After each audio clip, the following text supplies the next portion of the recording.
Malcolm Sage, Detective. By Herbert George Jenkins. Chapter 1. Sir John Dean receives his orders. John! Yeah! Don't say yes, say yes, Dorothy dear. Yes, Dorothy duh. Sir John Dean was interrupted in his apology by a napkin ring whizzing past his left ear. What's wrong? He inquired, laying aside his paper and picking up the napkin ring. I'm trying to attract your attention, replied Lady Dean, slipping from her place at the breakfast table and perching herself upon the arm of her husband's chair. She ran her fingers lightly through his hair. Are you listening? Sure. Well, what are you going to do for Mr. Sage? In his surprise at the question, Sir John Dean jerked up his head to look at her, and Dorothy's forefinger managed to find the corner of his eye. He blinked vigorously, while she, crooning apologies into his ear, dabbed his eye with her handkerchief. No, she said, when the damage had been repaired. I'll go and sit down like a proper, respectable wife of a DSO. And she returned to her seat. Well? She demanded, as he did not speak. Yes, dear. What are you going to do for Mr. Sage, now that Department Z is being demobbed? You know you like him, because you didn't want to ginger him up, and you mustn't forget that he saved your life. She added. Sure. Don't say sure, John, she cried. You're a British baronet, and British baronets don't say sure, shucks, or vamoose. Do you understand? He nodded thoughtfully. I like Mr. Sage, announced Dorothy. Then a moment later she added, he always reminds me of the superintendent of a Sunday school, with his conical bald head and gold spectacles. He's not a bit like a detective, is he? Sure. If you say it again, John, I shall scream, she cried. For some seconds there was silence, broken at length by Dorothy. I like his wonderful hands, too, she continued. I'm sure he's proud of them, because he can never keep them still. If you say sure, I'll divorce you, she added hastily. He smiled, that sudden, sunny smile she had learned to look for in love. Then again, I like him because he's always courteous and kind. At Department Z they'd have had their appendixes out if Mr. Sage wanted them. Now have you made up your mind? Made it up to what? He asked, lighting a cigar. That you're going to set him up as a private detective, she said coolly. I don't want him to come here and not find everything planned out. He won't do that, said Sir John Dean with conviction. He's no lapdog. I wrote and asked him to call at 10 today, she said coolly. Snakes, you did, he cried, sitting up in his chair. Alligators, I did, she mocked. You're sure some wife. He looked at her admiringly. I sure am, she laughed lightly. But I'm only just beginning, John dear. By the way, I asked Sir James Walton to come too, she added casually. You, he began, when the door opened and a little, silver-haired lady entered. Sir John Dean jumped to his feet. Behold the mother of the bride, cried Dorothy gaily. Good morning, John, said Mrs. West as he bent and kissed her cheek. She always breakfasted in her room, she abounded in tact. Now we'll get away from the eggs and bacon, cried Dorothy. In the language of the woolly West, we'll vamoose. And she led the way out of the dining room along the corridor to Sir John Dean's den. Come along, mother mine, she cried over her shoulder. We've got a lot to discuss before 10 o'clock. Sir John Dean's den was a room of untidiness and comfort. As Dorothy said, he was responsible for the untidiness and she the comfort. Hi-oh, she sighed, as she sank down into a comfortable chair. I wonder what Whitehall would have done without Mr. Sage. She smiled reminiscently. He was the source of half its gossip. He was very kind to you, Dorothy, when John was lost, said Mrs.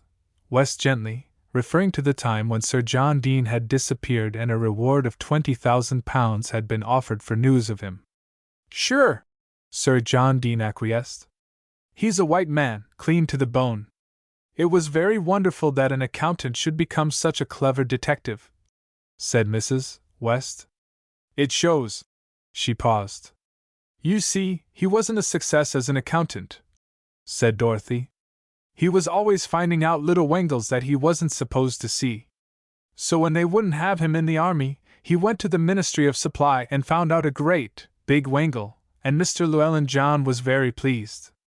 You get me, honest John? She demanded, turning to her husband. Sir John Dean nodded and blew clouds of cigar smoke from his lips.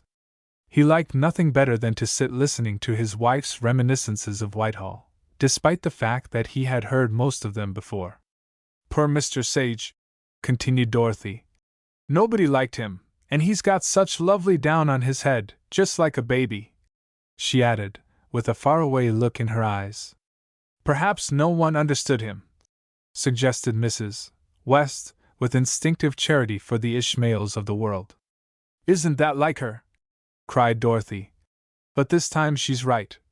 She smiled across at her mother. When a few thousand tons of copper went astray, or someone ordered millions of shells the wrong size, Mr. Sage got the wind up, and tried to find out all about it, and in Whitehall such things weren't done. They tried to put it up on me, grumbled Sir John Dean, twirling his cigar with his lips. But I soon stopped their funny work. Everybody was too busy winning the war to bother about trifles. Dorothy continued. The poor dears who looked after such things found life quite difficult enough, with only 2 hours for lunch and pretty secretaries to be. Dorothy! Cried Mrs. West reproachfully. Well, it's true, Mother, she protested. It was true, as Malcolm Sage had discovered. Let us concentrate on what we know we have got, one of his chiefs had once gravely said to him. Something is sure to be swallowed up in the fog of war, he had added. Pleased with the phrase, which he conceived to be original, he had used it as some men do a titled relative, with the result that Whitehall had clutched at it gratefully. The fog of war, General Conyers Bardolph had muttered when, for the life of him, he could not find a division that was due upon the Western Front, and which it was his duty to see was sent out. The fog of war, murmured spiteful Anita McGowan, when the pretty little widow, Mrs. Slayton, was being interrogated as to the whereabouts of her husband. The fog of war, laughed the girls in Department JPQ, when at 4:30 one afternoon neither its chief nor his dark-eyed secretary had returned from lunch. But when he went to Department Z he was wonderful, said Mrs. West, still clinging tenderly to her Ishmael. He was, said Sir John Dean. He was the plumb best man at his job I ever came across. Yes, John dear, that's all very well, said Dorothy, her eyes dancing. But suppose you had been the War Cabinet, and you had sent for Mr. Sage. She paused. Well? He demanded. And he had come in a cap and a red tie, she proceeded, and had resigned within 5 minutes, saying that you were talking of things you didn't know anything about. She laughed at the recollection. He was right, said Sir John Dean with conviction. I've come across some fools, but— There, dear, said Dorothy. Remember there are ladies present. In Whitehall we all loved Mr. Sage because he snubbed ministers, and we hadn't the pluck to do it ourselves, she added. Sir John Dean snorted. His mind traveled back to the time when he had been up against the whole sunflower patch, as he had once expressed it. But why did they keep him if they didn't like him? Inquired Mrs. West. When you don't like anyone in Whitehall, Dorothy continued, you don't give him the push, Mother dear, you just transfer him to another department. Like circulating bad money, grumbled Sir John Dean. It sure was, John, she agreed. Poor Mr. Sage soon became the most transferred man in Whitehall. They used to say, uneasy lies the head that has a sage. She laughed at the recollection. But wasn't it rather unkind? Said Mrs. West gently. It was, mother mine, but Whitehall was a funny place. One of Mr. Sage's chiefs went about for months trying to get rid of him. He offered to give a motorcycle to anyone who would take him. It was a government cycle, she added. But there was nothing doing. We called him Henry II and Mr. Sage Becket, the archbishop, not the boxer, she explained. You know, she added, there was once an English king who wanted to get rid of. We'll have it the sort of concern that insurance companies can look to. Sir John Dean broke in. What on earth are you talking about, John? cried Dorothy. Whilst his wife talked, Sir John Dean had been busy planning Malcolm Sage's future, and he had uttered his thoughts aloud. He proceeded to explain. When he had finished, Dorothy clapped her hands. "Hurrah! For Malcolm Sage, detective!" she cried, and jumping up, she perched herself upon the arm of her husband's chair, and rumpled the fair hair, which with her was always a sign of approval. "That's his ring, or Sir James's," she added as the bell sounded. "Now we'll leave you lords of creation to carry out my idea," she said as she followed Mrs. West to the door. And Sir John Dean smiled. "2. In the States they've got Pinkertons," said Sir John Dean, twirling with astonishing rapidity an unlit cigar between his lips. "If you've lost anything, from a stickpin to a mountain, you just blow in there, tell them all about it, and go away and don't worry. Here you've got nothing. We have Scotland Yard," remarked Malcolm Sage quietly, without looking up from the contemplation of his hands, which, with fingers wide apart, rested upon the table before him. His bald, conical head seemed to contradict the determined set of his jaw and the steel-colored eyes that gazed keenly through large gold-rimmed spectacles. Even his ears, that stood squarely out from his head, appeared to emphasize by their aggressiveness that they had nothing to do with the benevolent shape of the head above. "Yes, and you've got Cleopatra's Needle, and the pelicans in St. James's Park," Sir John Dean retorted scornfully. He had never forgotten the occasion when, at a critical moment in the country's history, the First Lord of the Admiralty had casually inquired if he had seen the pelicans. For the last half-hour Sir John Dean, with characteristic impulsiveness, had been engaged in brushing aside all Malcolm Sage's cons with his almighty pro. "We'll have a Pinkertons in England," he resumed, as either of his listeners took up his challenge, "and we'll call it Sage's. I shall in all probability receive quite a number of orders for shop fronts," murmured Malcolm Sage, with a slight fluttering at the corners of his mouth, which those who knew him understood how to interpret. "Shop fronts," repeated Sir John Dean, looking from one to the other. "I don't get you." "There is already a well-known firm of shop furnishers called Sage's," explained Sir James, who throughout the battle had been an amused listener. "Well, we'll call it the Malcolm Sage Detective Bureau," replied Sir John Dean. "And we'll have it a concern that insurance companies can look to." He proceeded to light his cigar, with him always a sign that something of importance had been settled. Sir John Dean liked getting his own way. That morning he had resolutely brushed aside every objection, ethical or material, that had been advanced.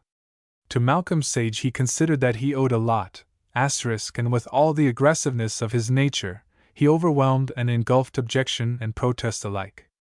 To this was added the fact that the idea was his wife's, and in his own phraseology. "That goes." See John Dean of Toronto for the story of how Malcolm Sage frustrated the enemies of Sir John Dean. Passive and attentive, his long shapely hands seldom still, Malcolm Sage had listened. From time to time he ventured some objection, only to have it brushed aside by Sir John Dean's overwhelming determination. For some minutes Malcolm Sage had been stroking the back of his head with the palm of his right hand, a habit of his when thoughtful. Suddenly he raised his eyes and looked across at his would-be benefactor. "Why should you want to do this for me, Sir John?" he asked. "If you're going to put up a barrage of whys," was the irascible retort, "you'll never cut any ice." "I fully appreciate the subtlety of the metaphor," said Malcolm Sage, the corners of his mouth twitching. "But still, why?" "Well, for one thing I owe you something," barked Sir John Dean. "And remembering's my long suit. For another, Lady Dean." "That is what I wanted to know," said Malcolm Sage, as he drew his briar from his pocket and proceeded to fill it. "Will you thank Lady Dean and tell her that I am proud to be under an obligation to her, and to you, Sir John?" he added. "Say, that's fine!" cried Sir John Dean, jumping to his feet and extending his hand, which Malcolm Sage took, an odd, quizzical expression in his eyes. "This detective bureau notion is a whale. The zoological allusion, I'm afraid, is beyond me," said Malcolm Sage as he struck a match. "But no doubt you are right." And he looked across at Sir James Walton, whose eyes smiled his approval. It's all fixed up, cried Sir John Dean to his wife as she came out into the hall as the visitors were departing. I'm so glad, she cried, giving her hand to Malcolm Sage. You'll be such a success, Mr. Sage. And she smiled confidently up into his eyes. With such friends, he replied, failure would be an impertinence. And he and Sir James Walton passed out of the flat to return to what was left of the rapidly demobilizing Department Z, which had made history by its Secret Service work. In a few days the news leaked out that MS, as Malcolm Sage was called by the staff, was to start a private detective agency. The whole staff promptly offered its services, and there was much speculation and heartburning as to who would be selected. On hearing that she was to continue to act as Malcolm Sage's secretary, Miss Gladys Norman had done a barn dance across the room, her arrival at the door synchronizing with the appearance of Malcolm Sage from without. It had become a tradition at Department Z that MS could always be depended upon to arrive at the most embarrassing moment of any little dramatic episode, but it was equally well known that he possessed a blind side to his vision. They called it the Nelson touch. James Thompson, Malcolm Sage's principal assistant, and William Johnson, the office junior, had also been engaged, and their enthusiasm has been as great as that of their colleague, although less dramatically expressed. A battle royal was fought over the body of Arthur Timms, Malcolm Sage's chauffeur. Sir John Dean had insisted that a car and a chauffeur were indispensable to a man who was to rival Pinkerton's. Malcolm Sage, on the other hand, had protested that it was an unnecessary expense in the early days of a concern that had yet to justify itself. To this Sir John Dean had replied, "Shucks," at the same time notifying Timms that he was engaged for a year, and authorizing him to select a car, find a garage, and wait instructions. Timms did not do a barn dance. He contented himself for the time being with ruffling William Johnson's dark, canute-like hair, a thing to which he was much addicted. Returning home on the evening of his engagement, he had bewildered Mrs. Timms by seizing her as she stood in front of the kitchen stove, a frying pan full of sausages in her hand, and waltzing her round the kitchen, frying pan and all. Subsequently 5 of the 6 sausages had been recovered, but the 6th was not retrieved until the next morning when, in dusting, Mrs. Timms discovered it on the mantelpiece. Chapter 2: The Strange Case of Mr. Challoner. "Please, sir, Miss Norman's fainted." William Johnson, known to his colleagues as the Innocent, stood at Malcolm Sage's door, with widened eyes and a general air that bespoke helplessness. Without a word Malcolm Sage rose from his table, as if accustomed all his life to the fainting of secretaries. William Johnson stood aside, with the air of one who has rung a fire alarm and now feels he is at liberty to enjoy the fire itself. Entering her room, Malcolm Sage found Gladys Norman lying in a heap beside her typewriter. Picking her up, he carried her into his own room, placed her in an armchair, fetched some brandy from a small cupboard, and, still watched by the wide-eyed William Johnson, proceeded to force a little between her teeth. Presently her lids flickered, and a moment later she opened her eyes. For a second there was in them a look of uncertainty, then suddenly they opened to their fullest extent and became fixed upon the door beyond. Malcolm Sage glanced over his shoulder and saw framed in the doorway Sir James Walton. "Sit down, Chief," he said quietly, his gaze returning to the girl sitting limply in the large leather-covered armchair. "I shall be free in a moment." It was characteristic of him to attempt no explanation. To his mind the situation explained itself. As Miss Norman made an effort to rise, he placed a detaining hand upon her arm. "Send Mr. Thompson." With a motion of his hand Malcolm Sage indicated to William Johnson that the dramatic possibilities of the situation were exhausted, at least as far as he was concerned. With reluctant steps the lad left the room and, having told Thompson he was wanted, returned to his seat in the outer office, where it was his mission to sit in preliminary judgment upon callers. When Thompson entered, Malcolm Sage instructed him to move the leather-covered chair into Miss Norman's room and, when she was rested, to take her home in the car. Thompson's face beamed. His devotion to Gladys Norman was notorious. The girl rose and raised to Malcolm Sage a pair of dark eyes from which tears were not far distant. "I'm so ashamed, Mr. Sage," she began, her lower lip trembling ominously. "I've never done such a thing before. I've been working you too hard," he said, as he held back the door. "You must go home and rest." She shook her head and passed out, whilst Malcolm Sage returned to his seat at the table. "Working till 2 o'clock this morning," he remarked as he resumed his seat. "She won't have assistance. Strange creatures, women," he added musingly, "but beautifully loyal." Sir James had dropped into a chair on the opposite side of Malcolm Sage's table. Having selected a cigar from the box his late Chief of Staff pushed across to him, he cut off the end and proceeded to light it. "Good cigars these," he remarked, as he critically examined the lighted end. "They're your own brand, Chief," was the reply. Malcolm Sage always used the old name of Chief when addressing Sir James Walton. It seemed to constitute a link with the old days when they had worked together with a harmony that had bewildered those heads of departments who had regarded Malcolm Sage as something between a punishment and a misfortune. "Busy?" "Very." For some seconds they were silent.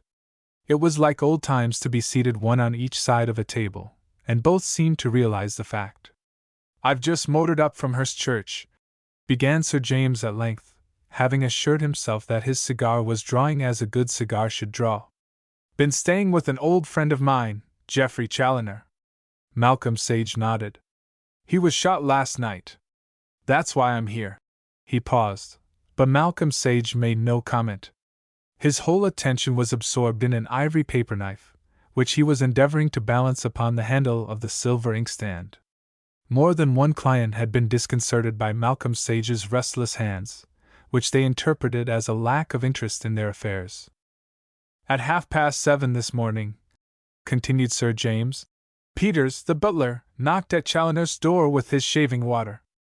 As there was no reply, he entered and found, not only that Challoner was not there, but that the bed had not been slept in overnight." Malcolm lifted his hands from the paper knife. It balanced. "He thought Challoner had fallen asleep in the library," continued Sir James, "which he sometimes did. He is rather a night owl. Peters then went downstairs, but found the library door locked on the inside. As there was no response to his knocking, he went round to the French windows that opened from the library on to the lawn at the back of the house. The curtains were drawn, however, and he could see nothing." "Is it usual to draw the curtains?" inquired Malcolm Sage, regarding with satisfaction the paper knife as it gently swayed up and down upon the inkstand. "Yes, except in the summer, when the windows are generally kept open." Malcolm Sage nodded, and Sir James resumed his story. "Peters then went upstairs to young Dane's room. Dane is Challoner's nephew, who lives with him. While he dressed, he sent Peters to tell me. A few minutes later we all went down to the library and tried to attract Challoner's attention, but without result. I then suggested forcing an entry from the garden, which was done by breaking the glass of one of the French windows. We found Challoner seated at his table dead, shot through the head. He had an automatic pistol in his hand." Sir James paused.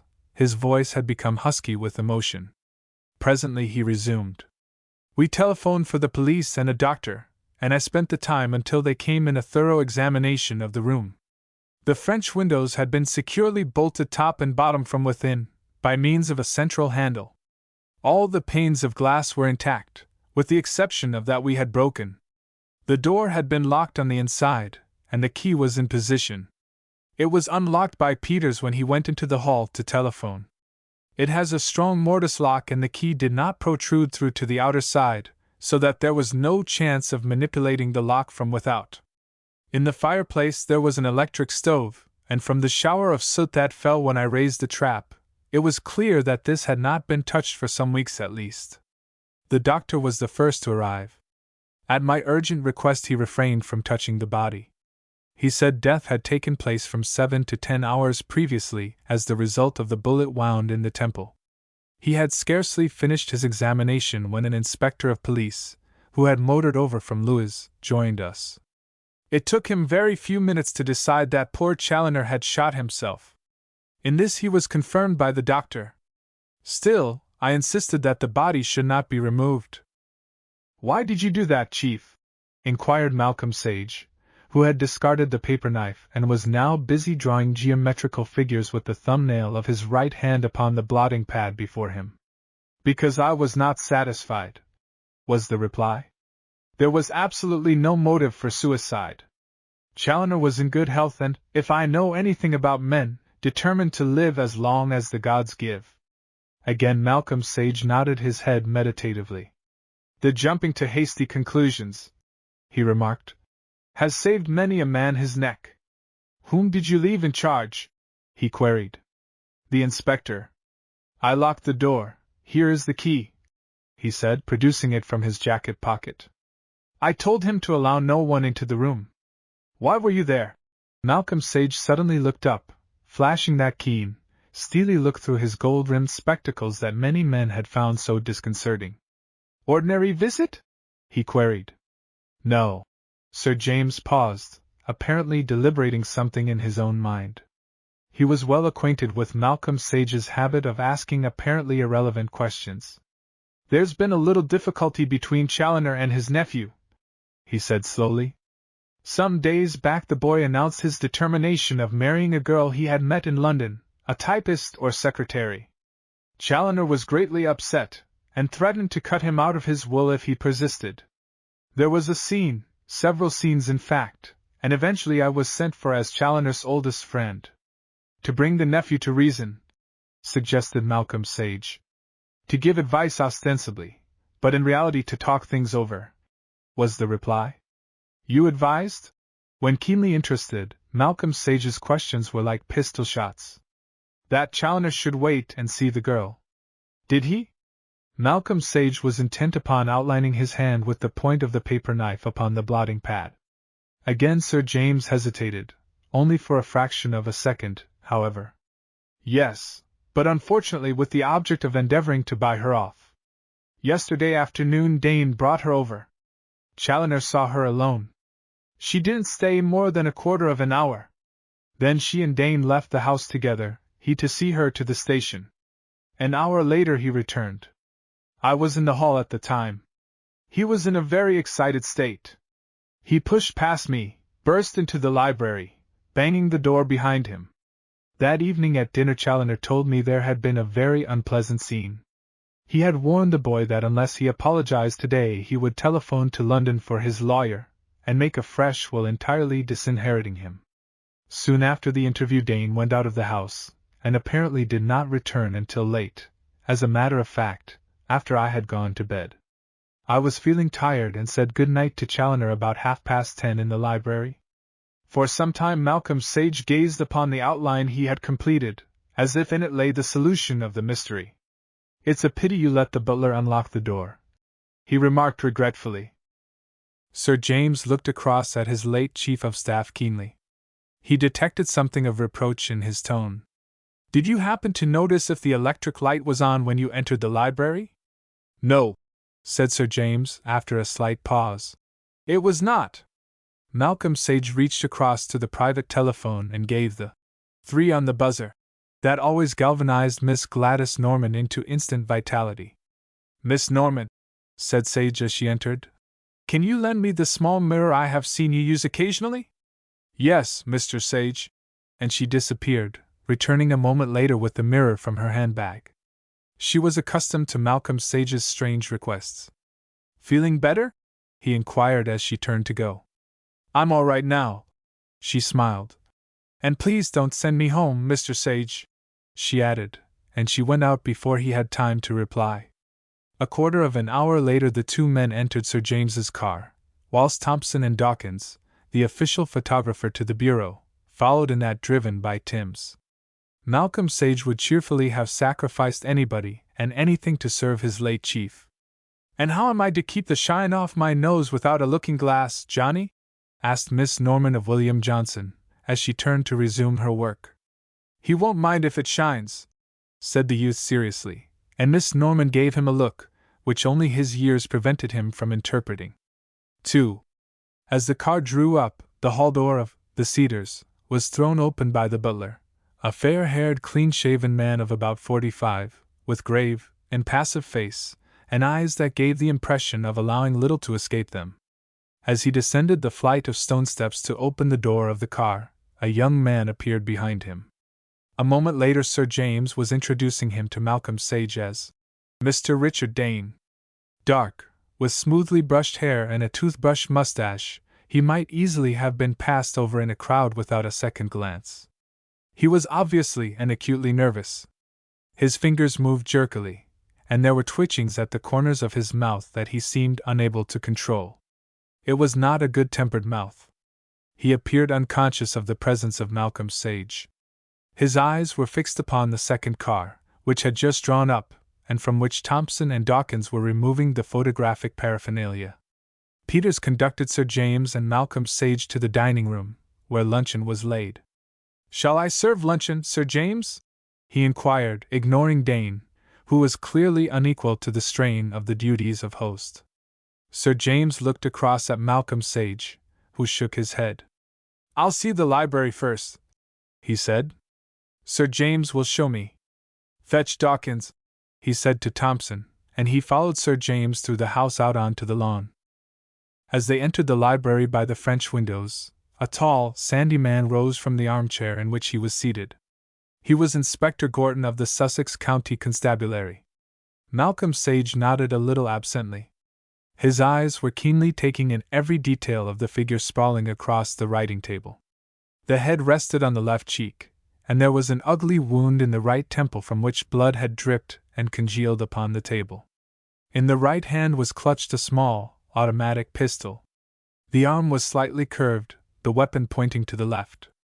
Having concluded his examination of the wound, Malcolm Sage drew a silk handkerchief from his pocket, shook out its folds and spread it carefully over the blood-stained head of Mr. Challoner. Sir James looked across at him, appreciation in his eyes. It was one of those little human touches, of which he had discovered so many in Malcolm Sage, and the heads of government departments in Whitehall so few. Malcolm Sage next proceeded to regard the body from every angle, even going down on his knees to see the position of the legs beneath the table. He then walked round the room and examined everything with minute attention, particularly the key of the door, which Sir James had replaced in its position on the inside. The keyhole on both sides of the door came in for careful scrutiny. He tried the door of a small safe at the far end of the room. It was locked. He then examined the fastenings of the French windows.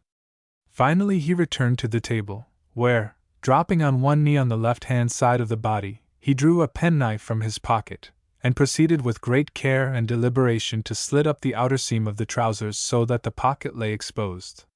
This in turn he cut open, taking care not to disturb the bunch of keys, which, attached to a chain, lay on the thigh a little to the left.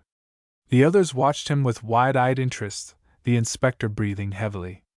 Having assured himself that the keys would not slide off, Malcolm Sage rose and turned to Dawkins. "I want a plate from the right, the left, the front, and from behind and above. Also an exposure showing the position of the legs, and another of the keys." Dawkins inclined his head. He was a gray, bald-headed little man who had only one thought in life, his profession. He seldom spoke, and when he did his lips seemed scarcely to part, the words slipping out as best they could. Happy in the knowledge that his beloved camera was once more to be one of the principal witnesses in the detection of a crime, Dawkins set himself to his task. "When Dawkins has finished," said Malcolm Sage, turning to the inspector, who had been watching the proceedings with ill-disguised impatience, "you can remove the body, but leave the pistol. Give Mr. Challoner's keys to Sir James. And now I think we might lunch," he said, turning to Sir James. Malcolm Sage's attitude towards the official police was generally determined by their attitude towards him. In the Department Z days, he had been known at Scotland Yard as Sage and Onions. What the phrase lacked in wit was compensated for by the feeling with which it was frequently uttered. The police officers made no effort to dissemble the contempt they felt for a department in which they saw a direct rebuke to themselves. Later, however, their attitude changed, and Malcolm Sage was brought into close personal touch with many of the best-known officers of the Criminal Investigation Department. He had never been known to speak disparagingly, or patronizingly, of Scotland Yard. On the other hand, he lost no opportunity of emphasizing the fact that it was the headquarters of the most efficient police force in the world. He did not always agree with its methods, which in many ways he regarded as out of date. As Malcolm Sage left the room, the inspector shrugged his shoulders. The whole thing was so obvious that, but for the presence of Sir James Walton, he would have refused to delay the removal of the body. The doctor had pronounced the wound self-inflicted, and even if he had not done so, the circumstantial evidence was conclusive. Luncheon was eaten in silence, a constrained and uncomfortable meal. Malcolm Sage ate as he always ate when his mind was occupied, with entire indifference as to what was on the plate, from which his eyes never lifted. Sir James made several ineffectual efforts to draw Dane into conversation, but at each remark the young man started violently, as if suddenly recalled to his surroundings. Finally Sir James desisted, and the meal concluded in abysmal silence. Malcolm Sage then announced that he would examine the various members of the household, and Dane and Peters left the room. One by one the servants entered, were interrogated, and departed. Even the gardener and his wife, who lived at the lodge by the main gates, were cross-questioned. Mrs. Trennett, the housekeeper, was incoherent in her voluble anxiety to give information. The maids were almost too frightened to speak, and from none was anything tangible extracted. No one had any reason for being near the library late at night. When Peter's turn came, he told his story with a clearness and economy of words that caused Malcolm Sage mentally to register him as a good witness. He was a superior kind of man, who had been in his present position only some 6 months, but during that time he had given every satisfaction, so much so that Mr. Challoner had remarked to Sir James that he believed he had found a treasure. According to Peter's account, at 11:15 on the previous evening he had gone to the library, as was his custom, to see if there were anything else that Mr. Challoner required before he locked up for the night. On being told there was nothing, he had accordingly seen to the fastenings of doors and windows and gone to bed. "What was Mr. Challoner doing when you entered the room?" inquired Malcolm Sage, intent upon a design he was drawing upon the surface of the salt. "He was sitting at the table where I found him this morning." "What was he actually doing?" "I think he was checking his bank book, sir." "Did you notice anything strange about his manner?" "No, sir." "When you found that his bed had not been slept in, were you surprised?" "Not greatly, sir," was the response. "Once before a similar thing happened, and I heard from the other servants that on several occasions Mr. Challoner had spent the night in the library, having fallen asleep there. When you told Mr. Dane that his uncle had not slept in his room, and that the library door was locked on the inside, what did he say?" "He said, 'Good Lord, Peters, something must have happened.'" "Mr. Dane knew that on previous occasions his uncle had spent the night in his study?" inquired Malcolm Sage, smoothing out the design upon which he had been engaged and beginning another. "I think so, sir," was the response. "The pistol was the one he used at target practice?" "Yes, sir." "Where did he keep it?" "In the third right-hand drawer of his table, sir." "He was a good shot, I think you said?" Malcolm Sage turned to Sir James. "Magnificent," he said warmly. "I have often shot with him." "Do you know of any reason why Mr. Challoner should commit suicide?" Malcolm Sage inquired of Peters. "None whatever, sir. He always seemed very happy." "He had no domestic worries?" Peters hesitated for a moment. "He never mentioned any to me, sir." "You have in mind certain events that occurred during the last few days, I take it?" said Malcolm Sage. "That was in my mind, sir," was the response. "You know of no way by which anyone could have got into the library and then out again, other than through the door or the window?" Malcolm Sage had relinquished the salt spoon and was now meditatively twirling a wineglass by its stem between his thumb and first finger. "There is no other way, sir." "Who has access to the library in the ordinary way?" "Tell me the names of everybody who is likely to go in at any time." "Outside Mr. Challoner and Mr. Dane, there is myself, Mrs. Trennett, the housekeeper, and Meston, the housemaid." "No one else?" "No one, sir, except, of course, the guests who might be staying in the house." "I shall want the fingerprints of all those you have named, including yours, Sir James." Malcolm Sage looked across at Sir James Walton. I can then identify those of any stranger that I may find. Sir James nodded. It would be quite easy for Mr. Challoner to let anyone in through the French windows? Inquired Malcolm Sage, turning once more to Peters. Quite, sir. What time did Mr. Dane return last evening? I think about 11:15, sir. He went straight to his room. That will be all now. Tell Mr. Dane I should like to see him. Peters noiselessly withdrew. A few minutes later Dane entered the room. Malcolm Sage gave him a keen, appraising look, then dropped his eyes. Dane was still acutely nervous. His fingers moved jerkily and the corners of his mouth twitched. Will you tell me what took place yesterday between you and your uncle? Said Malcolm Sage. Dane looked about him nervously, as an animal might who has been trapped and seeks some means of escape. We had a row, he began, then paused. A terrible row, he added, as if to emphasize the nature of the quarrel. So I understand, said Malcolm Sage. I know what it was about. Just tell me what actually took place. In as few words as possible, please. A week ago I told my uncle of my engagement, and he was very angry when he knew that my fiancée was a secretary, suggested Malcolm Sage, without looking up. Yes. He ordered me to break off the engagement at once, no matter what it might cost. He referred to his pocket rather than to your feelings, I take it? Said Malcolm Sage. Yes. There was a world of bitterness in the tone in which the word was uttered. I refused. 4 days ago Sir James came and, I think, talked things over with my uncle, who said he would see Enid, that is, my fiancée. She came yesterday afternoon. My uncle insisted on seeing her alone. She stayed only a few minutes. His voice broke. He swallowed rapidly several times in succession, struggling to regain control of himself. You walked back to the station with her, remarked Malcolm Sage, and she told you what had taken place. Your uncle had offered to buy her off. You were furious. You said many wild and extravagant things. Then you came back and went immediately into the library. What took place there? I don't remember what I said. I think for the time I was insane. He had actually offered her money, notes. He had drawn them out of the bank on purpose. Again he stopped, as if the memory of the insult were too much for him. And you said? Suggested Malcolm Sage, twirling the wineglass slowly between his thumb and finger.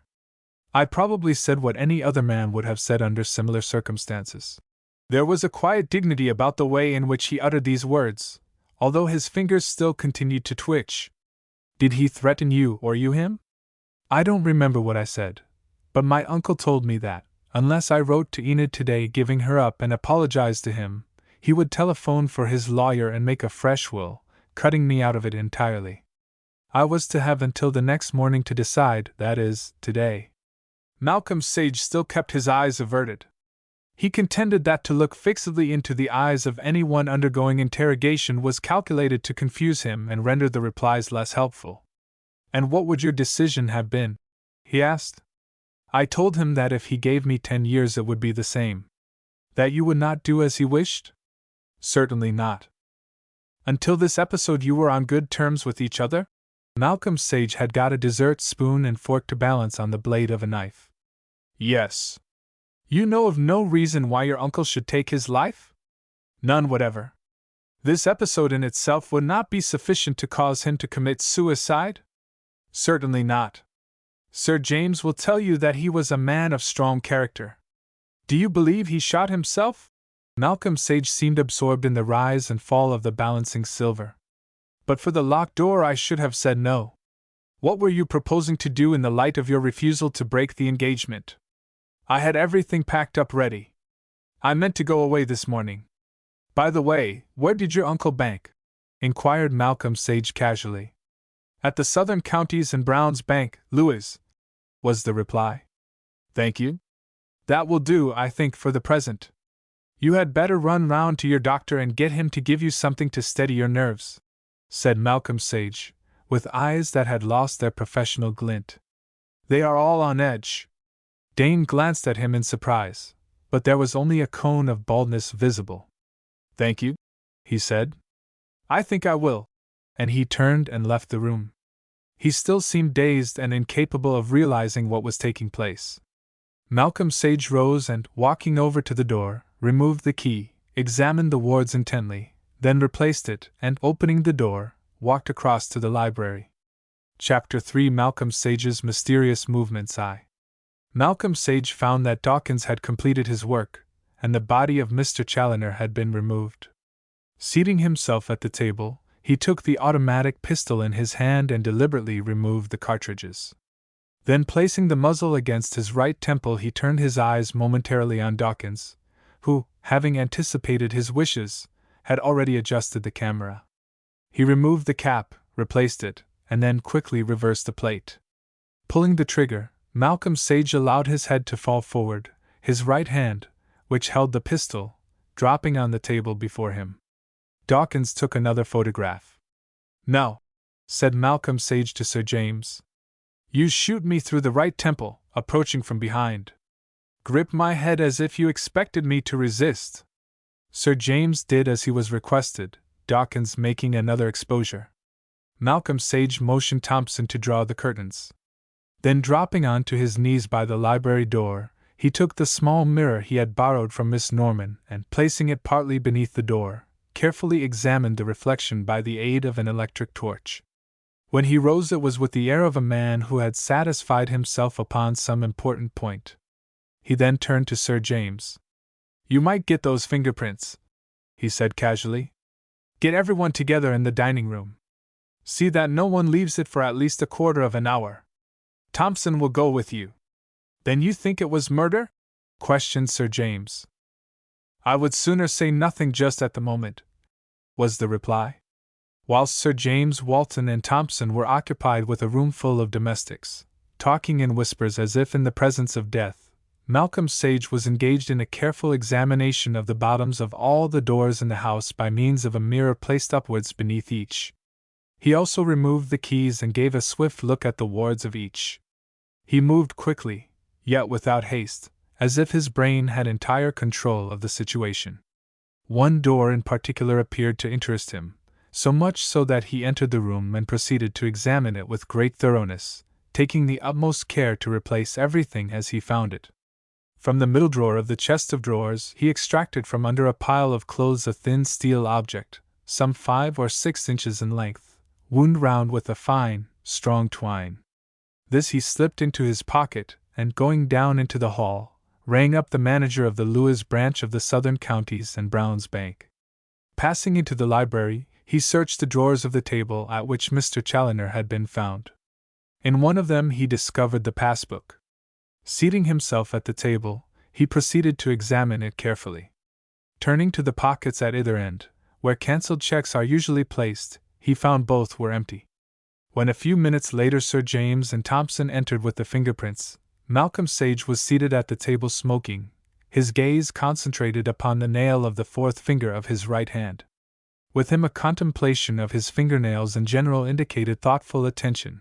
When, however, he raised the hand and began to subject some particular fingernail to a thorough and elaborate examination, it generally meant the germination of some constructive thesis. Taking the sheets of paper from Thompson, he went through them rapidly. Then, drawing a sheet of notepaper from the rack before him, he scribbled a hasty note, enclosed it with one of the fingerprints in an envelope, which he sealed, addressed, and handed to Thompson with instructions to see that it was delivered without delay. He also told him to send Peters and Dane to the library. 3 minutes later Tim swung down the drive, his face beaming. He was to drive to Scotland Yard and never mind the poultry on the road, as Thompson had phrased it. "Have you the key of the safe, Mr. Dane?" inquired Malcolm Sage as the young man entered, followed by Peters. Dane shook his head and looked at Peters. "Mr. Challoner always wore it on his keychain, sir," said the butler. "Have you any objection to the safe being opened?" inquired Malcolm Sage to Dane. "None whatever." "Then perhaps you will open it," said Malcolm Sage, turning to Sir James. In the safe were found several bundles of letters and share certificates, and an old cash box containing some loose stamps, but nothing else. Malcolm Sage dismissed Peters and Dane, saying that he would be returning to town after dinner. In the meantime, he and Sir James strolled about the grounds, discussing the remarkable rise in the chess world of Capablanca, whilst Dawkins was busily occupied in a darkened bathroom. Dinner proved a far less somber meal than luncheon.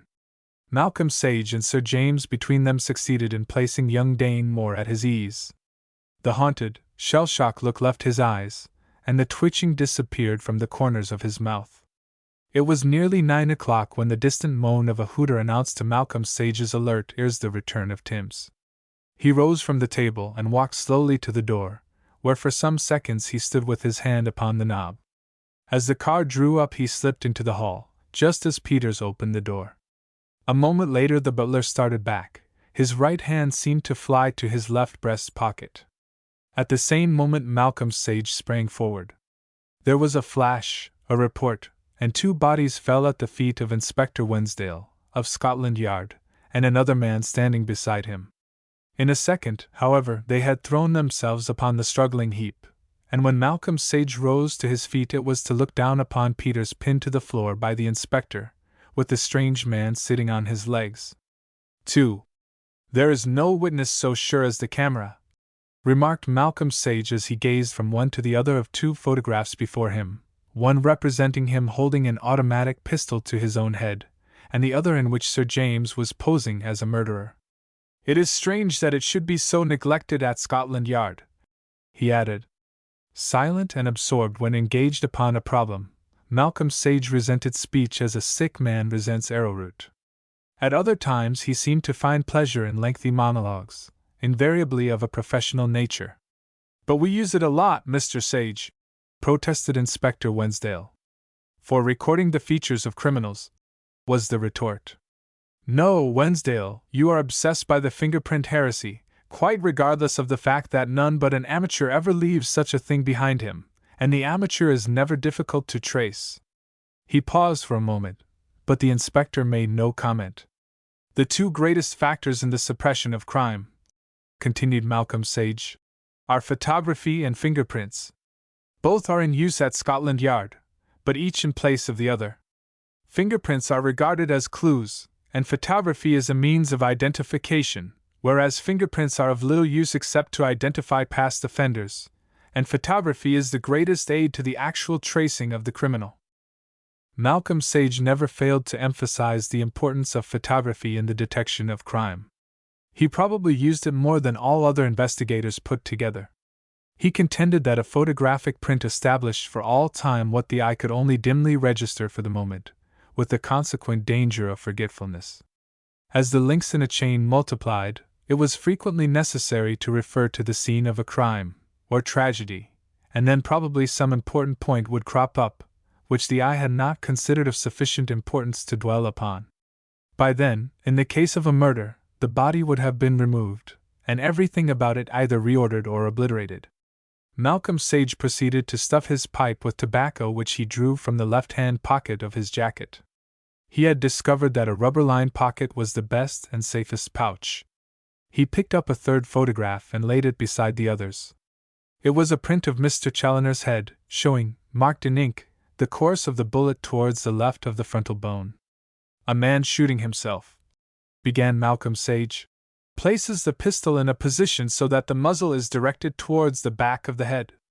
On the other hand, anyone approaching his victim from behind would have a tendency to direct the muzzle towards the front of the head.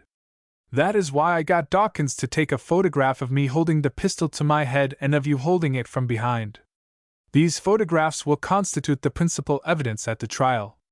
Sir James nodded. He was too interested to interrupt. On this enlargement of the wound, continued Malcolm Sage, you will see an abrasion on the side nearer the ear, as if the head had suddenly been jerked backwards between the time of the muzzle being placed against the temple and the actual firing of the shot. Thompson leaned across to examine the photograph. If the eyes of someone sitting at a table are suddenly and unexpectedly covered from behind, the natural instinct is to jerk backwards so that the head may be turned to see who it is. That is exactly what occurred with Challoner.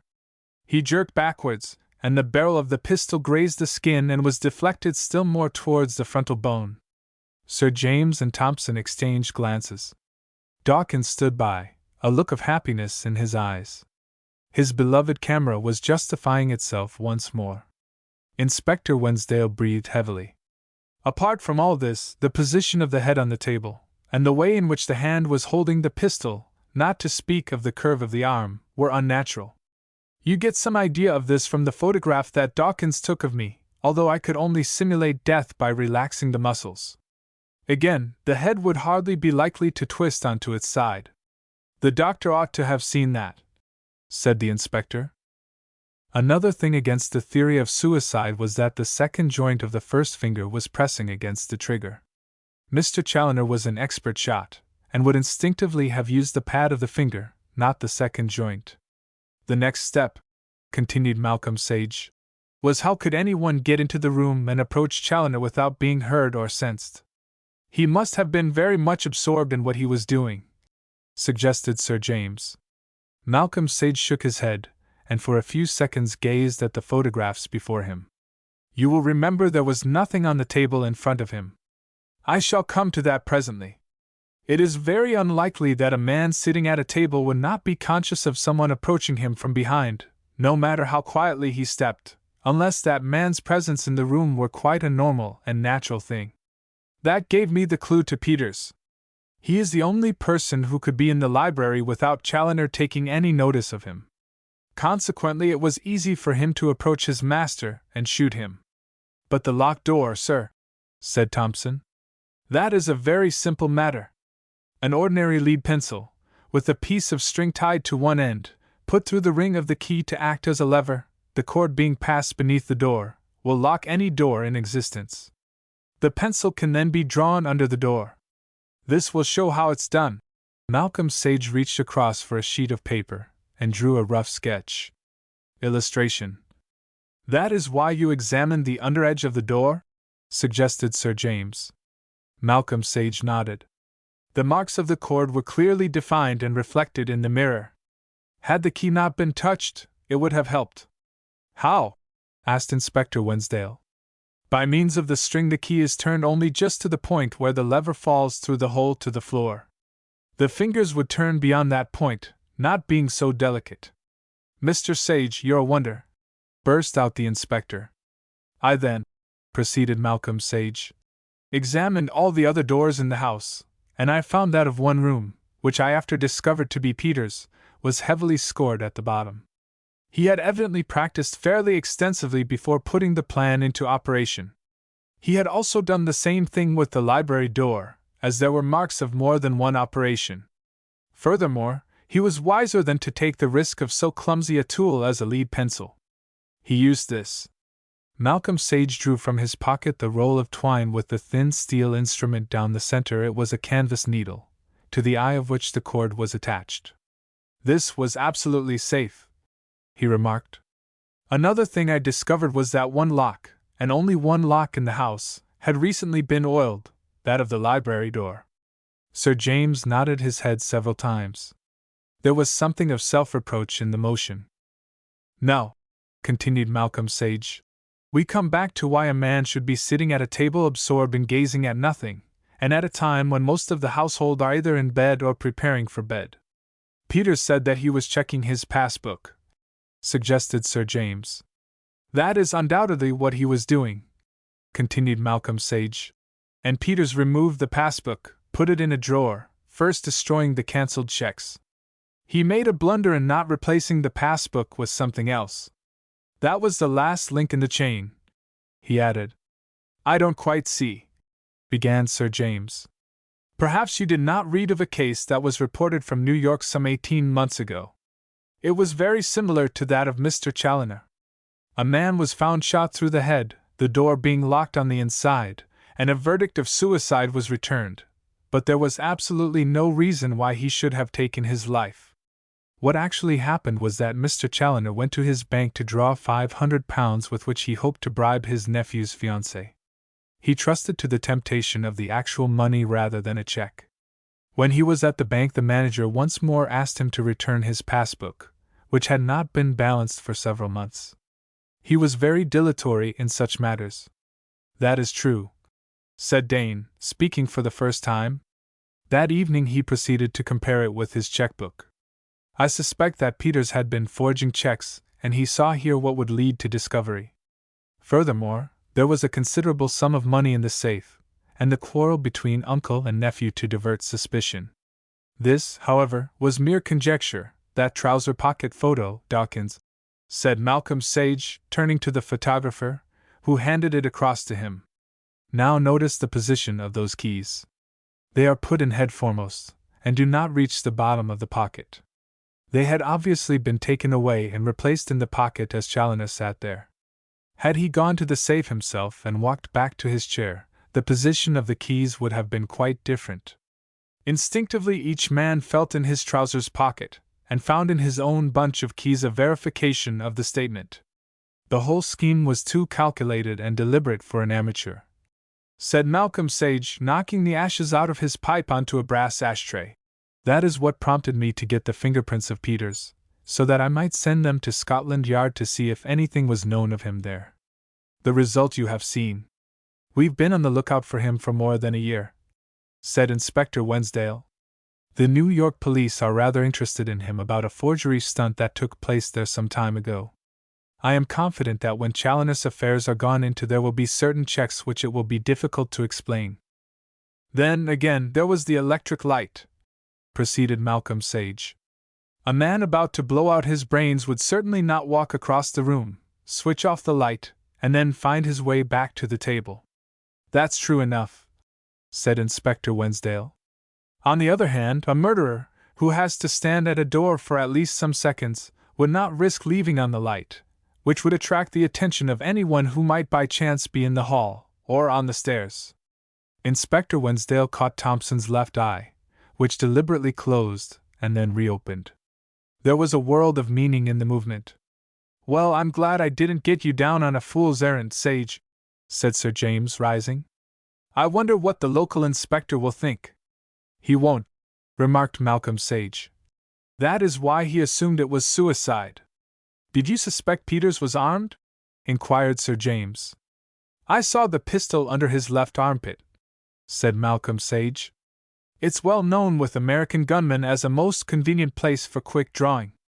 If it hadn't been for you, Mr. Sage, he'd have got me, said Inspector Wensdale. There'll be a heavy carful for Tim's, remarked Malcolm Sage, as he walked towards the door. Chapter 4: The Surrey Cattle Maiming Mystery. Disguise, Malcolm Sage had once remarked, is the chief characteristic of the detective of fiction. In actual practice it is rarely possible. I am a case in point. No one but a builder or an engineer could disguise the shape of a head like mine. As he spoke he had stroked the top of his head, which rose above his strongly marked brows like a down-covered cone. He maintained that a disguise can always be identified, although not necessarily penetrated. This in itself would be sufficient to defeat the end of the disguised man by rendering him an object of suspicion. Few men can disguise their walk or bearing, no matter how clever they might be with false beards, grease paint, and wigs. In this Malcolm Sage was a bitter disappointment to William Johnson, the office junior. His conception of the sleuth-hound had been tinctured by the vivid fiction with which he beguiled his spare time. In the heart of William Johnson there were three great emotions: his hero-worship of Malcolm Sage, his romantic devotion to Gladys Norman, and his wholesome fear of the robustious humor of Timms. In his more imaginative moments he would create a world in which he was the recognized colleague of Malcolm Sage, the avowed admirer of Miss Norman, and the austere employer of Timms. Chauffeurs never took liberties with the hair of their employers, no matter how canute-like it might be worn. It was with the object of making sure of the first herd of his castle in Spain that William Johnson devoted himself to the earnest study of what he conceived to be his future profession. He read voraciously all the detective stories and police reports he came across. Every moment he could snatch from his official duties he devoted to some scrap of paper, booklet, or magazine. He strove to cultivate his reasoning powers. Never did a prospective client enter the Malcolm Sage Bureau without automatically setting into operation William Johnson's mental induction coil. With eyes that were covertly keen, he would examine the visitor as he sat waiting for the two sharp buzzes on the private telephone which indicated that Malcolm Sage was at liberty. It mattered little to William Johnson that error seemed to dog his footsteps, that he had deduced a famous pussyfoot admiral as a comedian addicted to drink, a lord, with a 10th-century lineage, as a man selling something or other, a cabinet minister as a company promoter in the worst sense of the term. Nothing could damp his zeal. Malcolm Sage's cases he studied as intimately as he could from his position as junior, but they disappointed him. They seemed lacking in that element of drama he found so enthralling in the literature he read and the films he saw. Malcolm Sage would enter the office as Malcolm Sage, and leave it as Malcolm Sage, as obvious and as easily recognizable as St. Paul's Cathedral. He seemed indifferent to the dramatic possibilities of disguise. William Johnson longed for some decrepit and dirty old man or woman to enter the bureau, selling bootlaces or bananas and, on being peremptorily ordered out, to see the figure suddenly straighten itself, and hear his chief's well-known voice remark, "So you don't recognize me, Johnson, good." There was romance. He yearned for a property room, where executive members of the staff would disguise themselves beyond recognition. In his more imaginative moments he saw come out from that mysterious room a full-blooded Kaffir, whereas he knew that only Thompson had entered. He would have liked to see Miss Norman shed her pretty brunetteness and reappear as an old apple-woman, who besought him to buy of her wares. He even saw himself being transformed into a hooligan, or a smart RAF officer, complete with a toothbrush, mustache, and swish. In his own mind he was convinced that, given the opportunity, he could achieve greatness as a master of disguise, rivaling the highly colored stories of Charles Peace. He had even put his theories to the test. One evening as Miss Norman, who had been working late, was on her way to Charing Cross Underground Station, she was accosted by a youth with upturned collar, wearing a shabby cap and a queer Charlie Chaplin mustache that was not on straight. In a husky voice he inquired his way to the Strand. "Good gracious, Johnny!" she cried involuntarily. "What on earth's the matter?" A moment later, as she regarded the vanishing form of William Johnson, she wanted to kill herself for her lack of tact. "Poor little innocent!" she had murmured as she continued down Villiers Street, and there was in her eyes a reflection of the tears she had seen spring to those of William Johnson, whose first attempt at disguise had proved so tragic a failure. Neither ever referred to the incident subsequently, although for days William Johnson experienced all the unenviable sensations of Damocles. From that moment his devotion to Gladys Norman had become almost worship. But William Johnson was not deterred, either by his own initial failure or his chief's opinion. He resolutely stuck to his own ideas, and continued to expend his pocket money upon tinted glasses, false mustaches and grease paint, for hidden away in the inner recesses of his mind was the conviction that it was not quite playing the game, as the game should be played, to solve a mystery or bring a criminal to justice without having recourse to disguise. It was to him as if Nelson had won the Battle of Trafalgar in a soft hat and a Burberry, or Wellington had met Blucher in flannels and silk socks. Somewhere in the future he saw himself the head of a William Johnson bureau, and in the illustrated papers a portrait of Mr. William Johnson as he is, and beneath it a series of characters that would rival a Dickens novel, with another legend reading, "Mr. William Johnson as he appears." With these daydreams, the junior at the Malcolm Sage Bureau would occupy the time when not actually engaged either in the performance of his by no means arduous duties, or in reading the highly colored detective stories from which he drew his inspiration. From behind the glass-paneled door would come the tic-tac of Miss Norman's typewriter, whilst outside droned the great symphony of London, growing into a crescendo as the door was opened, dying away again as it fell to once more, guided by an automatic self-closer. From these reveries William Johnson would be aroused either by peremptory blasts upon the buzzer of the private telephone, or by the entry of a client.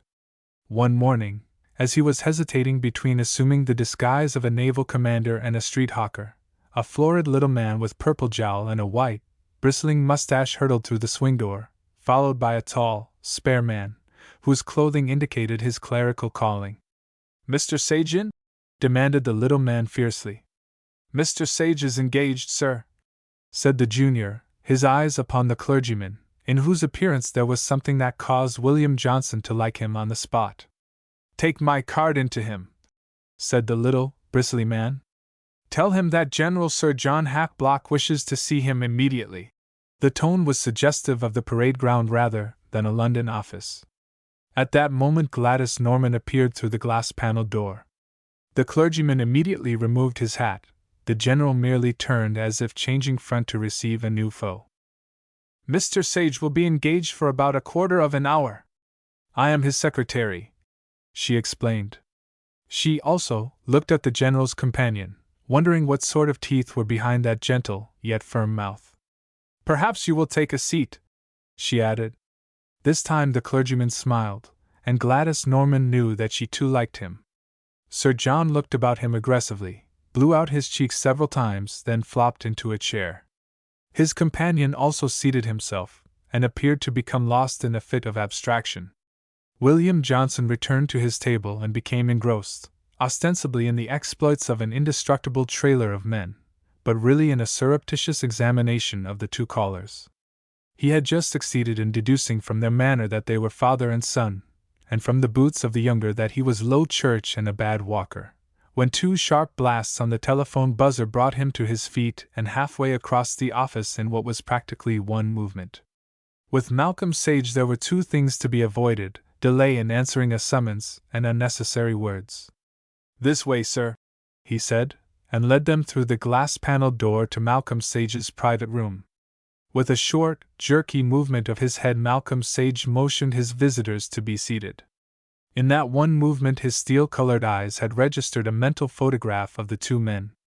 That glance embraced all the details: the dark hair of the younger, graying at the temples, the dreamy gray eyes, the gentle curves of a mouth that was, nevertheless, capable of great sternness, and the spare, almost lean frame, then the self-important, overbearing manner of the older man. High Anglican, ascetic, out of doors, was Malcolm Sage's mental classification of the one, thus unconsciously reversing the William Johnson's verdict. The other he dismissed as a pompous ass. "You Mr. Sage?" Sir John regarded the bald conical head and gold-rimmed spectacles as if they had been unpolished buttons on parade. Malcolm Sage inclined his head slightly, and proceeded to gaze down at his fingers spread out on the table before him. After the first appraising glance he rarely looked at a client. "I am Sir John Hackblock. This is my friend, the Rev. Geoffrey Callice." Again a slight inclination of the head indicated that Malcolm Sage had heard. Mr. Llewellyn John would have recognized in Sir John Hackblock the last man in the world who should have been brought into contact with Malcolm Sage. The Prime Minister's own policy had been to keep Malcolm Sage from contact with other ministers, and thus reduce the number of his embarrassing resignations. "I want to consult you about a most damnable outrage," exploded the general. "It's inconceivable that in this—" "Will you kindly be as brief as possible?" said Malcolm Sage, fondling the lobe of his left ear. "I can spare only a few minutes." Sir John gasped, glared across at him angrily, then, seeming to take himself in hand, continued. "You've heard of the Surrey cattle-maiming outrages?" he inquired. Malcolm Sage nodded. "Well, this morning a brood mare of mine was found hacked about in an unspeakable manner. Oh, the damned scoundrels!" he burst out as he jumped from his chair and began pacing up and down the room. "I think it will be better if Mr. Callice tells me the details," said Malcolm Sage evenly. "You seem a little overwrought." "Overwrought!" cried Sir John. "Overwrought! Damn it, so would you be if you had lost over a dozen beasts." In the army he was known as "Damn it, Hackblock." Mr. Callice looked across to the general, who, nodding acquiescence, proceeded to blow his nose violently, as if to bid Malcolm Sage defiance. "This morning a favourite mare belonging to Sir John was found mutilated in a terrible manner." Mr. Callice paused. There was something in his voice that caused Malcolm Sage to look up. The gentle look had gone from his face, his eyes flashed, and his mouth was set in a stern, severe line. "Good preacher," Malcolm Sage decided as he dropped his eyes once more, and upon his blotting pad proceeded to develop the Pons Asinorum into a church. In a voice that vibrated with feeling and suggested great self-restraint, Mr. Callice proceeded to tell the story of the latest outrage. How when found that morning the mare was still alive, of the terrible nature of her injuries, and that the perpetrator had disappeared, leaving no trace. Her look, sir! Damn it! The general broke in. Her eyes have haunted me ever since. They. His voice broke, and he proceeded once more to blow his nose violently. Mr. Callice went on to explain that after having seen the mare put out of her misery, Sir John had motored over to his lodgings and insisted that they should go together to Scotland Yard and demand that something be done. Callice is chairman of the Watchers' Committee, broke in Sir John. I should explain, proceeded Mr. Callice, that some time ago we formed ourselves into a committee to patrol the neighborhood at night in the hope of tracing the criminal. On the way up, Sir John remembered hearing of you in connection with Department Z, and, as he was not satisfied with his call at Scotland Yard, he decided to come on here and place the matter in your hands. This is the 29th maiming? Malcolm Sage remarked, as he proceeded to add a graveyard to the church. Yes, the first occurred some 2 years ago. Then, as if suddenly realizing what Malcolm Sage's question implied, he added, You have interested yourself in the affair? Yes, was the reply. Tell me what has been done. The police seem utterly at fault, continued Mr. Callice. Locally we have organized watch parties. My boys and I have been out night after night, but without result. I am a scoutmaster, he explained.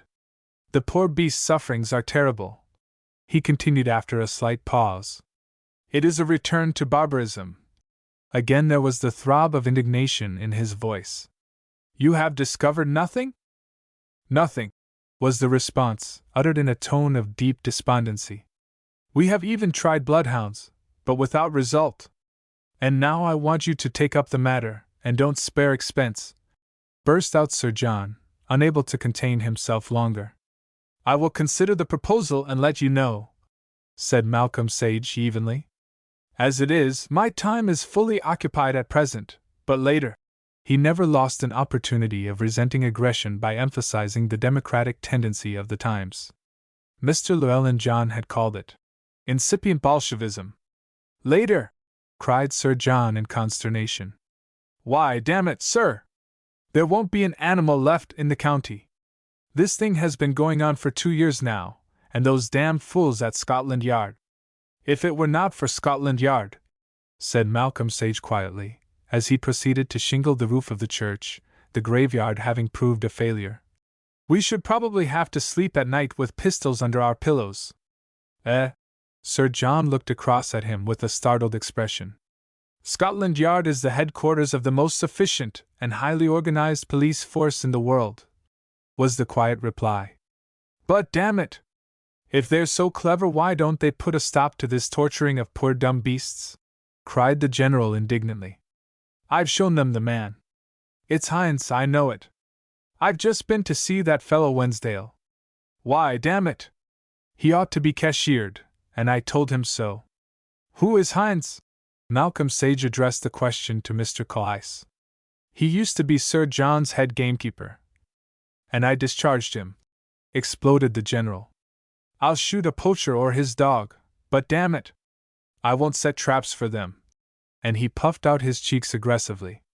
Hines used to set traps to save himself the trouble of patrolling the preserves, explained Mr. Callice. And one day Sir John discovered him actually watching the agonies of a dog caught across the hindquarters in a man-trap. Again there was the wave of feeling in the voice, and a stern set about the mouth. It's Hines right enough, cried the general with conviction. The man's a brute. Now will you? I will let you know as soon as possible whether or no I can take up the inquiry, said Malcolm Sage, rising. I fear that is the best I can promise.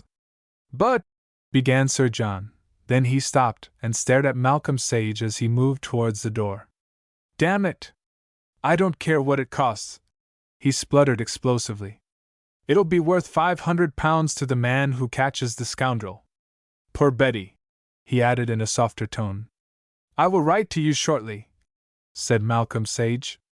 There was dismissal in his tone. With darkened jowl and bristling mustache, Sir John strutted towards the door. Mr. Callice paused to shake hands with Malcolm Sage, and then followed the general, who, with a final glare at William Johnson, as he held open the swing door, passed out into the street, convinced that now the country was no longer subject to conscription, it would go rapidly to the devil. For the next half-hour Malcolm Sage pored over a volume of press cuttings containing accounts of previous cattle maimings. Following his usual custom in such matters, he had caused the newspaper accounts of the various mutilations to be collected and pasted in a press-cutting book. Sooner or later he had determined to devote time to the affair. Without looking up from the book, he pressed 3 times in rapid succession a button of the private telephone. Instantly Gladys Norman appeared, notebook in hand. She had been heard to remark that if she were dead, 3 on the buzzer would bring her to life again. "Whitaker and Inspector Wensdale," said Malcolm Sage, his eyes still on the book before him. When deep in a problem, Malcolm Sage's economy in words made it difficult for anyone but his own staff to understand his requirements. Without a word the girl vanished, and a moment later, William Johnson placed Whitaker's almanac on the table, then he in turn disappeared as silently as Gladys Norman. Malcolm Sage turned to the calendar, and for some time studied the pages devoted to the current month, June, and July. As he closed the book there were 3 buzzes from the house telephone, the signal that he was through to the number required. Drawing the pedestal instrument towards him, he put the receiver to his ear. "That Inspector Wensdale?" "Yes. Mr. Sage speaking. It's about the cattle maiming business. I've just heard of it. I've not decided yet. I want a large-scale map of the district, with the exact spot of each outrage indicated, and the date. Tomorrow will do. Yes, come round. Give me half an hour with the map first." Malcolm Sage replaced the receiver as the buzzer sounded, announcing another client. 2. "So there is nothing?" Malcolm Sage looked up inquiringly from the map before him. "Nothing that even a stage detective could turn into a clue," said Inspector Wensdale, a big, clean-shaven man with hard, alert eyes. Malcolm Sage continued his study of the map. "Confound those magazine detectives!" the inspector burst out explosively.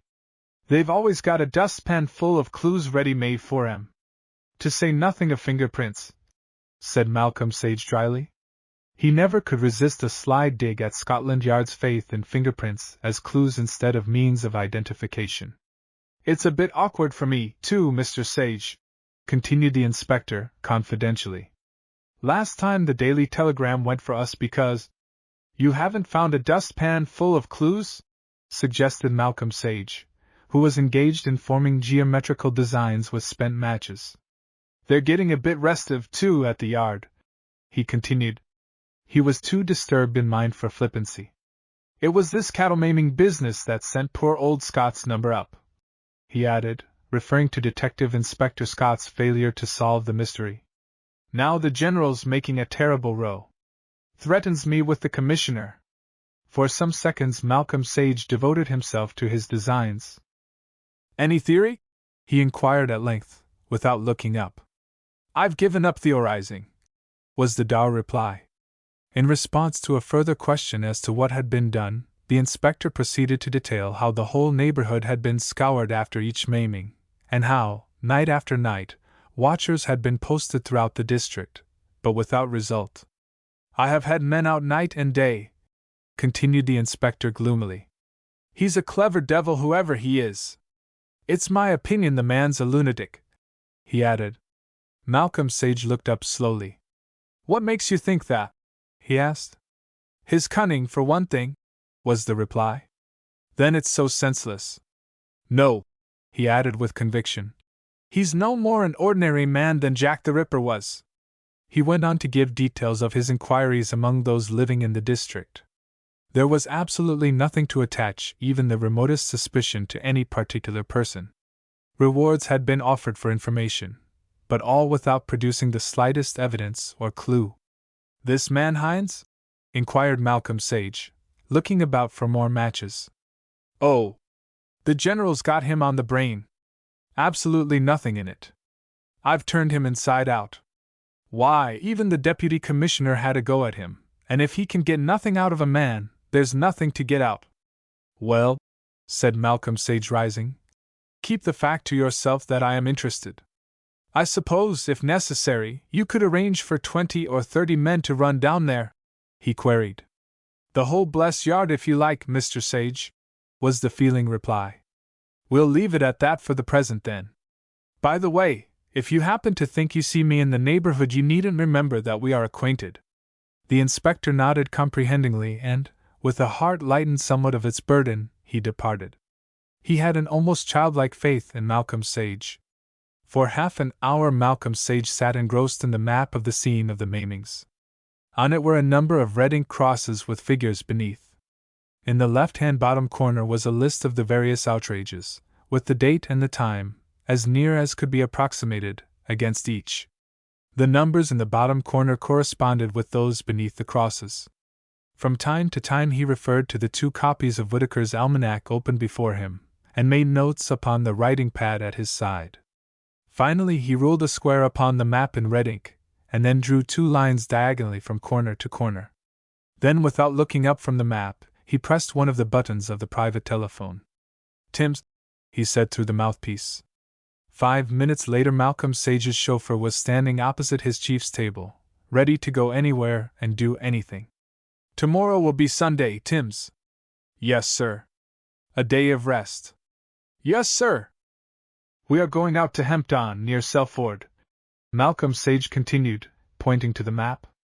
Timms stepped forward and bent over to identify the spot. "The car will break down. It will take you or any other mechanic 2 hours to put it right." "Yes, sir," said Timms, straightening himself. "You understand," said Malcolm Sage, looking at him sharply. "You or any other mechanic?" "Yes, sir," repeated Timms, his face sphinx-like in its lack of expression. He was a clean-shaven, fleshless little man who, had he not been a chauffeur, would probably have spent his life with a straw between his teeth, hissing lullabies to horses. "I shall be ready at 9, said Malcolm Sage, and with another, "Yes, sir," Timms turned to go. "And Timms?" "Yes, sir." He about-faced smartly on his right heel. "You might apologize for me to Mrs. Timms for depriving her of you on Sunday. Take her out to dinner on Monday and charge it to me." "Thank you, sir, very much, sir," said Timms, his face expressionless. "That is all, Timms, thank you." Timms turned once more and left the room. As he walked towards the outer door he winked at Gladys Norman and, with a sudden dive, made a frightful ride of William Johnson's canute-like hair. Then, without change of expression, he passed out to tune up the car for its run on the morrow.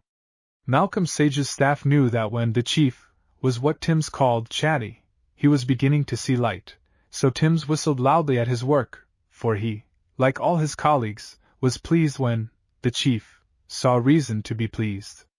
The following morning, as they trooped out of church, the inhabitants of Hempdon were greatly interested in the breakdown of a large car, which seemed to defy the best efforts of the chauffeur to coax into movement. The owner drank cider at the Spotted Woodpigeon and talked pleasantly with the villagers, who, on learning that he had never even heard of the Surrey cattle maimings, were at great pains to pour information and theories into his receptive ear. The episode quite dwarfed the remarkable sermon preached by Mr. Callice, in which he exhorted his congregation to band themselves together to track down him who was maiming and torturing God's creatures, and defying the Master's merciful teaching. It was Tom Hines, assisted by a Boy Scout, who conducted Malcolm Sage to the scene of the latest outrage. It was Hines who described the position of the mare when she was discovered, and it was he who pocketed 2 half-crowns as the car moved off Londonwards. That evening Malcolm Sage sat long and late at his table, engrossed in the map that Inspector Wensdale had sent him. Finally he subjected to a thorough and exhaustive examination the thumbnail of his right hand. It was as if he saw in its polished surface the tablets of destiny. The next morning he wrote a letter that subsequently caused Sir John Hackblock to explode into a torrent of abuse of detectives in general, and one investigator in particular. It stated in a few words that, owing to circumstances over which he had no control, Malcolm Sage would not be able to undertake the inquiry with which Sir John Hackblock had honored him until the end of the month following. He hoped, however, to communicate further with his clients soon after the 23rd of that month. Chapter 5 Inspector Wensdale is Surprised Eye. Nearly a month had elapsed, and the cattle maiming mystery seemed as far off solution as ever. The neighborhood in which the crimes had been committed had once more settled down to its usual occupations, and Scotland Yard had followed suit. Sir John Hackblock had written to the Chief Commissioner, and a question had been asked in the House. Inspector Wensdale's colleagues had learned that it was dangerous to mention in his presence the words cattle or maiming. The inspector knew that the affair was referred to as Wensdale's Waterloo, and his failure to throw light on the mystery was beginning to tell upon his nerves. For 3 weeks he had received no word from Malcolm Sage. One morning on his arrival at Scotland Yard he was given a telephone message asking him to call round at the bureau during the day. "Nothing new?" queried Malcolm Sage 10 minutes later, as the inspector was shown into his room by Thompson. The inspector shook a gloomy head and dropped his heavy frame into a chair. Malcolm Sage indicated with a nod that Thompson was to remain. "Can you borrow a couple of covered government lorries?" queried Malcolm Sage. "A couple of hundred if necessary," said the inspector dully. "2 will be enough," was the dry rejoinder. "Now listen carefully, Wensdale. I want you to have 50 men housed some 10 miles away from Hempdon on the afternoon of the 22nd. Select men who have done scouting, ex-Boy Scouts for preference. Don't choose any with bald heads or with very light hair. See that they are wearing dark clothes and dark shirts and, above all, no white collars. Take with you a good supply of burnt cork such as is used by nigger minstrels." Malcolm Sage paused, and for the fraction of a second there was a curious fluttering at the corners of his mouth. Inspector Wensdale was sitting bolt upright in his chair, gazing at Malcolm Sage as if he had been requested to supply 2 lorry loads of archangels. "It will be moonlight, and caps might fall off," explained Malcolm Sage. "You cannot very well ask a man to black his head. Above all," he continued evenly, "be sure you give no indication to anyone why you want the men, and tell them not to talk. You follow me?" he queried. "Yes," said the inspector. I follow. Don't go down Hempdon way again, and tell no one in the neighborhood, no one, you understand, is to know anything about it. Don't tell the general, for instance." "Him!" There was a world of hatred and contempt in the inspector's voice. Then he glanced a little oddly at Malcolm Sage. Malcolm Sage went on to elaborate his instructions.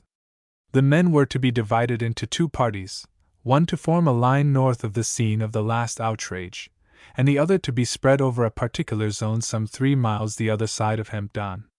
They were to blacken their faces and hands, and observe great care to show no light coloring in connection with their clothing. Thus they would be indistinguishable from their surroundings. "You will go with one lot," said Malcolm Sage to the inspector, "and my man Finley with the other. Thompson and I will be somewhere in the neighborhood. You will be given a password for purposes of identification. You understand?" "I think so," said the inspector, in a tone which was suggestive that he was very far from understanding. "I'll have everything typed out for you, and scale plans of where you are to post your men. Above all, don't take anyone into your confidence." Inspector Wensdale nodded and looked across at Thompson, as if to assure himself that after all it really was not some huge joke. "If nothing happens on the 22nd, we shall carry on the 2nd, 3rd, and 4th nights.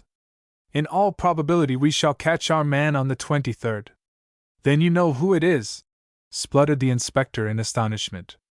"I hope to know on the 23rd, said Malcolm Sage dryly, as he rose and walked towards the door. Directness was his strong point.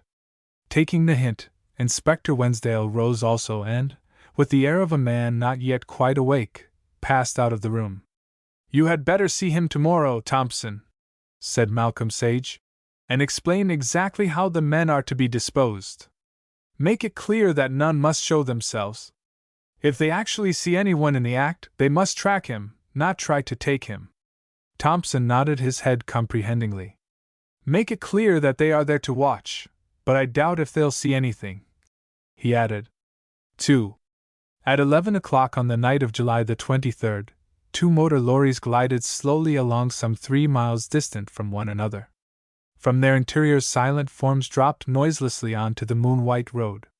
A moment later, slipping into the shadow of the hedge, they disappeared. All the previous night men had watched and waited, but nothing had happened. Now they were to try again. Overhead the moon was climbing the sky, struggling against masses of cloud that from time to time swung themselves across her disk. In the village of Hempdon all was quiet. The last light had been extinguished, the last dog had sent forth a final challenging bark, hoping that some neighboring rival would answer and justify a volume of canine protest. On the western side of the highway, and well behind the houses, two figures were standing in the shadow cast by a large oak. Their faces and hands were blackened, rendering them indistinguishable from their surroundings. One wore a shade over a pair of gold-rimmed spectacles, a precaution against the moonlight being reflected on the lenses. Half an hour and a half passed. They waited. Presently one gripped the arm of the other and pointed. At the back of the house immediately opposite there was a slight movement in the shade cast by a hedge. Then the line readjusted itself and the shadow vanished. A moment later it reappeared in a patch of moonlight, looking like a large dog. Stooping low, Malcolm Sage and Thompson followed the dog-like form, themselves taking advantage of every patch of shadow and cover that offered. The mysterious form moved along deliberately and without haste, now disappearing in the shadow cast by some tree or bush, now reappearing once more on the other side. It was obviously taking advantage of everything that tended to conceal its movements. Once it disappeared altogether, and for 5 minutes the two trackers lay on their faces and waited. "Making sure he's not being followed," whispered Thompson, and Malcolm Sage nodded.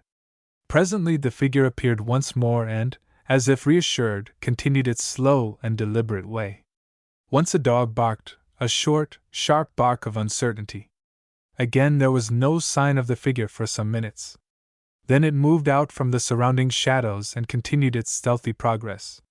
Having reached the outskirts of the village, it continued its crouching course along the western side of the hedge flanking the roadside. Malcolm Sage and Thompson followed under the shadow of a hedge running parallel. For a mile the slow and laborious tracking continued.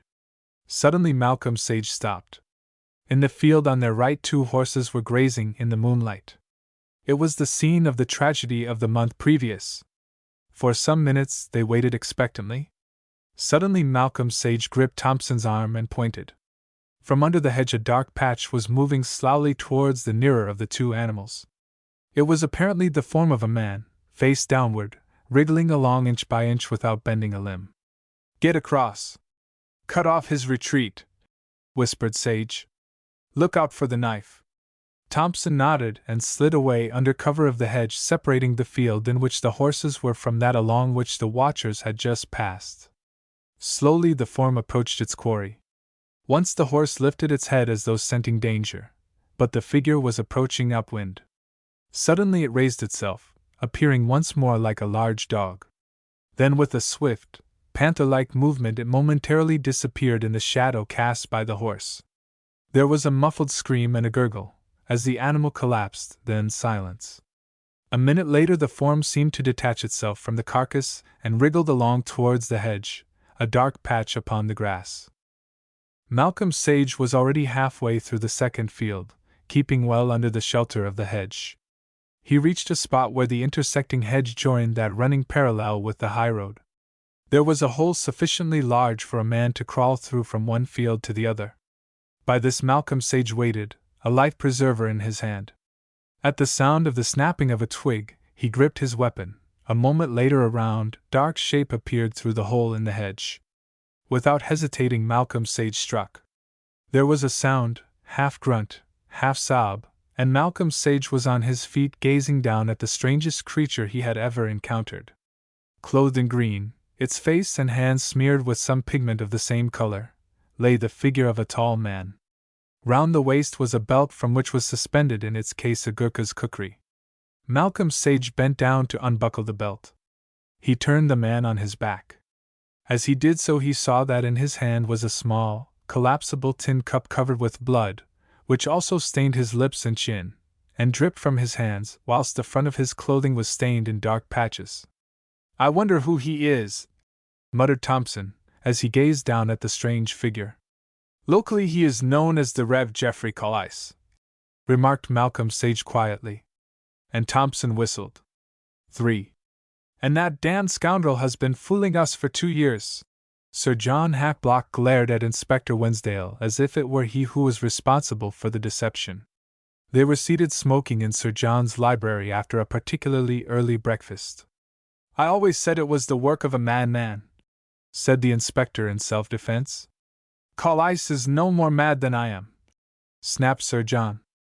I wish I were going to try him, he added grimly. The scoundrel! To think. His indignation choked him. He is not mad in the accepted sense, said Malcolm Sage as he sucked meditatively at his pipe. I should say that it is a case of race memory. Race memory! Damn it! What's that? Sir John Hackblock snapped out the words in his best parade ground manner. He was more purple than ever about the jowl, and it was obvious that he was prepared to disagree with everyone and everything. As Lady Hackblock and her domestics would have recognized without difficulty, Sir John was angry. How the devil did you spot the brute? He demanded, as Malcolm Sage did not reply immediately. Race memory, he remarked, ignoring the question, is to man what instinct is to animals. It defies analysis or explanation. Sir John stared, but it was Inspector Wensdale who spoke. But how did you manage to fix the date, Mr. Sage? He inquired. By the previous outrages, was the reply. The previous outrages, cried Sir John. Damn it! How did they help you? They all took place about the time the moon was at the full. There were 28 in all. Malcolm Sage felt in his pocket and drew out a paper. These are the figures. In his eagerness, Sir John snatched the paper from his hand, and with Inspector Wensdale looking over his shoulder, read. Day before full moon. For full moon. 15 day after. 7 second day after. 2, total 28. 28. Well, I'm damned! Exclaimed Sir John, looking up from the paper at Malcolm Sage, as if he had solved the riddle of the universe. The inspector's only comment was a quick indrawing of breath. Sir John continued to stare at Malcolm Sage, the paper still held in his hand. That made matters comparatively easy, continued Malcolm Sage. The outrages were clearly not acts of revenge upon any particular person, for they involved 9 different owners. They were obviously the work of someone subject to a mania, or obsession, which gripped him when the moon was at the full. But how did you fix the actual spot? Burst out Inspector Wensdale excitedly. Each of the previous acts had been either in a diametrically opposite direction from that immediately preceding it, or practically on the same spot. For instance, the first 3 were north, east, and south of Hempdon, in the order named. Then the cunning of the perpetrator prompted him to commit a 4th, not to the west, but to the south, within a few yards of the previous act. The criminal argued, probably subconsciously, that he would be expected to complete the square. But what made you fix on Hempdon as the headquarters of the blackguard? Inquired Sir John. That was easy, remarked Malcolm Sage, polishing the thumbnail of his left hand upon the palm of his right. Easy! The exclamation burst involuntarily from the inspector. You supplied me with a large-scale map showing the exact spot where each of the previous maimings had taken place. I drew a square to embrace the whole. Lines drawn diagonally from corner to corner gave me the center of gravity. But, began the inspector. Ignoring the interruption, Malcolm Sage continued. A man committing a series of crimes from a given spot was bound to spread his operations over a fairly wide area in order to minimize the chance of discovery. The longer the period and the larger the number of comes, the greater the chance of his being located somewhere near the center of his activities. Well, I'm damned, remarked Sir John for the second time. Then suddenly turning to Inspector Wensdale. Damn it! He exploded. Why didn't you think of that? There was, of course, the chance of his striking in another direction, continued Malcolm Sage, digging into the bowl of his pipe with a penknife. So I placed the men in such a way that if he did so he was bound to be seen. Inspector Wensdale continued to gaze at him, eager to hear more. But what was that you said about race memory? Sir John had quieted down considerably since Malcolm Sage had begun his explanation. I should describe it as a harking back to an earlier phase. It is to the mind what atavism is to the body. In breeding, for instance. Malcolm Sage looked across to Sir John. You find that an offspring will manifest characteristics, or a taint, that is not to be found in either sire or dam. Sir John nodded. Well, race memory is the same thing in regard to the mental plane, a sort of subconscious wave of reminiscence. In Callus' case it was in all probability the memory of some sacrificial rite of his ancestors centuries ago.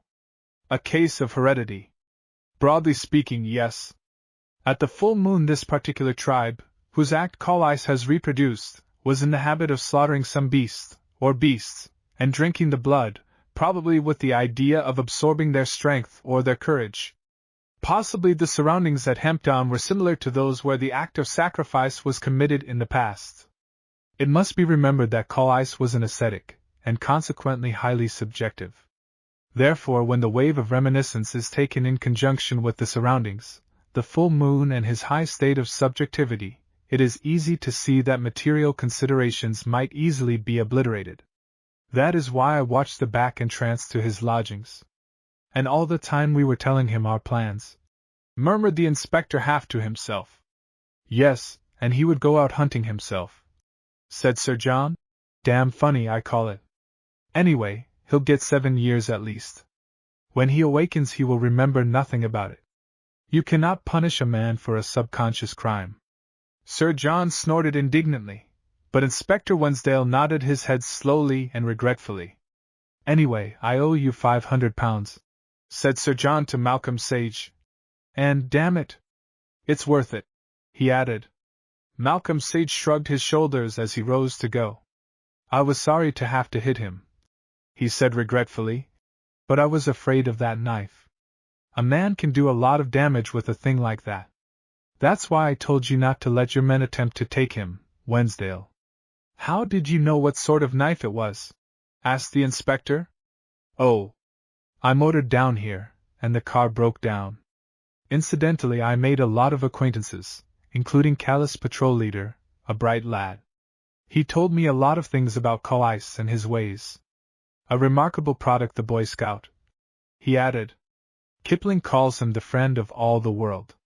Sir John looked across at Inspector Wensdale, who was strongly tempted to wink. Don't think too harshly of Callice, said Malcolm Sage as he shook hands with Sir John.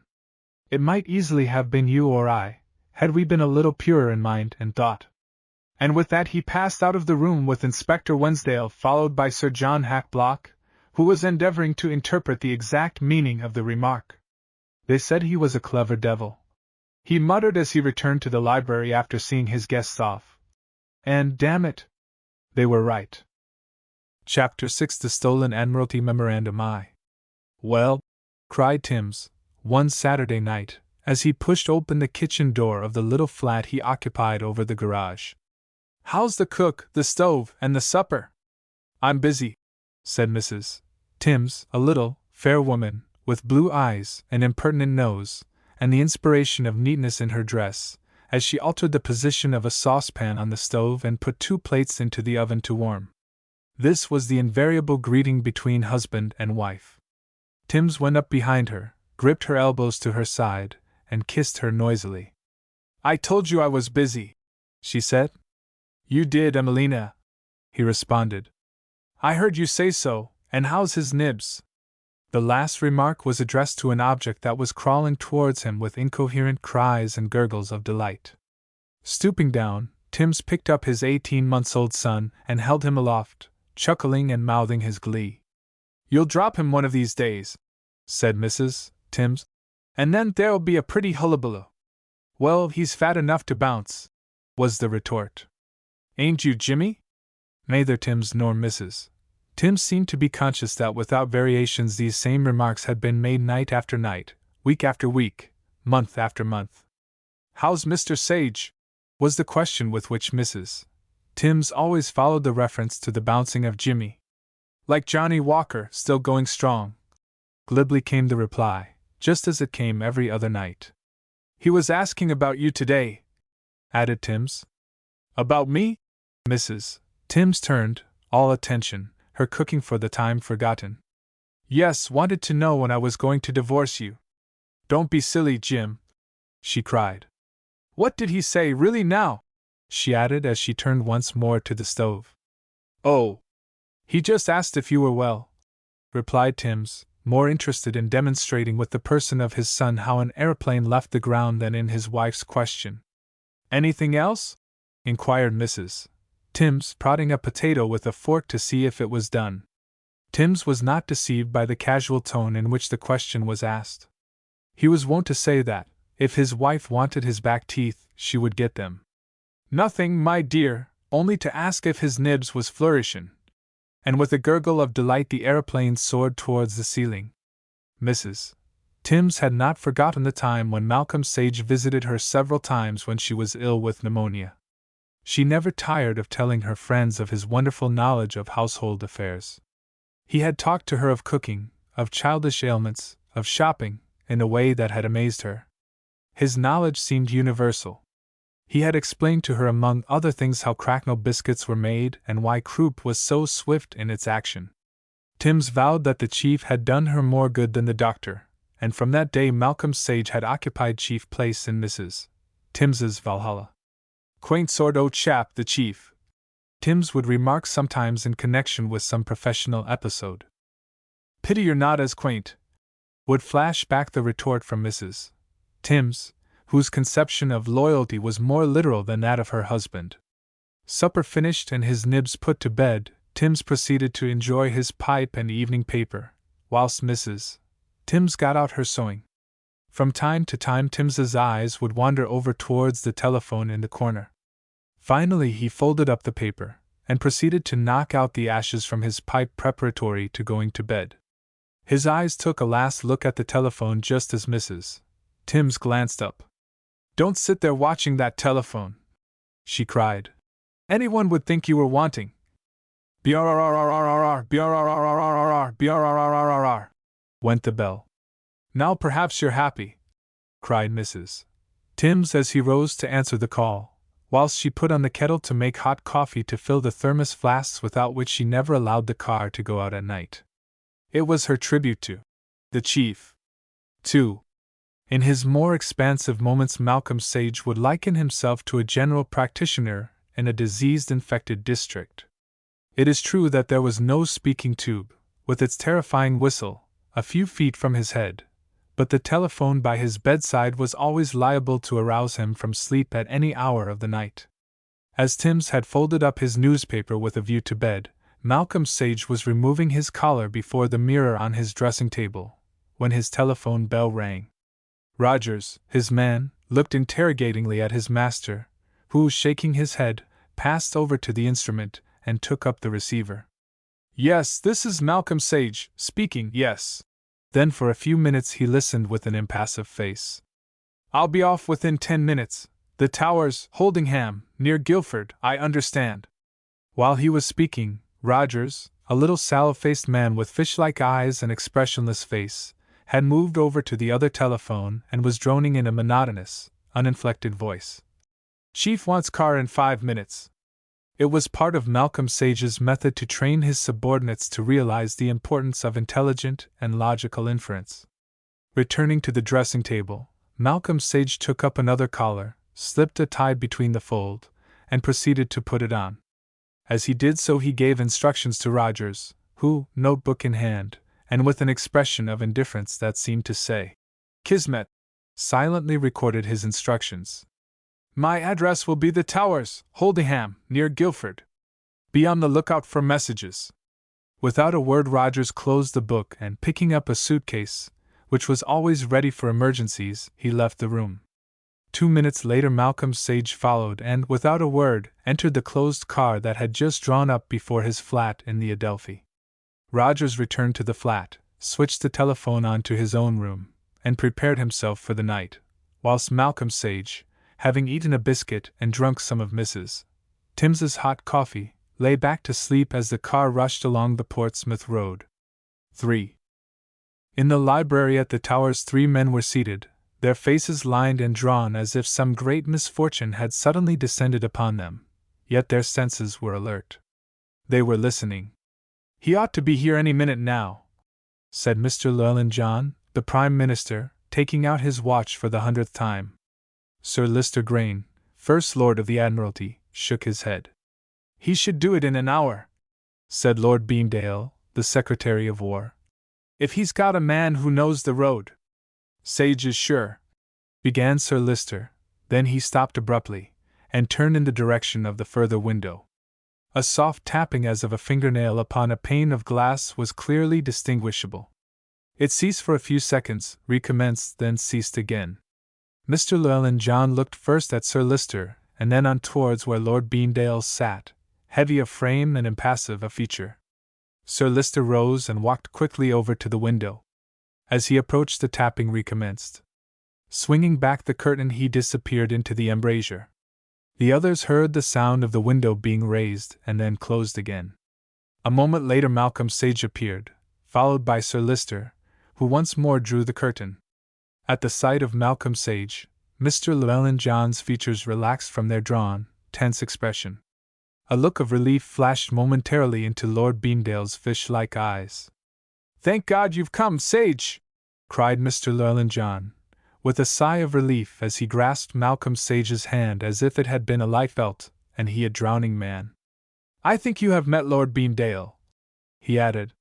Malcolm Sage bowed to the War Minister, then with great deliberation removed his overcoat, carefully folded it, and placed it upon a chair, laying his cap on top. He then selected a chair at the table that gave him a clear view of the faces of the three ministers, and sat down. "Why did you come to the window?" inquired Sir Lister, as he resumed his own seat. "Did you know this was the library?" "I saw a crack of light between the curtains," replied Malcolm Sage. "It may be desirable that no one should know I have been here," he added. "Something terrible has happened, Sage," broke in the Prime Minister, his voice shaking with excitement. He had with difficulty contained himself whilst Malcolm Sage was taking off his overcoat and explaining his reason for entering by the window. It's. His voice broke. "Perhaps Sir Lister will tell me, or Lord Beamdale," suggested Malcolm Sage, looking from one to the other. Lord Beamdale shook his head. "Just a bare outline, Sir Lister," said Malcolm Sage, spreading out his fingers before him. Slowly, deliberately, and with perfect self-possession, Sir Lister explained what had happened. "The Prime Minister and Lord Beamdale came down with me on Thursday night to spend the weekend," he said. "Incidentally, we were to discuss a very important matter connected with this country's foreign policy." The hesitation was only momentary. "Lord Beamdale brought with him a document of an extremely private nature. This I had sent to him earlier in the week for consideration and comment. If that document were to get to a certain embassy in London, no one can foretell the calamitous results. It might even result in another war, if not now, certainly later. It was, I should explain, of a private and confidential nature, and consequently quite frankly expressed. And you must remember," began Mr. Llewellyn John excitedly. "One moment, sir," said Malcolm Sage quietly, without looking up from an absorbed contemplation of a bronze letter-weight fashioned in the form of a sphinx. Mr. Llewellyn John sank back into his chair, and Sir Lister resumed. "Just over an hour and a half ago, that is to say soon after 11 o'clock, it was discovered that the document in question was missing, and in its place had been substituted a number of sheets of blank paper. Unless it's found, Sage," cried Mr. Llewellyn John, jumping up from his chair in his excitement, "the consequences are too awful to contemplate." For a few seconds he strode up and down the room, then returning to his chair, sank back into its comfortable depths. "Where was the document kept?" inquired Malcolm Sage, his long, sensitive fingers stroking the back of the Sphinx. "In the safe," replied Sir Lister, indicating with a nod a small safe let into the wall. "You are in the habit of using it for valuable documents?" queried Malcolm Sage. "As a matter of fact, very seldom. It is mostly empty," was the reply. "Why?" "I have a larger safe in my dressing-room, in which I keep my papers. During the day I occasionally use this to save going up and downstairs." "Where do you keep the key?" "When there is anything in the safe I always carry it about with me." "And at other times?" "Sometimes in a drawer in my writing table." said Sir Lister. But generally I have it on me. When was the document put into the safe? At 7:45 tonight, just as the second dressing gong was sounding. And you yourself put it in, locked the door, and have retained the key ever since? Malcolm Sage had exhausted the interest of the Sphinx and was now drawing diagrams with his forefinger upon the morocco surface of the table. Sir Lister nodded. I put the key in the pocket of my evening vest when I changed, he said. After the other guests had retired, the Prime Minister raised a point that necessitated reference to the document itself. It was then I discovered the substitution. But for that circumstance the safe would not have been opened until when? Queried Malcolm Sage.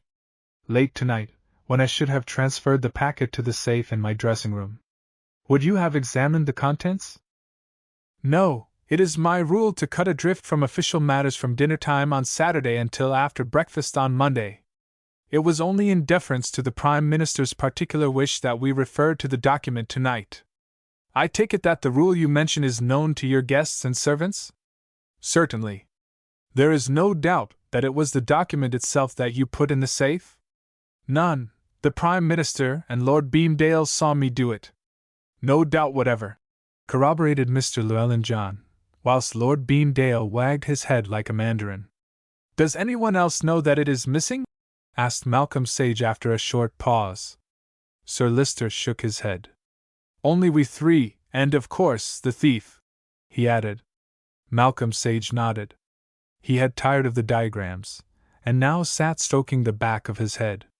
Has anyone left the house since the discovery, that is, as far as you know? He queried at length. No one, said Sir Lister. The servants, of course, have access to this room? Yes, but only Walters, my butler, is likely to come here in the evening, except, of course, my secretary. Where does he dine? Miss Blair, corrected Sir Lister, always takes her meals in her own sitting room, where she works. It is situated at the back of the house on the ground floor. Again Malcolm Sage was silent, this time for a longer period. So far as you know, then, he said at length, addressing Sir Lister, only 3 people in the house were acquainted with the existence of the document, you, the Prime Minister, and Lord Beamdale. Sir Lister inclined his head. You are certain of that? Malcolm Sage looked up swiftly and keenly. Your secretary and Lady Grain, for instance, they knew nothing about it. Nothing, of that I am absolutely certain, replied Sir Lister coldly. And the nature of the document? Inquired Malcolm Sage. Sir Lister looked across at Mr. Llewellyn-John, who turned interrogatingly to Lord Beamdale. I am afraid it is of too private a nature to. He hesitated. If you require me to trace something, said Malcolm Sage evenly, you must at least tell me what that something is. It is a document which, began Lord Beamdale, then he too paused. But surely, Sage, broke in Mr. Llewellyn-John, is it not necessary to know the actual contents? If you had lost something and would not tell me whether it was a dog or a diamond, would you expect me to find it? But, began Mr. Llewellyn-John. I'm afraid we are wasting time, gentlemen, said Malcolm Sage, rising. I would suggest Scotland Yard. The official police must work under any handicap imposed. I regret that I am unable to do so. He walked across to the chair where lay his cap and coat. Now, Sage, said Mr. Llewellyn-John tactfully, you mustn't let us down, you really mustn't. Then turning to Sir Lister, he said, I can see his point. If he doesn't know the nature of the document, he cannot form a theory as to who is likely to have taken it. Perhaps under the circumstances, Grain, we might take Sage into our confidence, at least to such extent as he thinks necessary. Sir Lister made no response, whilst Lord Beamdale, whose economy in words had earned for him the sobriquet of Lord Dumbeam, sat with impassive face. Perhaps I can help you, said Malcolm Sage, still standing by the chair on which lay his cap and coat. At the end of every great war the plans departments of the Admiralty and the War Office are busy preparing for the next war. I suggest that this document was the Admiralty draft of a plan of operations to be put into force in the event of war occurring between this country and an extremely friendly power. It was submitted to the War Office for criticism and comment as far as land operations were concerned. Another power, unfriendly to the friendly power, would find in this document a very valuable red herring to draw across the path of its own perplexities. Good heavens! Cried Mr. Llewellyn John, starting upright in his chair. How on earth did you know? It seems fairly obvious, said Malcolm Sage, as he returned to his chair and resumed his stroking of the Sphinx's back. Who else knew of the existence of the document? He inquired. No one outside the Admiralty and the war. Sir Lister stopped suddenly. From the corridor, apparently just outside the library door, came the sound of a suppressed scream, followed by a bump against the woodwork.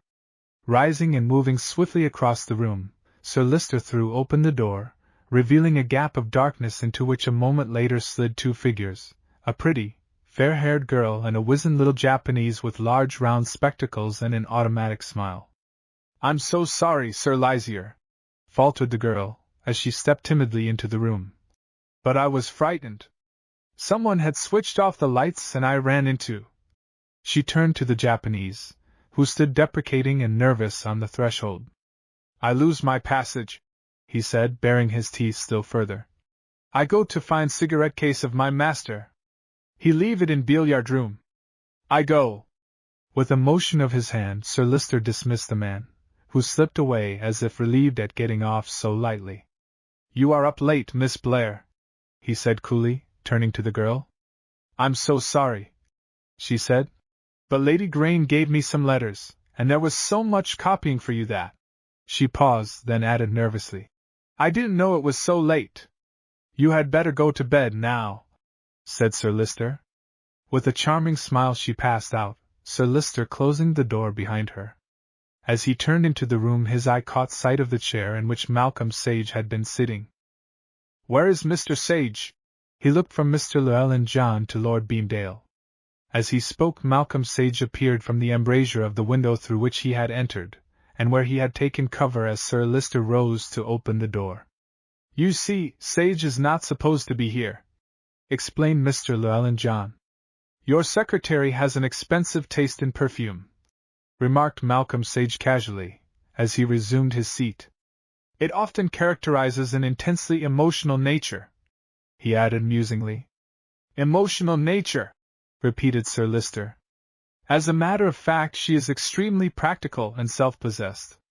You were saying, he concluded with the air of a man who dismisses a trifling subject in favor of one of some importance. Diplomatists should be trained physiognomists, murmured Malcolm Sage. A man's mouth rarely lies, a woman's never. Sir Lister stared. Now, continued Malcolm Sage, I should like to know who is staying here. Sir Lister proceeded to give some details of the guests and servants. The domestic staff comprised 21, and none had been in Sir Lister's employ for less than 3 years. They were all excellent servants, of a reproachable character, who had come to him with good references. 17 of the 21 lived in the house. There were also 4 ladies' maids and 5 men-servants attached to the guests. Among the men-servants was Sir Geoffrey Trawler's Japanese valet. There was something in Sir Lister's voice as he mentioned this fact that caused Malcolm Sage to look up at him sharply. The man you have just seen, Sir Lister explained. He has been the cause of some little difficulty in the servants' hall. They object to sitting down to meals with a Chinaman, as they call him. He seems intelligent? Remarked Malcolm Sage casually. On the contrary, he is an extremely stupid creature, was the reply. He is continually losing himself. Only yesterday morning I myself found him wandering about the corridor leading to my own bedroom. Walters has also mentioned the matter to me. Sir Lister then passed on to the guests. They comprised Mrs. Selton, an aunt of Sir Lister, Sir Geoffrey and Lady Trawler, old friends of their hostess, Lady Windale and her 2 daughters. There were also Mr. Gerald Nash, M.P., and Mr. and Mrs. Richard Winnington, old friends of Sir Lister and Lady Grain. Later, I may require a list of the guests, said Malcolm Sage, when Sir Lister had completed his account. You said, I think, that the key of the safe was sometimes left in an accessible place? Yes, in a drawer. so that anyone having access to the room could easily have taken a wax impression. Sir Lister flushed slightly. There is no one, he began. There is always a potential someone, corrected Malcolm Sage, raising his eyes suddenly and fixing them full upon Sir Lister. The question is, Sage, broke in Mr. Llewellyn John tactfully. What are we to do? I should first like to see the inside of the safe and the dummy packet, said Malcolm Sage, rising. No, I will open it myself if you will give me the key, he added, as Sir Lister rose and moved over to the safe. Taking the key, Malcolm Sage kneeled before the safe door and, by the light of an electric torch, surveyed the whole of the surface with keen-sighted eyes. Then placing the key in the lock, he turned it, and swung back the door, revealing a long official envelope as the sole contents. This he examined carefully without touching it, his head thrust inside the safe. Is this the same envelope as that in which the document was enclosed? He inquired, without looking round. The three men had risen and were grouped behind Malcolm Sage, watching him with keen interest. It's the same kind of envelope, but, began Sir Lister, when Lord Beamdale interrupted. It's the envelope itself, he said. I noticed that the right-hand top corner was bent in rather a peculiar manner. Malcolm Sage rose and, taking out the envelope, carefully examined the damaged corner, which was bent and slightly torn. Yes, it's the same, cried Mr. Llewellyn John. I remember tearing it myself when putting in the document. How many leaves of paper were there? Inquired Malcolm Sage. 8, I think, replied Sir Lister. 9, corrected Lord Beamdale. There was a leaf in front blank but for the words, Plans Department. Have you another document from the same department? Inquired Malcolm Sage of Sir Lister. Several. I should like to see one. Sir Lister left the room, and Malcolm Sage removed the contents of the envelope. Carefully counting 9 leaves of blank white foolscap, he bent down over the paper, with his face almost touching it. When Sir Lister re-entered with another document in his hand, Malcolm Sage took it from him and proceeded to subject it to an equally close scrutiny, holding up to the light each sheet in succession. I suppose, Sir Lister, you don't by any chance use scent? Inquired Malcolm Sage without looking up. Mr. Sage, Sir Lister was on his dignity. I see you don't, was Malcolm Sage's calm comment as he resumed his examination of the dummy document. Replacing it in the envelope, he returned it to the safe, closed the door, locked it, and put the key in his pocket. Well, what do you make of it? Cried Mr. Llewellyn John eagerly.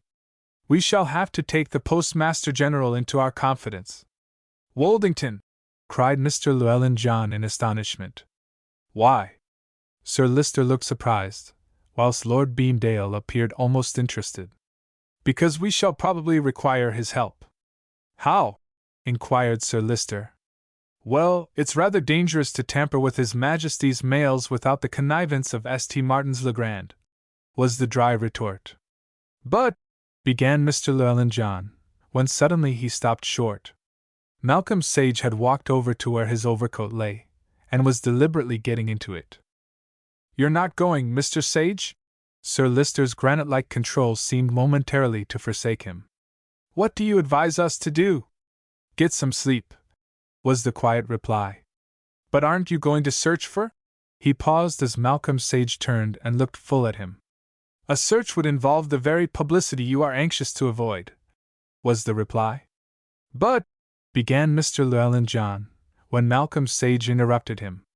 The only effective search would be to surround the house with police, and allow each occupant to pass through the cordon after having been stripped. The house would then have to be gone through, carpets and boards pulled up, mattresses ripped open, chairs. I agree with Mr. Sage, said Sir Lister, looking across at the Prime Minister coldly.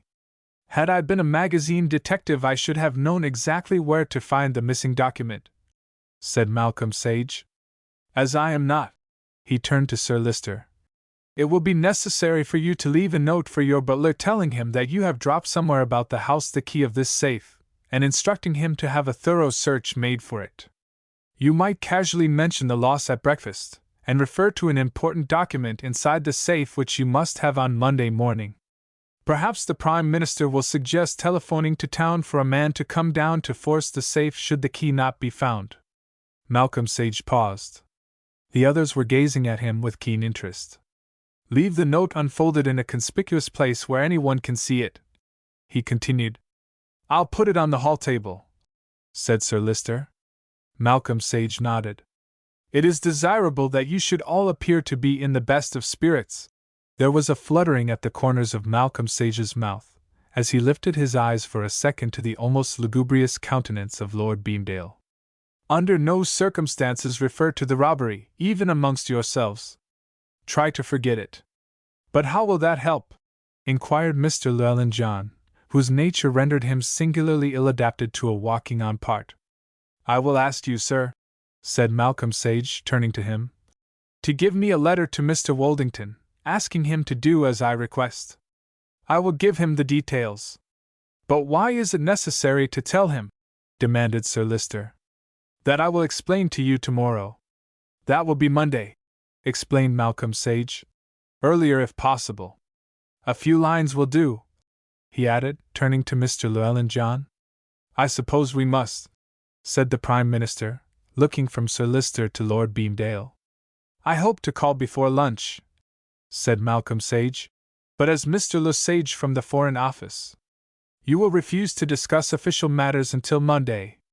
I shall probably ask you to introduce me to everyone you can. It may happen that I shall disappear suddenly. But cannot you be a little less mysterious? Said Sir Lister, with a touch of asperity in his voice. There is nothing mysterious, replied Malcolm Sage. It seems quite obvious. Everything depends upon how clever the thief is. He looked up suddenly, his gaze passing from one to another of the bewildered ministers. It's by no means obvious to me, cried Mr. Llewellyn John, complainingly.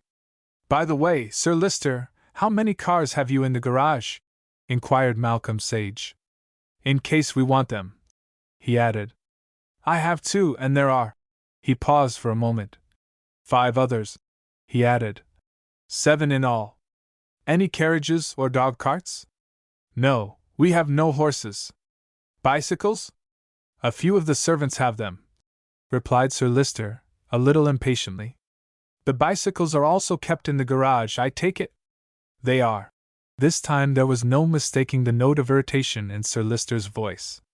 There may be several messengers from Whitehall tomorrow, said Malcolm Sage, after a pause. Please keep them waiting until they show signs of impatience. It is important. Whatever happens here, it would be better not to acquaint the police, whatever happens, he added with emphasis. And now, sir, he turned to Mr. Llewellyn John. I should like that note to the Postmaster General. Mr. Llewellyn John sat down reluctantly at a table and wrote a note. But suppose the thief hands the document to an accomplice? Said Sir Lister presently, with something like emotion in his voice. That's exactly what I am supposing, was Malcolm Sage's reply, and, taking the note that Mr. Llewellyn John held out to him, he placed it in his breast pocket, buttoned up his overcoat, and walked across to the window through which he had entered. With one hand upon the curtain he turned. If I call you may notice that I have acquired a slight foreign accent, he said, and with that he slipped behind the curtain. A moment later the sound was heard of the window being quietly opened and then shut again. Well, I'm damned! Cried Lord Beamdale, and for the moment Mr. Llewellyn John and Sir Lister forgot their surprise at Malcolm Sage's actions in their astonishment at their colleague's remark. Chapter 7: The Outrage at the Garage Eye. When Mr. Walters descended the broad staircase of the Towers on the Sunday morning he found 2 things to disturb him: Sir Lister's note on the hall table, and the Japanese valet, lost, in the conservatory. He read the one with attention, and rebuked the other with acrimony. Having failed to find the missing key himself, he proceeded to the housekeeper's room, and poured into the large and receptive ear of Mrs. Eames the story of his woes. And this a Sunday too? The housekeeper was just remarking, in a fat, comfortable voice, when Richards, the chauffeur, burst unceremoniously into the room. Someone's taken the pencils from all the magnetos, he shouted angrily, his face moist with heat and lubricant. Is that your only excuse for bursting into a lady's room without knocking? inquired Mr. Walters, with an austere dignity he had copied directly from Sir Lister. If you apply to me presently, I will lend you a pencil. In the meantime. But it's burglars. They've broken into the garage and taken the pencils from every magneto, every blinkin' one, he added by way of emphasis. At the mention of the word burglars, Mr. Walters's professional composure of feature momentarily forsook him, and his jaw dropped. Recovering himself instantly, however, he hastened out of the room, closely followed by Richards, leaving Mrs. Eames speechless, the oval cameo locket heaving up and down upon her indignant black silk bosom. A man had sworn in her presence and had departed unrebuked. On reaching the garage, Mr. Walters gazed vaguely about him. He was entirely unversed in mechanics, and Richards persisted in pouring forth technicalities that bewildered him. The chauffeur also cursed loudly and with inspiration, until reminded that it was Sunday, when he lowered his voice, at the same time increasing the density of his language. Mr. Walters was frankly disappointed. There was no outward sign of burglars. At length he turned interrogatingly to Richards. Just a-goin' to tune 'em up I was, explained Richards for the 20th time. When I found the bloomin' engines had gone wonky then. Found the engines had gone what? Inquired Mr. Walters. Wonky dud napu, explained Richards illuminatingly, whilst Mr. Walters gazed at him icily. Then in comes Davies, he continued, nodding in the direction of a little round-faced man, with chauffeur written on every inch of him. And he couldn't get his blinkin' up to earn neither. Then we starts a-lookin' round, when lo and behold, what do we find? Some streamin', saturated son of sin and whiskers as pinched the ruddy pencils out of the scarlet magnetos. The float's gone from my carburetor. The voice came from a long, lean man who appeared suddenly out of the shadows at the far end of the garage. Without a word, Richards and Davies dashed each to a car. A minute later, 2 yells announced that the floats from their carburetors also had disappeared. Later, Richards told how that morning he had found the door of the garage unfastened, although he was certain that he had locked it the night before. This was sufficient for Mr. Walters. Fleeing from the bewildering flood of technicalities and profanity of the 3 chauffeurs, he made his way direct to Sir Lister's room. Here he told his tale, and was instructed instantly to telephone to the police. At the telephone, further trouble awaited him. He could get no reply from the Exchange. He tried the private wire to the Admiralty, but with no better result. He accordingly reported the matter to Sir Lister, who was by then with Lord Beamdale in the library. It was the Minister of War who reminded his host of Malcolm Sage's strange request that whatever happened the police were not to be communicated with. But Sage could not have anticipated this monstrous outrage, protested Sir Lister, white with anger. He had already imperiously put aside Lord Beamdale's suggestion that the whole affair might be a joke. Still, better do as he said, was the rejoinder, and, as later Mr. Llewellyn John concurred, Sir Lister decided to await the arrival of Malcolm Sage before taking further steps. One by one the guests drifted down to breakfast, went out to the garage to see for themselves, and then returned to discuss the affair over coffee and kidneys, tea and toast. It subsequently transpired that without exception the cars had been entirely put out of commission. From each the pencil had been removed from the magneto, and the float from the carburetor. From the bicycles the pedals had been taken away, with the exception of those belonging to Miss Blair and one of the housemaids, the only 2 ladies' machines in the place. A veritable Claude Duval, someone remarked, but this brought little consolation to the owners of the wrecked cars. It was a fine day, too, which added to their sense of hardship. As Sir Lister left the breakfast room, he encountered Miss Blair crossing the hall. She looked very fresh and pretty, with a demure, almost childlike expression of feature. Her cheeks were flushed with health and exercise. "Would you like me to cycle over to Odford to the police?" she inquired. "My machine is quite all right. I have just been for a spin." "No, not at present, thank you, Miss Blair," said Sir Lister, a little embarrassed at having to refuse to do the obvious thing. He passed across the hall into the library, and Miss Blair, having almost fallen over the Japanese valet, lost, in a corridor leading to the billiard room, went out to condole with Richards and tell him of a strange epidemic of mishaps that seemed to have descended upon the neighborhood. She herself had passed a motorcycle, 2 push bicycles, and a Ford car, all disabled by the roadside. All that morning the Prime Minister, Sir Lister, and Lord Beamdale waited and wondered. Finding the strain of trying to look cheerful too much for them, they shut themselves up in the library on the plea of pressing official business. This, in spite of Sir Lister's well-known weekend rule. Hour after hour passed, yet not only did Malcolm Sage fail to put in an appearance, but nothing was heard or seen of the promised bogus official messengers. At luncheon more than one guest remarked upon the distrait and absent-minded appearance of the 3 ministers, and deduced from the circumstance a grave political crisis. The afternoon dragged its leaden course. Throughout the house there was an atmosphere of unrest. Among themselves the guests complained because no action had been taken to track down the despoiler of their cars. Walters had rendered the lives of the domestic staff intolerable by insisting upon search for the missing key being made in the most unlikely and inaccessible places, although in his own mind he was convinced that it had been stolen by the errant Japanese. In the library sat the 3 ministers, for the most part gazing either at one another or at nothing in particular. They were waiting for something to happen, none knew quite what. Dinner passed, a dreary meal. The ladies withdrew to the drawing-room, but still the heavy atmosphere of foreboding remained. It was nearly 9:30 when Walters entered and murmured something in Sir Lister's ear. An eager light sprang into Mr. Llewellyn John's eyes as the First Lord rose, made his apologies, and left the room. It was only by the exercise of great self-control that the Prime Minister refrained from jumping up and bolting after him. 2 minutes later Walters again entered the dining-room, with a request that Mr. Llewellyn John and Lord Beamdale would join Sir Lister in the library. As Walters threw open the library door, they found Malcolm Sage seated at the table, his fingers spread out before him, whilst Sir Lister stood by the fireplace. "Ask Miss Blair if she will come here to take down an important letter, Walters," said Sir Lister. "Well?" cried Mr. Llewellyn John, as soon as Walters had closed the door behind him. "Have you got it?" "The document is now in a strong room at the General Post Office," said Malcolm Sage without looking up. "I thought it would be safer there."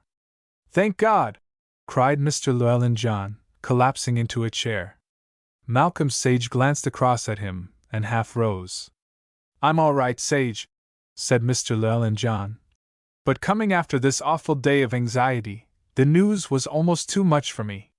"Who took it from the safe then?" inquired Sir Lister. "I—" He stopped short as the door opened, and Miss Blair entered, notebook in hand, looking very dainty in a simple grey frock, relieved by a bunch of clove carnations at the waist. Closing the door behind her, she hesitated for a moment, a smile upon her moist, slightly parted lips. "I'm sorry to disturb you, Miss Blair," began Sir Lister. "But Mr. Sage—" He paused. "It was Miss Blair who removed the document from the safe," said Malcolm Sage quietly, his eyes bent upon the fingertips of his right hand. "Miss Blair!" cried Sir Lister, his hand dropping from the mantelpiece to his side. For the fraction of a second the girl stood just inside the door, then as the significance of Malcolm Sage's words dawned upon her, the smile froze upon her lips, the blood ebbed from her face, leaving it drawn and grey, and the notebook dropped from her fingers. She staggered forward a few steps, then, clutching wildly at the edge of the table, she swayed from side to side. With an obvious effort she steadied herself, her gaze fixed upon her accuser. Slowly Malcolm Sage raised his eyes, cold, grey, inflexible, and fixed them upon the terrified girl. The 3 ministers appeared not yet to have realized the true nature of the drama being enacted before them. "Miss Blair," said Malcolm Sage quietly, "what are your relations with Paul Cresset?" Twice she essayed to speak, but no sound came. I know him," she faltered at length. "I wondered," said Malcolm Sage slowly. "What does this mean, Mr. Sage?" inquired Sir Lister. "I will tell you," said Malcolm Sage, whilst Lord Beamdale placed a chair into which Miss Blair collapsed. "Last night whilst you were at dinner Miss Blair opened your safe with a duplicate key made from a wax impression. She abstracted a valuable document, putting in its place some sheets of blank paper. He paused. Go on, almost gasped Mr. Llewellyn John. She took the document to her room and hid it, a little uncertain as to how she should get it to her accomplice. This morning she saw Sir Leicester's note on the hall table, and emboldened by the thought that the theft had not been discovered, she cycled out to Odford and posted the document to Paul Cressid at his chambers in Jermyn Street. Again Malcolm Sage paused and drew from his pocket a note. In the envelope was enclosed this note. He handed to Mr. Llewellyn John a half-sheet of paper on which was typed. Paul, dearest, I have done it. I will ring you up tomorrow. I shall ask for Tuesday off. You will keep your promise, dear, and save me, won't you? If you don't, I shall kill myself. G. Miss Blair, said Sir Leicester coldly, what have you to say? And nothing, she faltered, striving to moisten her grey lips. If you will tell the truth, said Malcolm Sage, you still have a chance. If not, he paused significantly. She gulped noisily, striving to regain her power of speech. You promise? She looked across at Mr. Llewellyn John. Whatever Mr. Sage says we endorse, he replied gravely. Both of us? She repeated. Both, said Malcolm Sage. I love him, she moaned, then after a pause she added. It was to save the disgrace. He promised, he swore he would if I did it. Swore he would do what? Said Malcolm Sage. Marry me. Malcolm Sage raised his eyes to Sir Leicester, who was standing implacable and merciless. The girl's head had fallen forward upon the table, and her shoulders were heaving convulsively. Rising, Malcolm Sage walked across and placed his hand upon her arm. It will be better for everybody if you will try and control yourself, he said gently. And above all, tell us the truth. As if surprised at the gentleness of his tone, she slowly raised her drawn face and looked at him in wonder. Now listen to me, continued Malcolm Sage, drawing up a chair and seating himself beside her, and tell me if I am wrong. Whilst you were acting as Sir Leicester's secretary, you met Paul Cressid at the Admiralty, and you were attracted to him. She nodded, with a quick indrawing of her breath. He made violent love to you and you succumbed. Later you took him into your confidence in regard to a certain matter, and he promised to marry you. He put you off from time to time by various excuses. You were almost distracted at the thought of the disgrace. He persuaded you to take a wax impression of Sir Leicester's key, on the chance of it one day being useful. Again she nodded, whilst the three men listened as if hypnotized. Finally he swore that he would marry you if you would steal this document, and he showed you a special license. Am I right? She nodded again, and then buried her head in her arms. I suppose, said Malcolm Sage quietly, he did not happen to mention that he was already married? Married? She started up, her eyes blazing. It isn't true, oh! It isn't true, she cried. I'm afraid it is, said Malcolm Sage, with feeling in his voice. With a moan of despair her head fell forward upon the table, and hard dry sobs shook her frail body. Miss Blair, said Malcolm Sage presently, when she had somewhat regained her self-control, my advice to you is to write out a full confession and bring it to me at my office tomorrow morning. It is your only chance, and now you must go to your room. He rose, assisted her to her feet, and led her to the door, which he closed behind her. That, I think, concludes the inquiry, he said, as he walked over to the fireplace and, leaning against the mantelpiece, he began to fill his pipe. Unless, he added, turning to Mr. Llewellyn John, you would like to see Cressid. The Prime Minister looked across at Sir Leicester and then at Lord Beamdale. Both shook their heads. What we should like, Sage, said Mr. Llewellyn John, is a little information as to what has been happening. With great deliberation Malcolm Sage proceeded to light his pipe.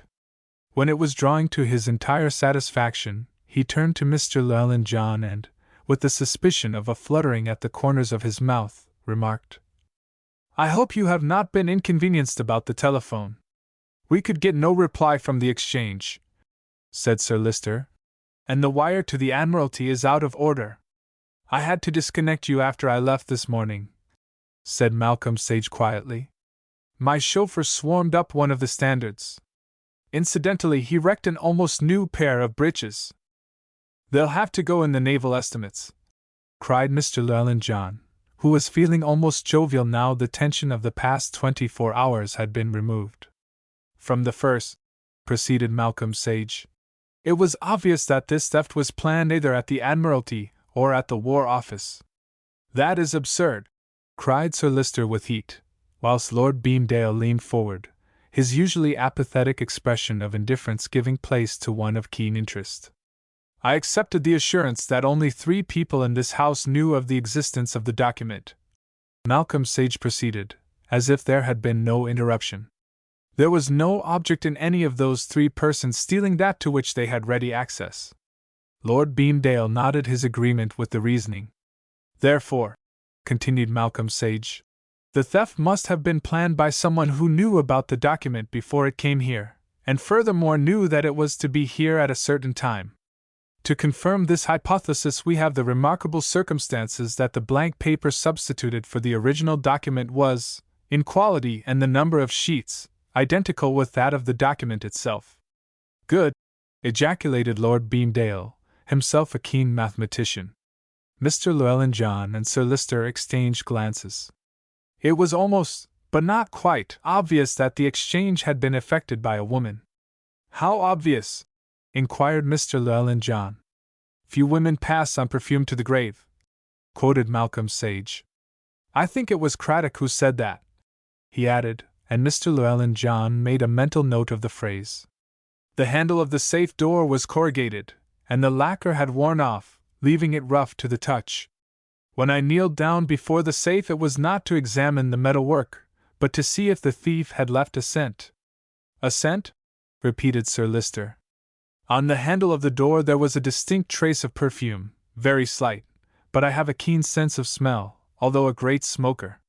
On the document itself there was also evidence of a rather expensive perfume, not unlike that used by Miss Blair. Furthermore, it was bent in a rather peculiar manner, which might have resulted from its being carried in the belt of a woman's frock. It might, of course, have been mere chance, he added, but the envelope did not show a corresponding bend.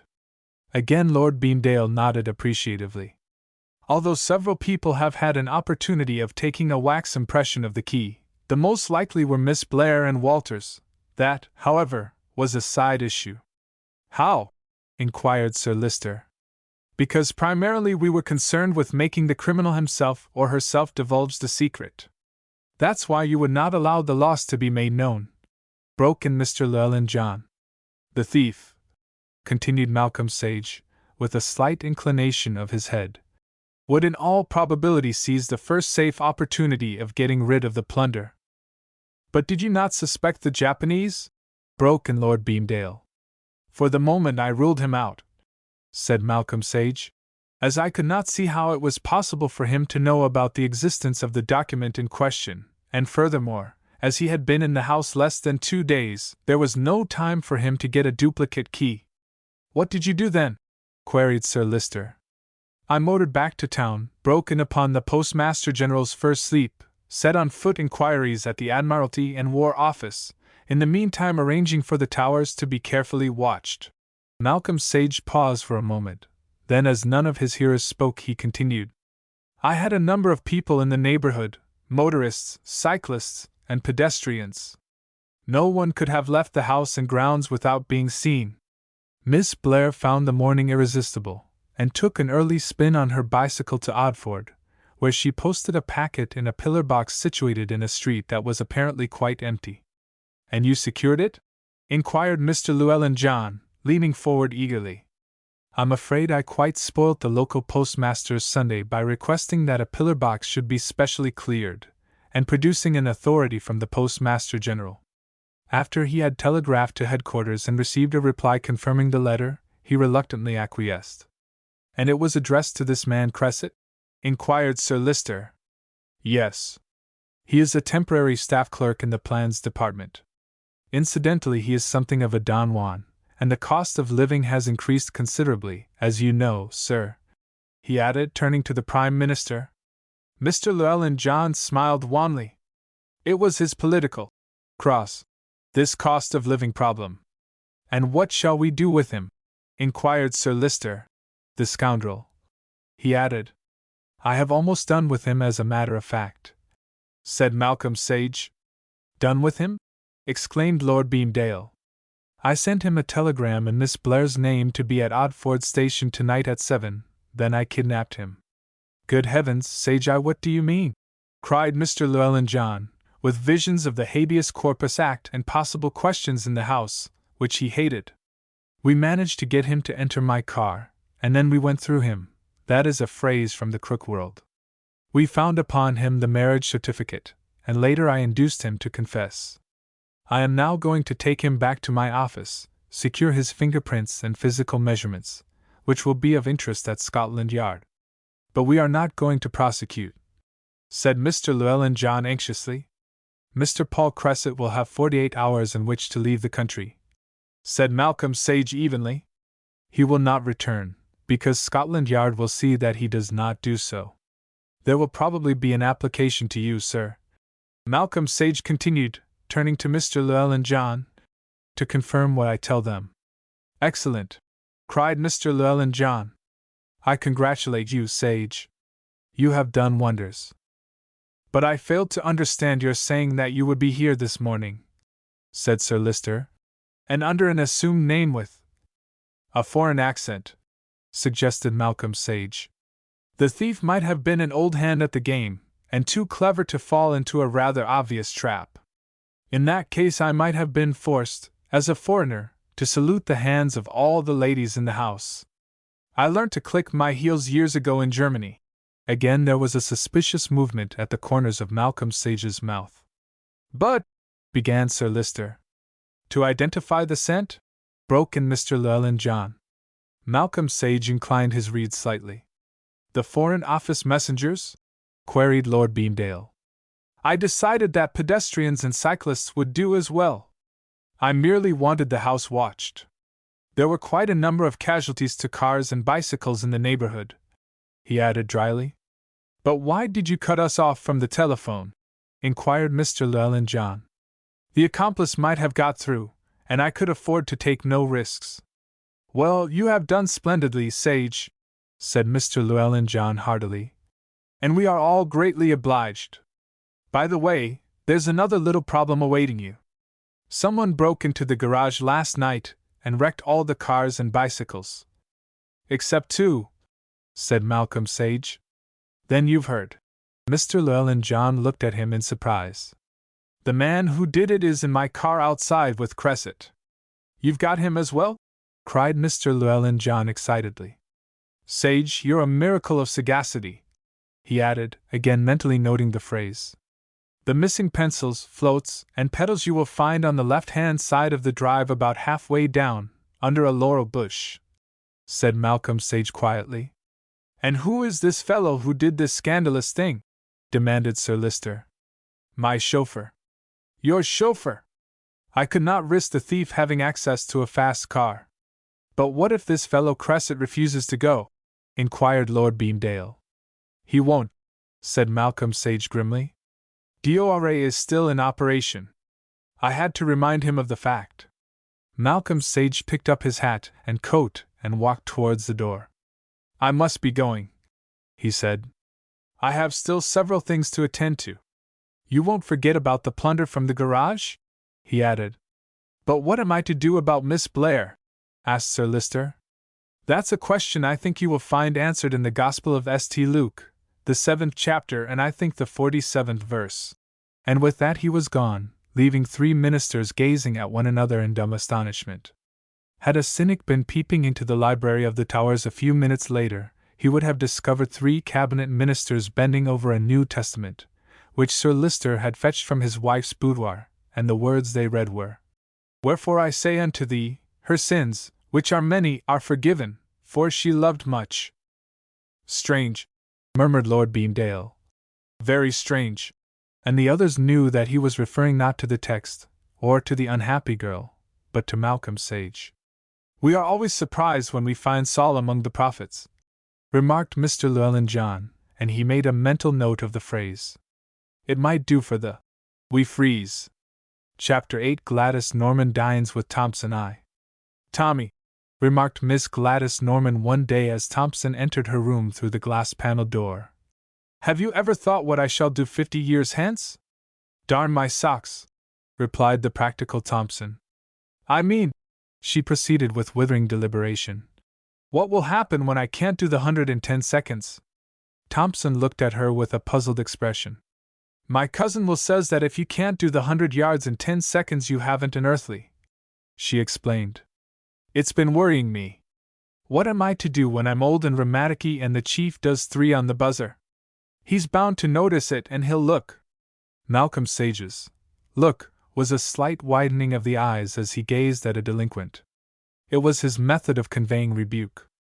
That look would cause Thompson to swear earnestly under his breath for the rest of the day, whilst on Gladys Norman it had several distinct effects: the biting of her lower lips, the snubbing of Thompson, the merciless banging of her typewriter, and a self-administered rebuke of Gladys Norman, you're a silly little ass, being the most noticeable. For a moment Thompson thought deeply, then with sudden inspiration he said, Why not move your table nearer his door? What a brain! She cried, regarding him with mock admiration. You must have been waving it with Hin's curlers. Yes, she added. You may take me out to dinner tonight, Tommy. Thompson was in the act of waving his hat wildly over his head when Malcolm Sage came out of his room. For the fraction of a second he paused and regarded his subordinates. It's not another war, I hope, he remarked, and without waiting for a reply he turned, re-entered his room and closed the door. Gladys Norman collapsed over her typewriter, where with heaving shoulders she strove to mute her mirth with a ridiculous dab of pink cambric. Thompson looked crestfallen. He had turned just in time to see Malcolm Sage re-enter his room. 3 sharp bursts on the buzzer brought Gladys Norman to her feet. There was a flurry of skirt, the flash of a pair of shapely ankles, and she disappeared into Malcolm Sage's room. 2. It's a funny old world, remarked Gladys Norman that evening, as she and Thompson sat at a sheltered table in a little Soho restaurant. It's a jolly nice old world, remarked Thompson, looking up from his plate. And this chicken, is it? Chicken first, Gladys Norman also ran, she remarked scathingly. Thompson grinned and returned to his plate. Why do you like the chief, Tommy? She demanded. Thompson paused in his eating, resting his hands, still holding knife and fork, upon the edge of the table. The suddenness of the question had startled him. If you must sit like that, at least close your mouth, she said severely. Thompson replaced his knife and fork upon the plate. Well, why do you? She queried. Why do I what? He asked. She made a movement of impatience. Like the chief, of course. Then, as he did not reply, she continued. Why does Timms like him, and the innocent, and Sir James, and Sir John Dean, and the whole blessed lot of us? Why is it, Tommy, why? Thompson merely gaped, as if she had propounded some unanswerable riddle. Why is it? She repeated.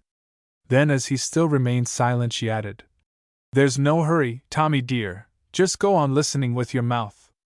I quite realize the compliment. I'm blessed if I know, he burst out at last. I suppose it's because he's MS. And he returned to his plate. Yes, but why is it? She persisted, as she continued mechanically to crumble her bread. That's what I want to know, why is it? Thompson looked at her a little anxiously. By nature he was inclined to take things for granted, things outside his profession, that is. It's a funny old world, Tommykins, she repeated at length, picking up her knife and fork. Funnier for some than for others. Thompson looked up with a puzzled expression on his face. There were times when he found Gladys Norman difficult to understand. For a girl, I mean, she added, as if that explained it. Thompson still stared. The remark did not strike him as illuminating. It may be, she continued meditatively, that I like doing things for the chief because he was my haven of refuge from a wicked world, but that doesn't explain why you and Timms. Your haven of refuge, repeated Thompson, making a gulp of a mouthful, and once more laying down his knife and fork, as he looked across at her curiously. Before I went to the ministry, I had one or two rather beastly experiences. She paused as if mentally reviewing some unpleasant incident. Tell me, Gladys. Thompson was now all attention. Well, I once went to see a man in Shaftesbury Avenue who had advertised for a secretary. He was a funny old bean, she added reminiscently. All eyes and no waist, and more curious as to whether I lived alone, or with my people, than about my speeds. So I told him my brother was a prize fighter and— But you haven't got a brother, broke in Thompson. I told him that for the good of his soul, Tommy, and of the girls who came after me, she added a little grimly. It was funny, she continued after a pause. He didn't seem a bit eager to engage me after that. Said my speeds, which I hadn't told him, were not good enough, but to show there was no ill feeling he tried to kiss me at parting. So I boxed his ears, slung his own inkpot at him, and came away. Oh, it's a great game, Tommy played slow, she added as an afterthought, and she hummed a snatch of a popular foxtrot. The swine! Thompson had just realized the significance of what he had heard. There was an ugly look in his eyes. I then got a job at the Ministry of Economy and later at the Ministry of Supply, and the chief lifted me out by my bobbed hair and put me into Department Z. That's why I call him my haven of refuge. See, dearest? What's the name of the fellow in Shaftesbury Avenue? Demanded Thompson, his thoughts centering round the incident she had just narrated. Naughty Tommy, she cried, making a face at them. Mustn't get angry and vicious. Besides, she added, the chief did for him. You told him? Cried Thompson incredulously, his interest still keener than his appetite. I did, she replied airily. And he dropped a hint at Scotland Yard. I believe the gallant gentleman in Shaftesbury Avenue has something more than a smack and an inky face to remember little Gladys by. He doesn't advertise for secretaries now. Thompson gazed at her, admiration in his eyes. But that doesn't explain why I always want to please the chief, does it? She demanded. In romance, the knight kills the villain for making love to the heroine, and then gets down to the same dirty work himself. Now the chief ought to have been bursting with volcanic fires of passion for me. He should have crushed me to his breast with merciless force, I beating against his chest protector with my clenched fists. Finally I should have lain passive and unresisting in his arms, whilst he covered my eyes, ears, nose and transformation with fevered, passionate kisses, not pecks like yours, Tommy, but the real thing with a punch in them. What on earth? Began Thompson, when she continued. There should have been a fearful tempest on the other side of his ribs. I should. Don't talk rot, Gladys, broke in Thompson. I'm not talking rot, she protested. I read it all in a novel that sells by the million. Then after a moment's pause she continued. He saved me from the dragon, yet he doesn't even give me a box of chocolates, and everybody in Whitehall knows that chocolates and kisses won the war. When I fainted for him and he carried me into his room, he didn't kiss me even then. You wouldn't have known it if he had, was Thompson's comment. Oh, wouldn't I? She retorted. That's all you know about girls, Mr. Funny Thompson. He stared across at her, blinking his eyes in bewilderment. He doesn't take me out to dinner as other chiefs do, she continued. Yet I hop about like a linnet when he buzzes for me. Why is it? She gazed across at Thompson challengingly. A look of anxiety began to manifest itself upon his good-natured features. Psychoanalysis was not his strong point. In a vague way he began to suspect that Gladys Norman's devotion to Malcolm Sage was not strictly in accordance with trade union principles. There, get on with your chicken, you poor dear. She laughed, and Thompson, picking up his knife and fork, proceeded to eat mechanically. From time to time he glanced covertly across at Gladys. As to the chief's looks, she continued, his face is keen and taut, and he's a strong, silent man, yet can you see his eyes hungry and tempestuous, Tommy? I can't. Why is it, she demanded, that when a woman writes a novel she always stunts the strong, silent man? Thompson shook his head, with the air of a man who has given up guessing. Imagine getting married to a strong, silent man, she continued, with only his strength and his silence, and perhaps a cheap gramophone, to keep you amused in the evenings." She shuddered. "No," she said with decision. "Give me a regular old rattlebox without a chin, like you, Tommy." Mechanically Thompson's hand sought his chin, and Gladys laughed. "Anyway, I'm not going to marry, in spite of the tube furniture posters. Uncle Jake says it's all nonsense to talk about marriages being made in heaven. They're made in the Tottenham Court Road." Thompson had, however, returned to his plate. In her present mood, Gladys Norman was beyond him. Realizing the state of his mind, she continued. "He's got a head like a Pierrot's cap, and it's as bald as a five-penny egg, when it ought to be beautifully rounded and covered with crisp curly hair. He wears glasses in front of eyes like bits of slate, when they ought to be full of slumberous passion. His jaw is all right, only he doesn't use it enough. In books the strong, silent man is a regular old chinwag, and yet I fall over myself to answer his buzzer. Why it is, I repeat." She looked across at him mischievously, enjoying the state of depression to which she had reduced him. Thompson merely shook his head. "For all that," she continued, picking up her own knife and fork, which in the excitement of describing Malcolm's Sage she had laid down. "For all that he would make a wonderful lover, once you could get him started." And she laughed gleefully as if at some hidden joke. Thompson gazed at her over a fork piled with food, which her remark had arrested halfway to his mouth. "He's chivalrous," she continued. "Look at the way he always tries to help up the very people he has downed. It's just a game with him."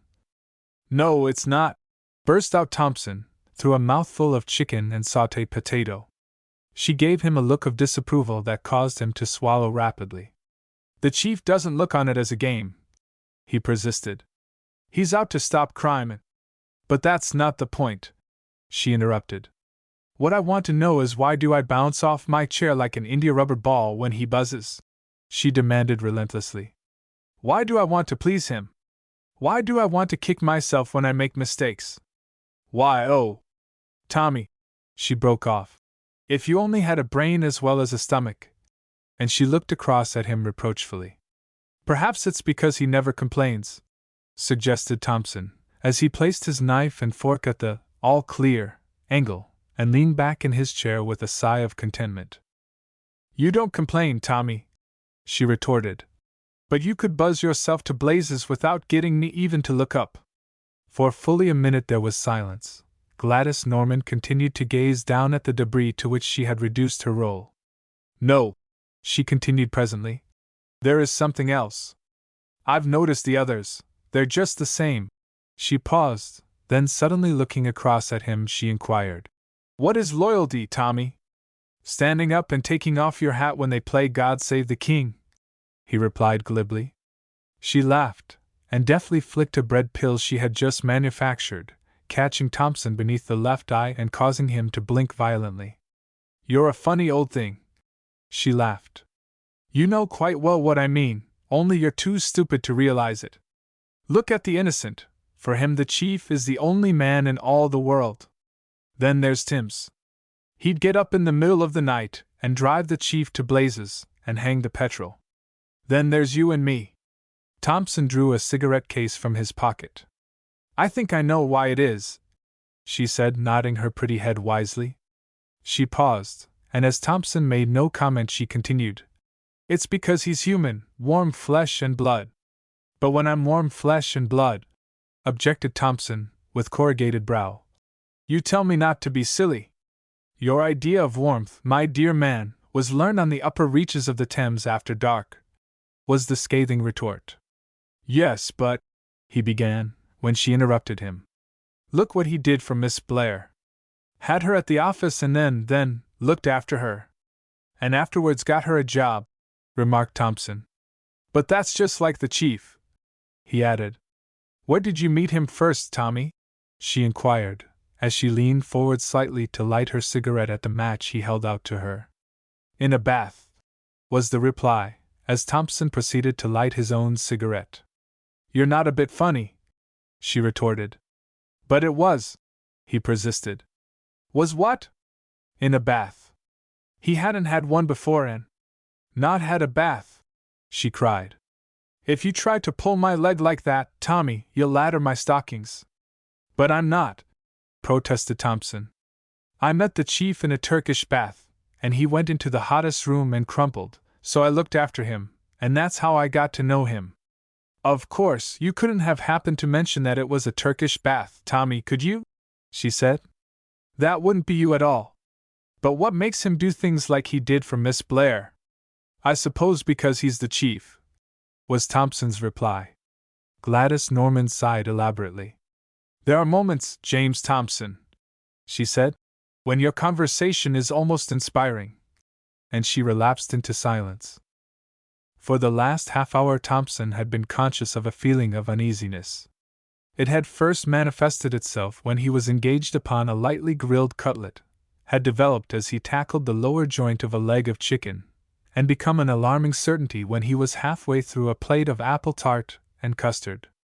Gladys Norman's interest in Malcolm Sage had become more than a secretarial one. Mentally he debated the appalling prospect. By the time coffee was finished he had reached an acute stage of mental misery.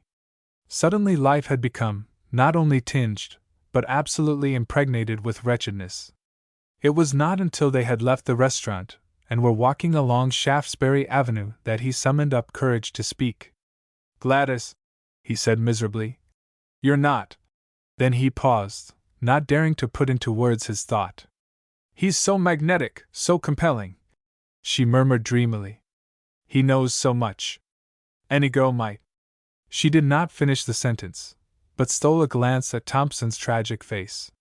They walked in silence as far as Piccadilly Circus, then in the glare of light she saw the misery of his expression. You silly old thing, she laughed, as she slipped her arm through his. You funny old thing. And she laughed again. That laugh was a body felt to the sinking heart of Thompson. Chapter 9: The Holding Up of Lady Glanedale. More trouble, Tommy, remarked Gladys Norman one morning as James Thompson entered her room. He looked across at her quickly, a keen flash of interest in his somnolent brown eyes. Somebody's pinched Lady Glanedale's jewels. Just had a telephone message. What a happy place the world would be without drink and crime.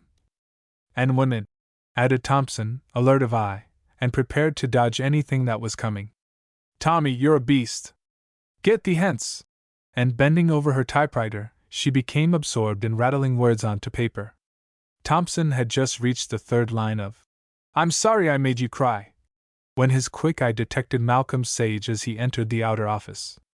With a brief, good morning, Malcolm Sage passed into his room, and a minute later Gladys Norman was reading from her notebook the message that had come over the telephone to the effect that early that morning a burglar had entered Lady Glanedale's bedroom at the Home Park, Histon, the country house of Sir Roger Glanedale, and under threat from a pistol, had demanded her jewel case, which she had accordingly handed to him. As the jewels were insured with the 20th Century Insurance Corporation, Limited, Malcolm Sage had been immediately communicated with, that he might take up the inquiry with a view to tracing the missing property. One of Malcolm Sage's first cases had been undertaken for this company in connection with a burglary. He had been successful in restoring the whole of the missing property. In consequence, he had been personally thanked by the chairman at a fully attended board meeting, and at the same time presented with a gold-mounted walking stick, which, as he remarked to Sir John Deane, no one but a drum major in full dress would dare to carry.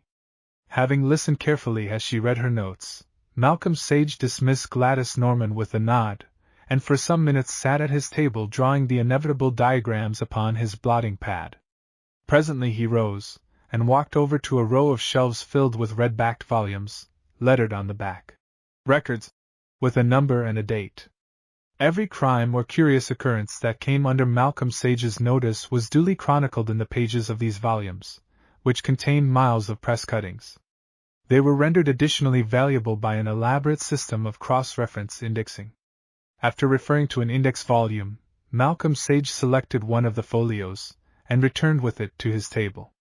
Rapidly turning over the pages he came to a newspaper cutting, which was dated some 5 weeks previously. This he read and pondered over for some time. It ran: Daring burglary, country mansion entered burglars sang-froid. In the early hours of yesterday morning a daring burglary was committed at the Dower House, near Histon, the residence of Mr. Gerald Comminga, who was away from home at the time, by which the burglar was able to make a rich haul of jewels. In the early hours of the morning Mrs. Comminga was awakened by the presence of a man in her room. As she sat up in bed, the man turned an electric torch upon her and, pointing a revolver in her direction, warned her that if she cried out he would shoot. He then demanded to know where she kept her jewels, and Mrs. Comminga, too terrified to do anything else, indicated a drawer in which lay her jewel case. Taking the jewel case and putting it under his arm, the man threatened that if she moved or called out within a quarter of an hour he would return and shoot her. He then got out of the window onto a small balcony and disappeared. It seems that he gained admittance by clambering up some ivy and thus on to the narrow balcony that runs the length of one side of the house. Immediately on the man's disappearance, Mrs. Comminga fainted. On coming to she gave the alarm, and the police were immediately telephoned for.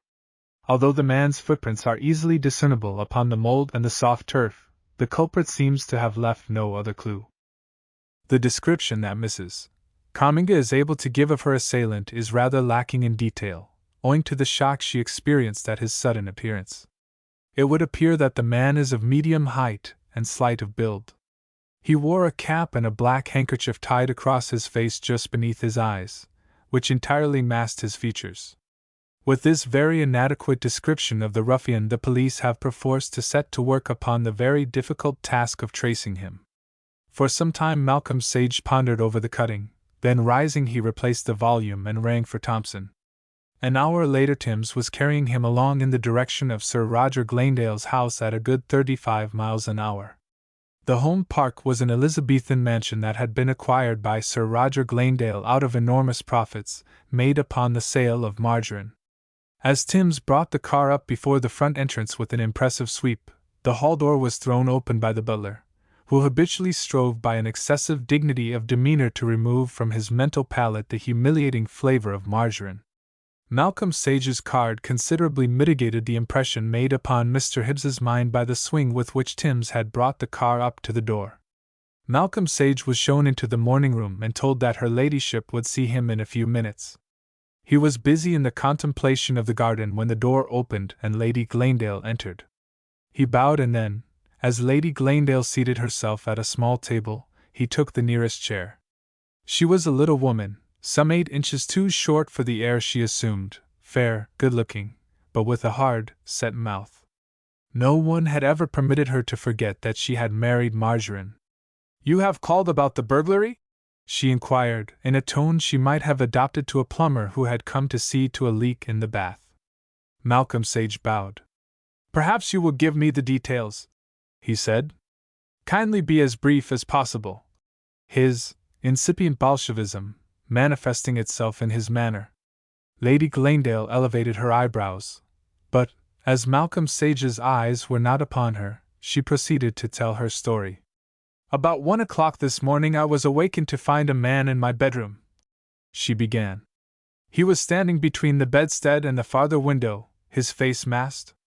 He had a pistol in one hand, which he pointed towards me, and an electric torch in the other. I sat up in bed and stared at him. 'If you call out I shall kill you,' he said. I asked him what he wanted. He replied that if I gave him my jewel case and did not call for help, he would not do me any harm. Realizing that I was helpless, I got out of bed, put on a wrapper, opened a small safe I have set in the wall, and handed him one of the 2 jewel cases I possess. He then made me promise that I would not ring or call out for a quarter of an hour, and he disappeared out of the window. At the end of a quarter of an hour I summoned help, and my stepson, the butler, and several other servants came to my room.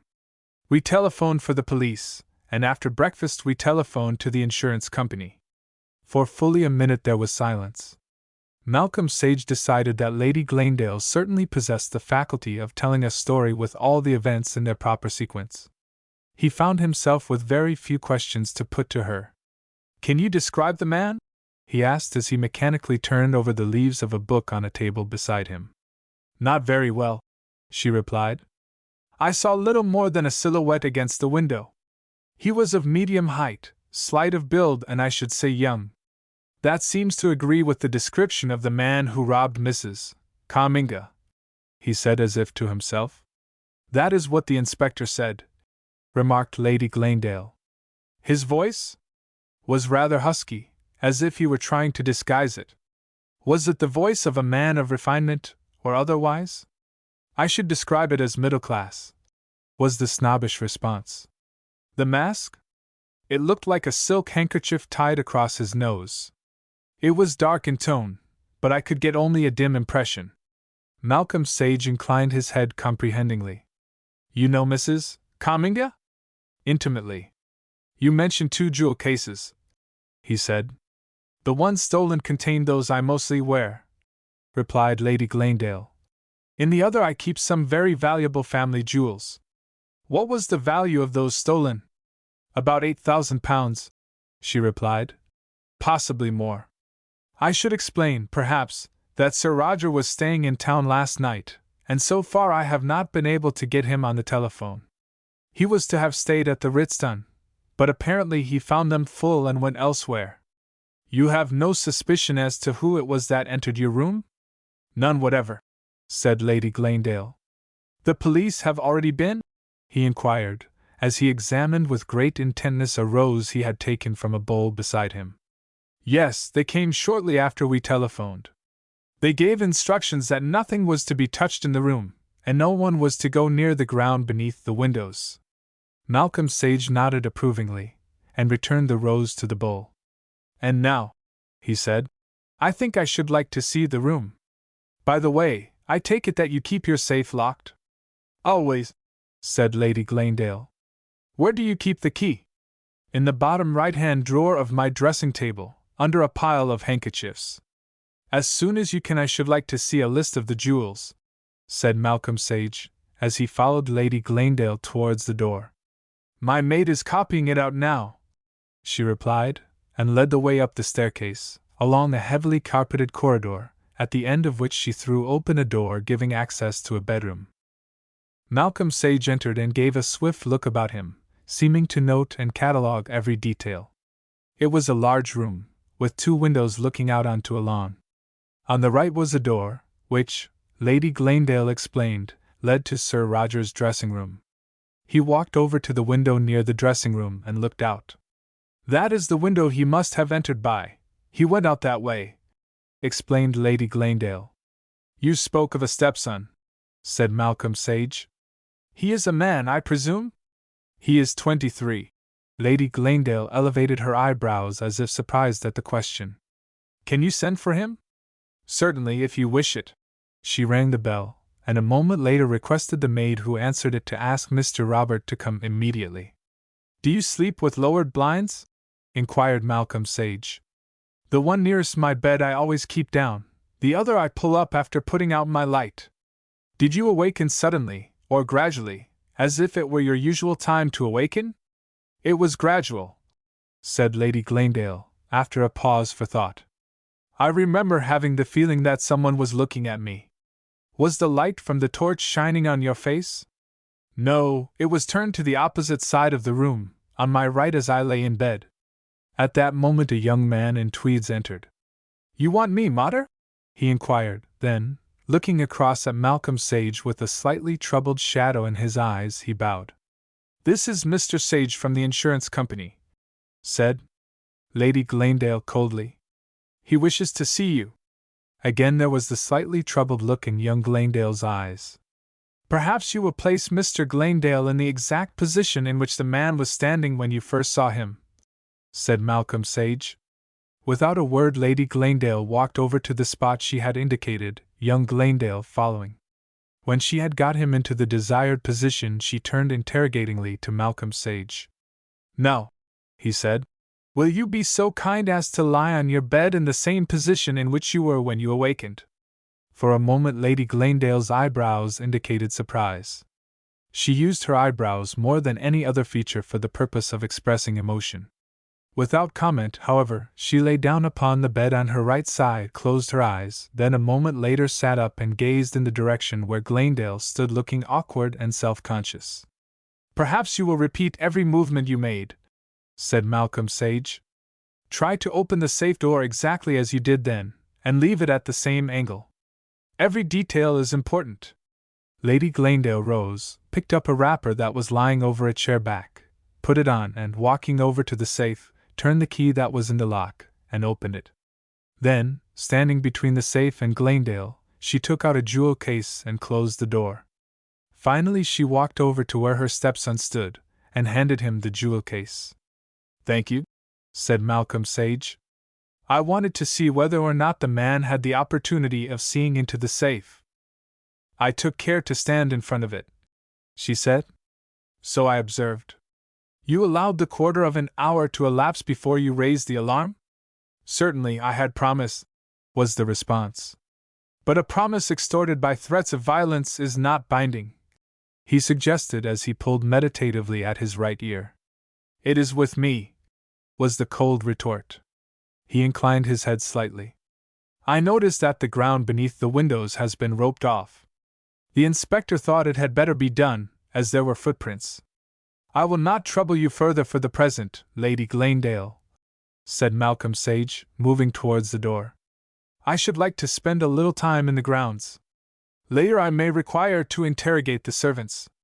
Young Glanedale opened the door and his stepmother, followed by Malcolm Sage, passed out. They descended the stairs together. "Please don't trouble to come out," said Malcolm Sage. "I shall probably be some little time." This as Lady Glanedale moved towards the hall door. "By the way," he said, as she turned towards the morning room where she had received him, "did you happen to notice if the man was wearing boots, or was he in stocking feet?" "I think he wore boots," she said, after a momentary pause. "Thank you." And Malcolm Sage turned towards the door, which was held open by the butler. Passing down the steps and to the left, he walked round to the side of the house, where the space immediately beneath Lady Glanedale's windows had been roped off. Stepping over the protecting rope, he examined the ground beneath the window through which the burglar had entered. Running along the side of the house was a flower bed some 2 feet 6 inches wide, and on its surface was clearly indicated a series of footprints. On the side of the painted water pipe were scratches such as might have been made by someone climbing up to the window above.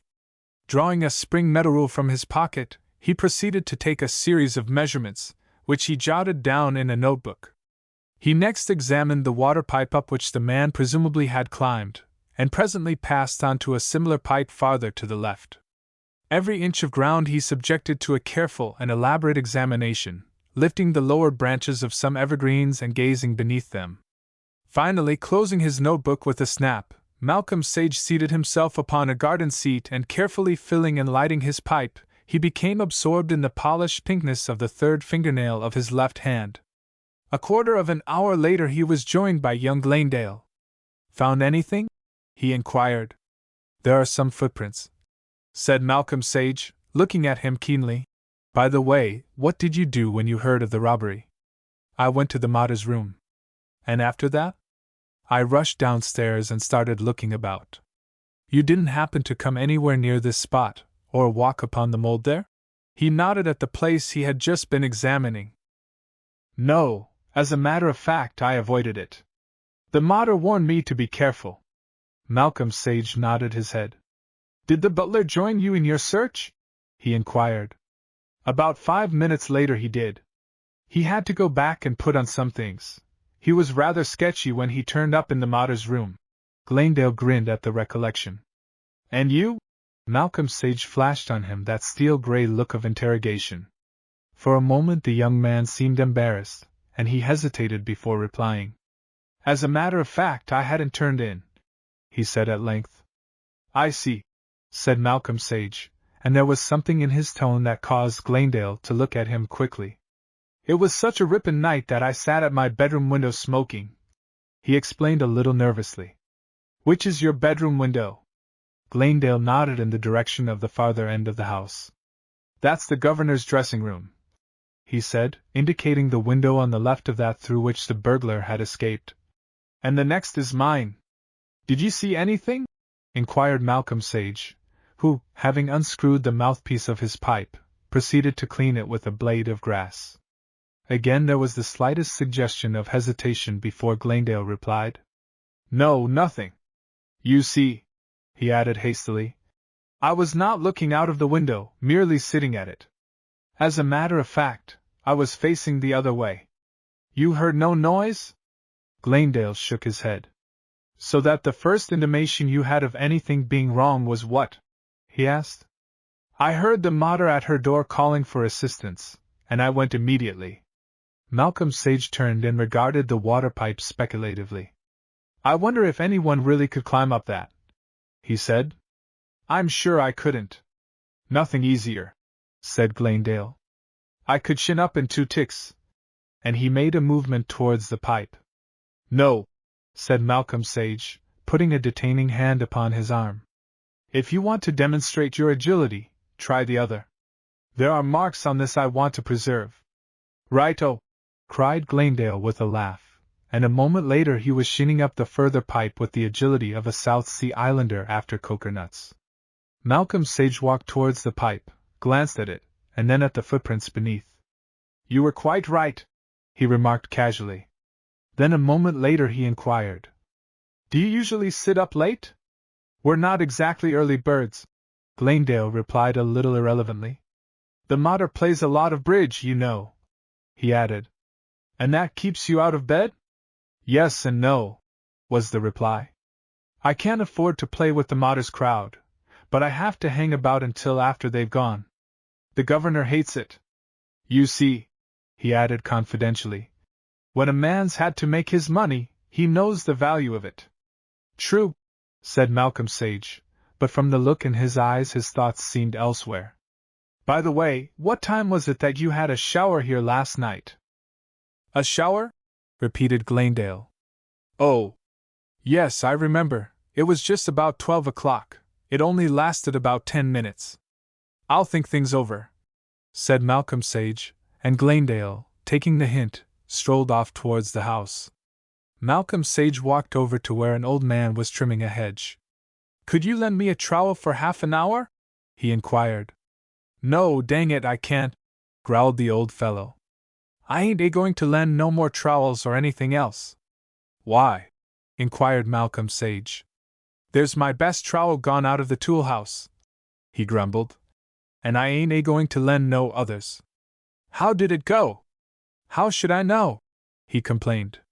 Walked out, I suppose, same as trowels is always doin'. When did you miss it? It was their day 'fore yesterday, I'll swear, and I ain't going to lend no more. Do you think the man who took the jewels stole it? Inquired Malcolm Sage. Dang the jewels, he retorted. I want my trowel. And grumbling to himself, the old fellow shuffled off to the other end of the hedge. Half an hour later Malcolm Sage was in Histon, interviewing the inspector of police, who was incoherent with excitement. He learned that Scotland Yard was sending down a man that afternoon, furthermore that elaborate inquiries were being made in the neighborhood as to any suspicious characters having recently been seen. Malcolm Sage asked a number of questions, to which he received more or less impatient replies. The inspector was convinced that the robbery was the work of the same man who had got away with Mrs. Cummins' jewels, and he was impatient with anyone who did not share this view. From the police station Malcolm Sage went to the Painted Flag, where, having ordered lunch, he got through to the 20th Century Insurance Corporation, and made an appointment to meet one of the assessors at Home Park at 3 o'clock. Chapter 10 A Lesson in Deduction I. Mr. Grimwood, of the firm of Grimwood, Galton and Davy, insurance assessors, looked up from the list in his hand. He was a shrewd little man, with side whiskers, pince-nez that would never sit straight upon his aquiline nose, and an impressive cough. He glanced from Malcolm Sage to young Glanedale, then back again to Malcolm Sage. Finally he coughed. The 3 men were seated in Sir Roger Glanedale's library awaiting the coming of Lady Glanedale. And yet Mr. Glanedale heard nothing, remarked Mr. Grimwood musingly. Strange, very strange. Are you in the habit of sitting smoking at your bedroom window? Inquired Malcolm Sage of Glanedale, his eyes averted. No, not exactly, was the hesitating response. Can you remember when last you did such a thing? Was the next question. I'm afraid I can't, said Glanedale, with an uneasy laugh. Perhaps you had seen something that puzzled you. continued Malcolm Sage, his restless fingers tracing an imaginary design upon the polished surface of the table before him. Glanedale was silent. He fingered his mustache with a nervous hand. Mr. Grimwood looked across at Malcolm Sage curiously. "And you were watching in the hope of seeing something more?" continued Malcolm Sage. "I," began Glanedale, starting violently, then he stopped. "Don't you think you had better tell us exactly what it was you saw?" said Malcolm Sage, raising a pair of gold-rimmed eyes that mercilessly beat down the uneasy gaze of the young man. I didn't say I saw anything. It is for you to decide, Mr. Glanedale," said Malcolm Sage, with an almost imperceptible shrug of his shoulders, "whether it is better to tell your story now, or under cross-examination in the witness box. There you will be under oath, and the proceedings will be public." At that moment Lady Glanedale entered, and the three men rose. "I am sorry to interrupt you," she said coldly, "but Sir Roger has just telephoned and wishes to speak to Mr. Glanedale." "I fear we shall have to keep Sir Roger waiting," said Malcolm Sage, walking over to the door and closing it. Lady Glanedale looked at him in surprise. "I do not understand," she began. "You will immediately," said Malcolm Sage quietly. "We were just discussing the robbery." He slightly stressed the word. "Robbery. Really," began Lady Glanedale. "Mr. Glanedale was sitting at his window smoking," continued Malcolm Sage evenly. "He cannot remember ever having done such a thing before. I suggested that something unusual had attracted his attention, and that he was waiting to see what would follow. I was just about to tell him what had attracted his attention when you entered, Lady Glanedale." Glanedale looked across at his stepmother, and then at Malcolm Sage. His misery was obvious. "Last night, soon after 12, continued Malcolm Sage, "Mr. Glanedale happened to look out of his window and was surprised to see a figure moving along towards the left. It was not the figure of a man with a handkerchief tied across his face as a mask, but a woman. He watched. He saw it pause beneath the second window of your bedroom, Lady Glanedale, not the one by which the burglar entered. Then it stooped down."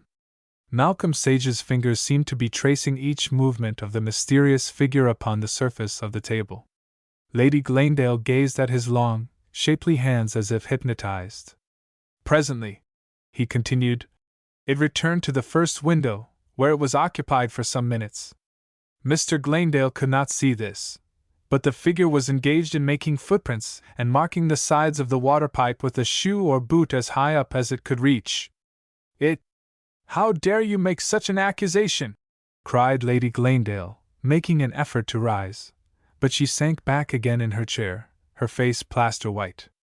"I have made no accusation," said Malcolm Sage quietly.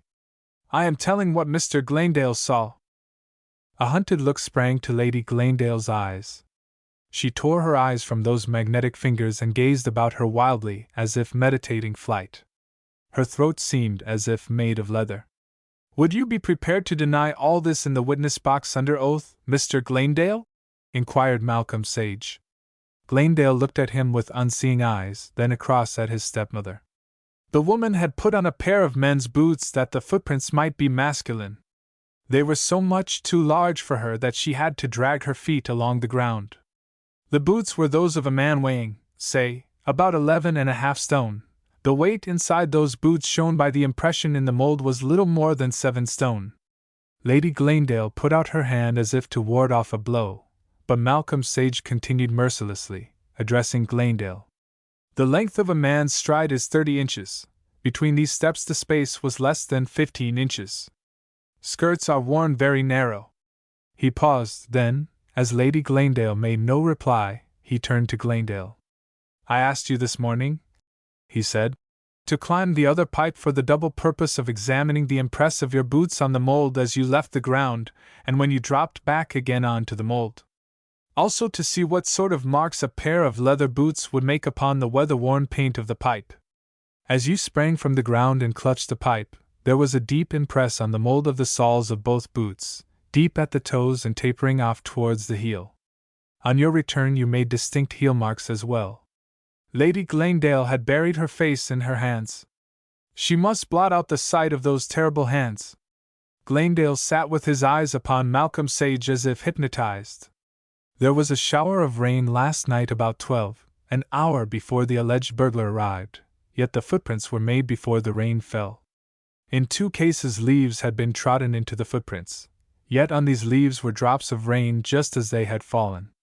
The hands seemed to draw the leaves and indicate the spots of water as if they had been blood. Glanedale shuddered involuntarily. In the center part of the pipe there were no marks, although there were light scratches for as high up as the arm of a short person could reach, and as far down from the bedroom window as a similar arm could stretch. These scratches were quite dissimilar from those made on the other pipe. Lady Glanedale moaned something unintelligible. Although there had been a shower and the mold was wet, proceeded Malcolm Sage, there were no marks of mud or mold on the pipe, on the windowsill, or in Lady Glanedale's bedroom, which, I understand, had purposely not been swept. A man had slid down that water pipe, yet he had done so without so much as removing the surface dust from the paint. He had reached the ground as lightly as a fairy, without making any mark upon the mold. The footprints were merely those of someone approaching and walking from the pipe. Glanedale drew a cigarette case from his pocket, opened it, took out a cigarette, then, hesitating a moment, replaced it, and returned the case to his pocket, his eyes all the time on Malcolm Sage. "I think," continued Malcolm Sage, "we shall find that the burglar has buried the jewel case a few yards to the right of the pipe he is supposed to have climbed." His forefinger touched a spot on the extreme right of the table. "There are indications that the mold has been disturbed. Incidentally, a trowel is missing."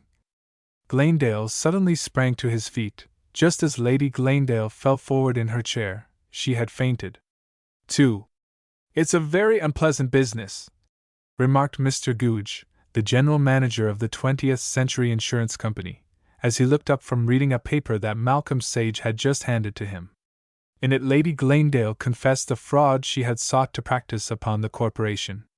"A very unpleasant business," he repeated. Malcolm Sage gazed down at his fingernails, as if the matter had no further interest for him. When his brain was inactive, his hands were at rest. "I don't know what view the board will take," continued Mr. Googe, as Malcolm Sage made no comment. "They will probably present me with another walking stick," he remarked indifferently. Mr. Googe laughed. Malcolm Sage's walking stick had been a standing joke between them. "What made you first suspect Lady Glanedale?" he inquired. She had omitted to rehearse the episode of the burglary, and consequently when it came to reconstructing the incident, she failed in a very important particular. Malcolm Sage paused. "What was that?" inquired Mr. Googe with interest, as he pushed a box of cigars towards Malcolm Sage, who, however, shaking his head, proceeded to fill his pipe. "She had already told me that the key of the safe was always kept beneath a pile of handkerchiefs in one of the drawers of her dressing table. Yet when I asked her to go through exactly the same movements and actions as when the burglar entered her room, she rose direct from the bed and went to the safe. The dressing table was at the other end of the room, and to get to it she would have had to pass the spot where she said the man was standing." Mr. Googe nodded his head appreciatively. "The next point was that I discovered it was Lady Glanedale who suggested to the police inspector that means should be taken to prevent anyone approaching the water pipe by which the man was supposed to have climbed. She was anxious that the footprints should be preserved.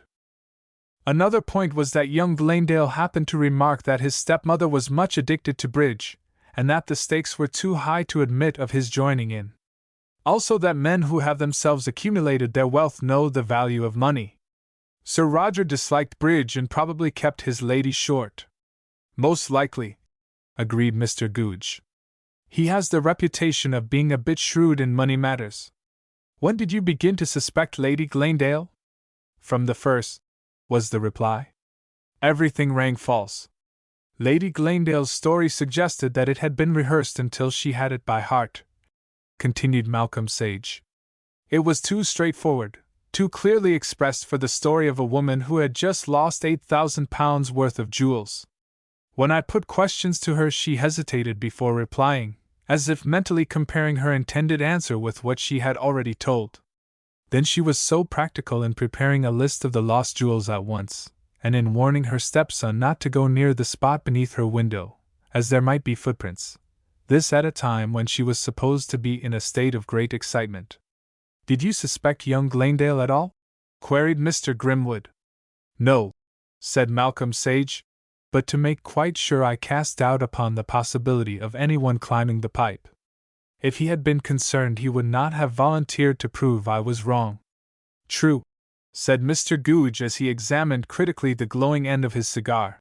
"Lady Glanedale seems to have done the job very clumsily, now that you have explained everything. Even the professional criminal frequently underrates the intelligence of those whose business it is to frustrate him, but Lady Glanedale's efforts in marking the water pipe would not have deceived a child. A powerful magnifying glass will show that on all such exterior pipes there is an accumulation of dust, which would be removed from a large portion of the surface by any one climbing either up or down. Lady Glanedale had thought marks made by a boot or a shoe would be sufficient confirmation of her story. She is rather a stupid woman," he added, as he rose to go. "I suppose she got the idea from the Comminga affair?" "Undoubtedly," was the response. "But as I say, she is a stupid woman. Vanity in crime is fatal. It leads the criminal to underrate the intelligence of others. Lady Glanedale is intensely vain. The board will probably want to thank you personally," said Mr. Googe as he shook hands, "but I'll try and prevent them from giving you another walking stick." He laughed as he opened the door. Chapter 11: The McMurray Mystery.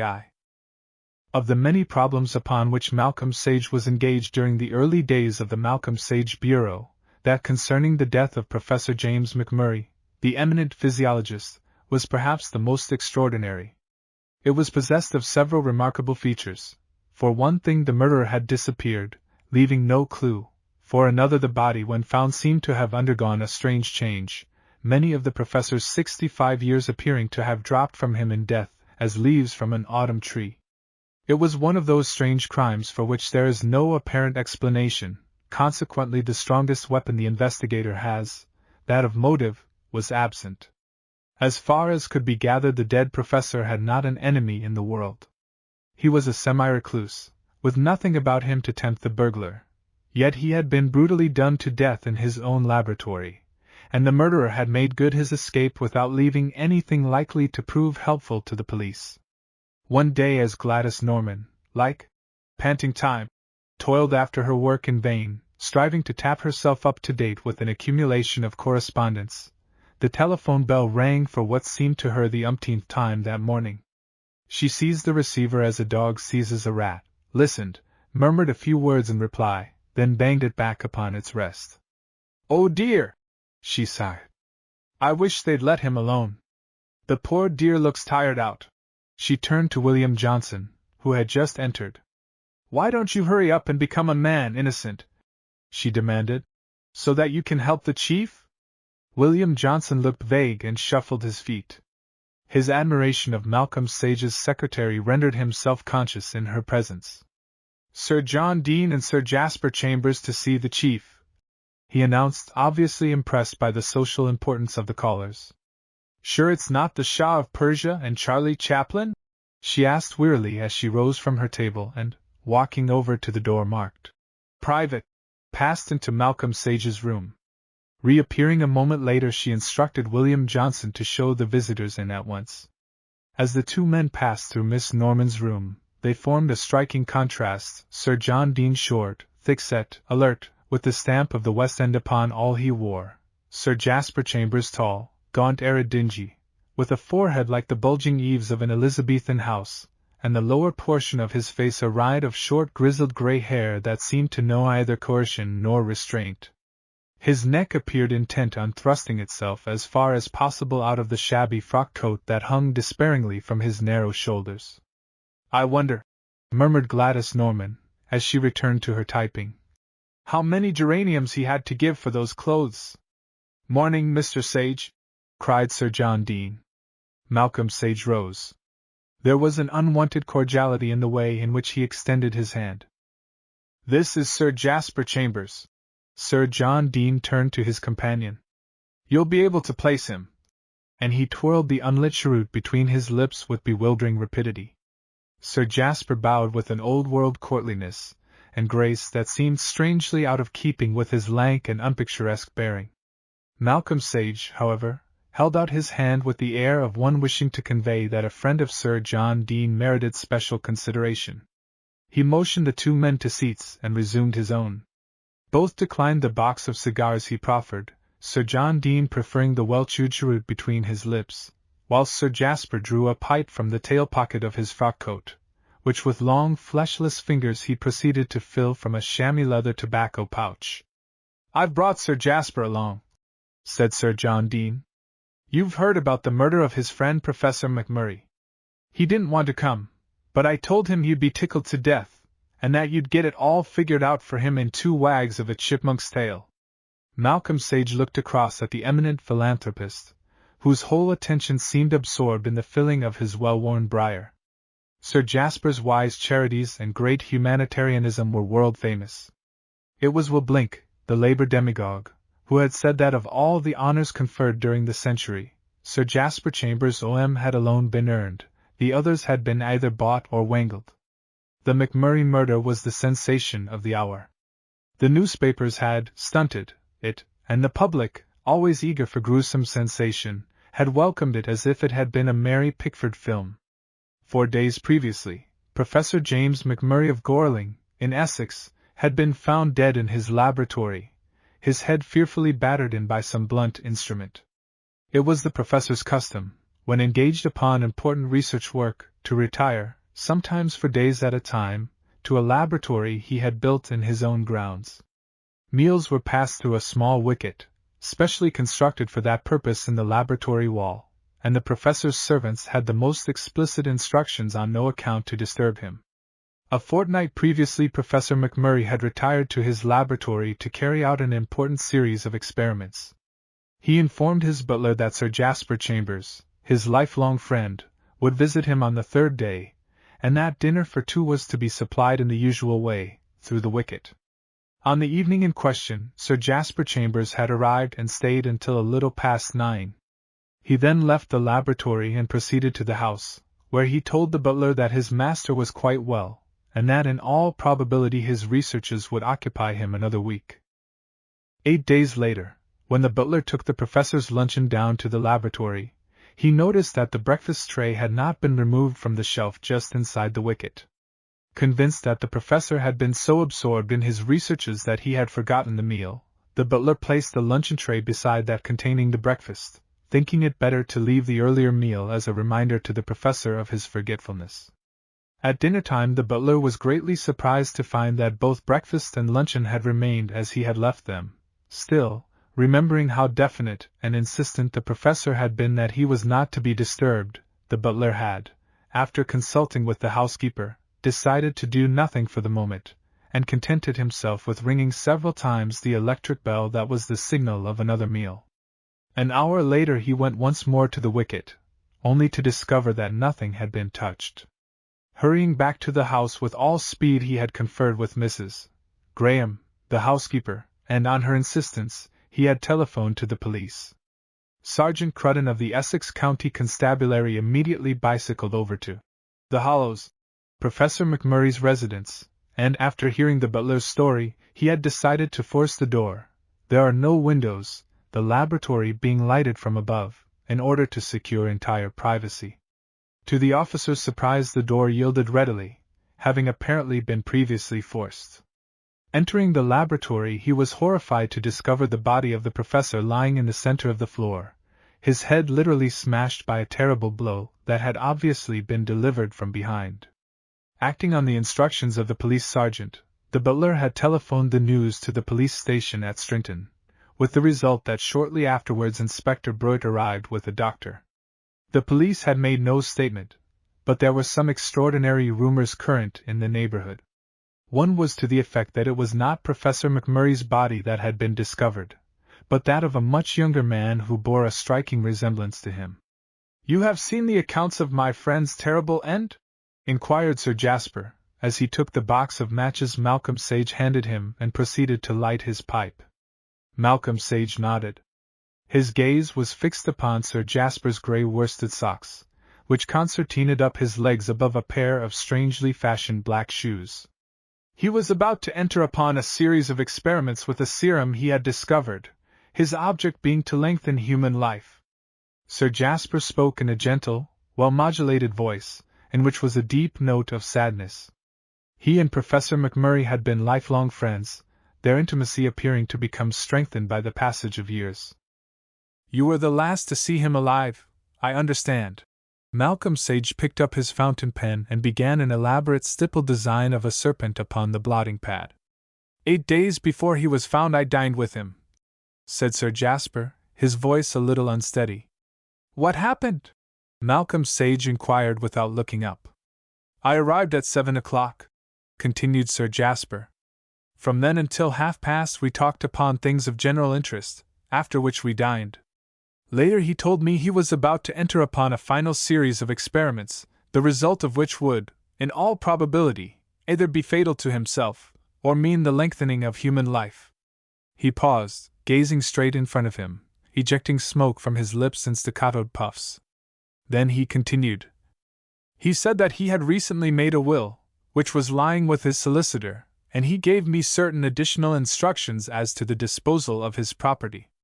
"Did he seem quite normal?" inquired Malcolm Sage, adding a pair of formidable fangs to his reptile. "He was calm and confident.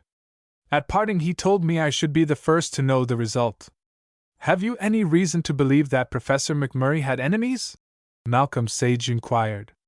"None," was the reply, uttered in a tone of deep conviction, accompanied by a deliberate wagging of the head. "He was confident of the success of his experiments?" "Absolutely." "And you?" "I had no means of knowing," was the reply. "You were his greatest friend and his only confidant?" suggested Malcolm Sage, adding the 6th pair of legs to his creation. "Yes." "And you were to be the first to be told of the result of the experiments?" "Those were his last words to me." There was a suggestion of emotion in Sir Jasper's otherwise even voice.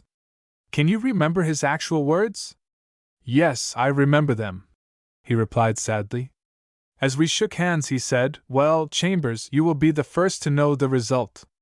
Again there was silence, broken at length by Malcolm Sage, who stroked the back of his head with his left hand. His eyes had returned to Sir Jasper's socks. "Do you think the professor had been successful in his experiments?" he inquired.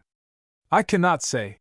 Again Sir Jasper shook his head slowly and deliberately. "Did you see the body?"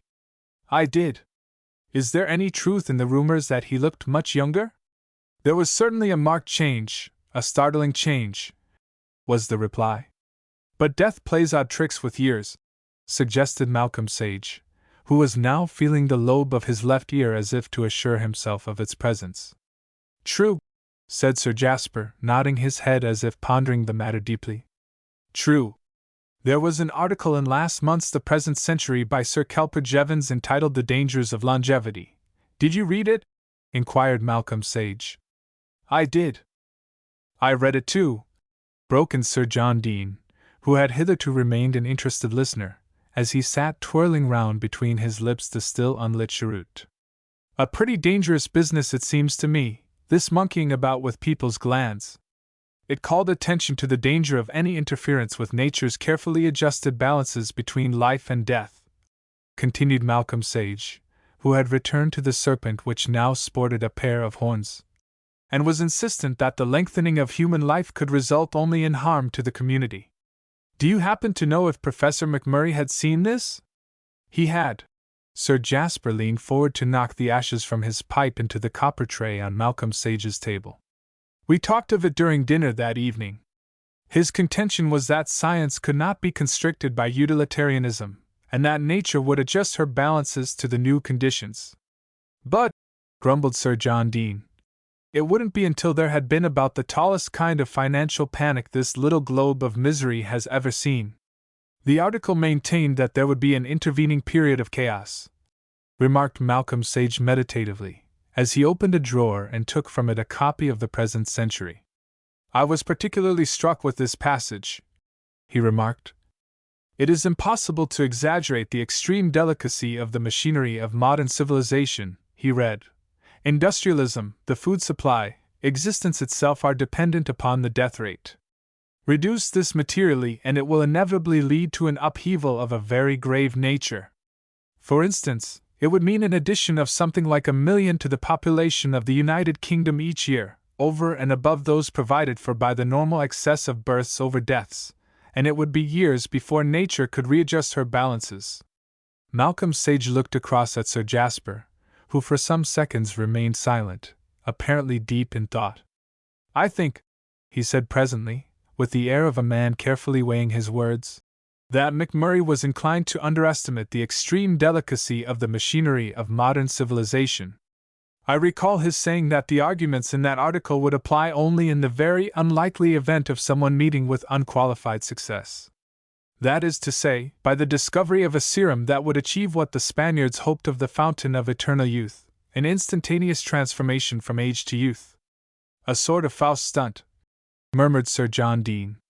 Sir Jasper nodded his head gravely. For some minutes the three men sat silent, Sir Jasper gazing straight in front of him, Sir John Deane twirling his cheroot between his lips, his eyes fixed upon the bald dome-like head of Malcolm Sage, whose eyes were still intent upon his horned reptile, which he had adorned with wings. He appeared to be thinking deeply. "It's up to you, Mr. Sage, to get on the murderer's trail," said Sir John Deane at length, with the air of a man who has no doubt as to the result. "You wish me to take up the case, Sir John?"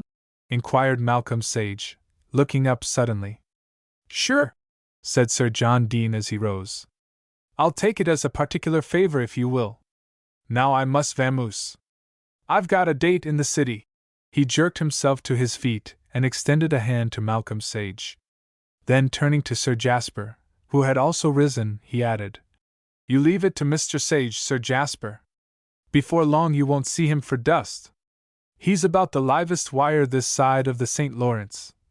And with this enigmatical assurance, he walked to the door, whilst Malcolm Sage shook hands with Sir Jasper. 2. "Johnny," said Miss Norman, as William Johnson entered her room in response to a peremptory call on the private telephone. "Inspector Carfon is to honor us with a call during the next few minutes. Give him a chair and a copy of the Sunday at Home, and watch the clues as they peep out of his pockets.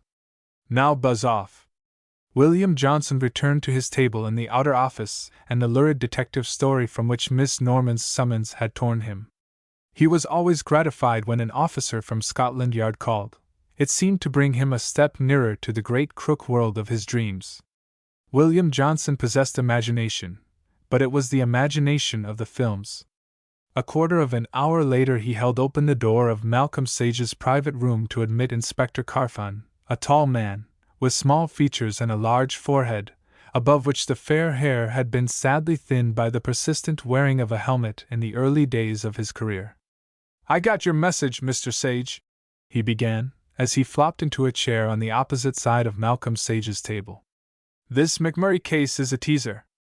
I shall be glad to talk it over with you. I am acting on behalf of Sir Jasper Chambers," said Malcolm Sage. "It's very kind of you to come round so promptly, Carfon," he added, pushing a box of cigars towards the inspector. "Not at all, Mr. Sage," said Inspector Carfon as he selected a cigar. "Always glad to do what we can, although we are supposed to be a bit old-fashioned." And he laughed the laugh of a man who can afford to be tolerant. "I've seen all there is in the papers," said Malcolm Sage. "Are there any additional particulars?"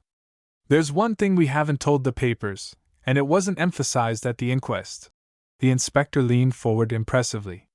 Malcolm Sage remained immobile, his eyes on his fingernails. "The doctor," continued the inspector, "says that the professor had been dead for about 48 hours, whereas we know he'd eaten a dinner about 26 hours before he was found." Malcolm Sage looked up slowly. In his eyes there was an alert look that told of keen interest. "You challenged him?" he queried. "Rather," was the response. "But he got quite ratty.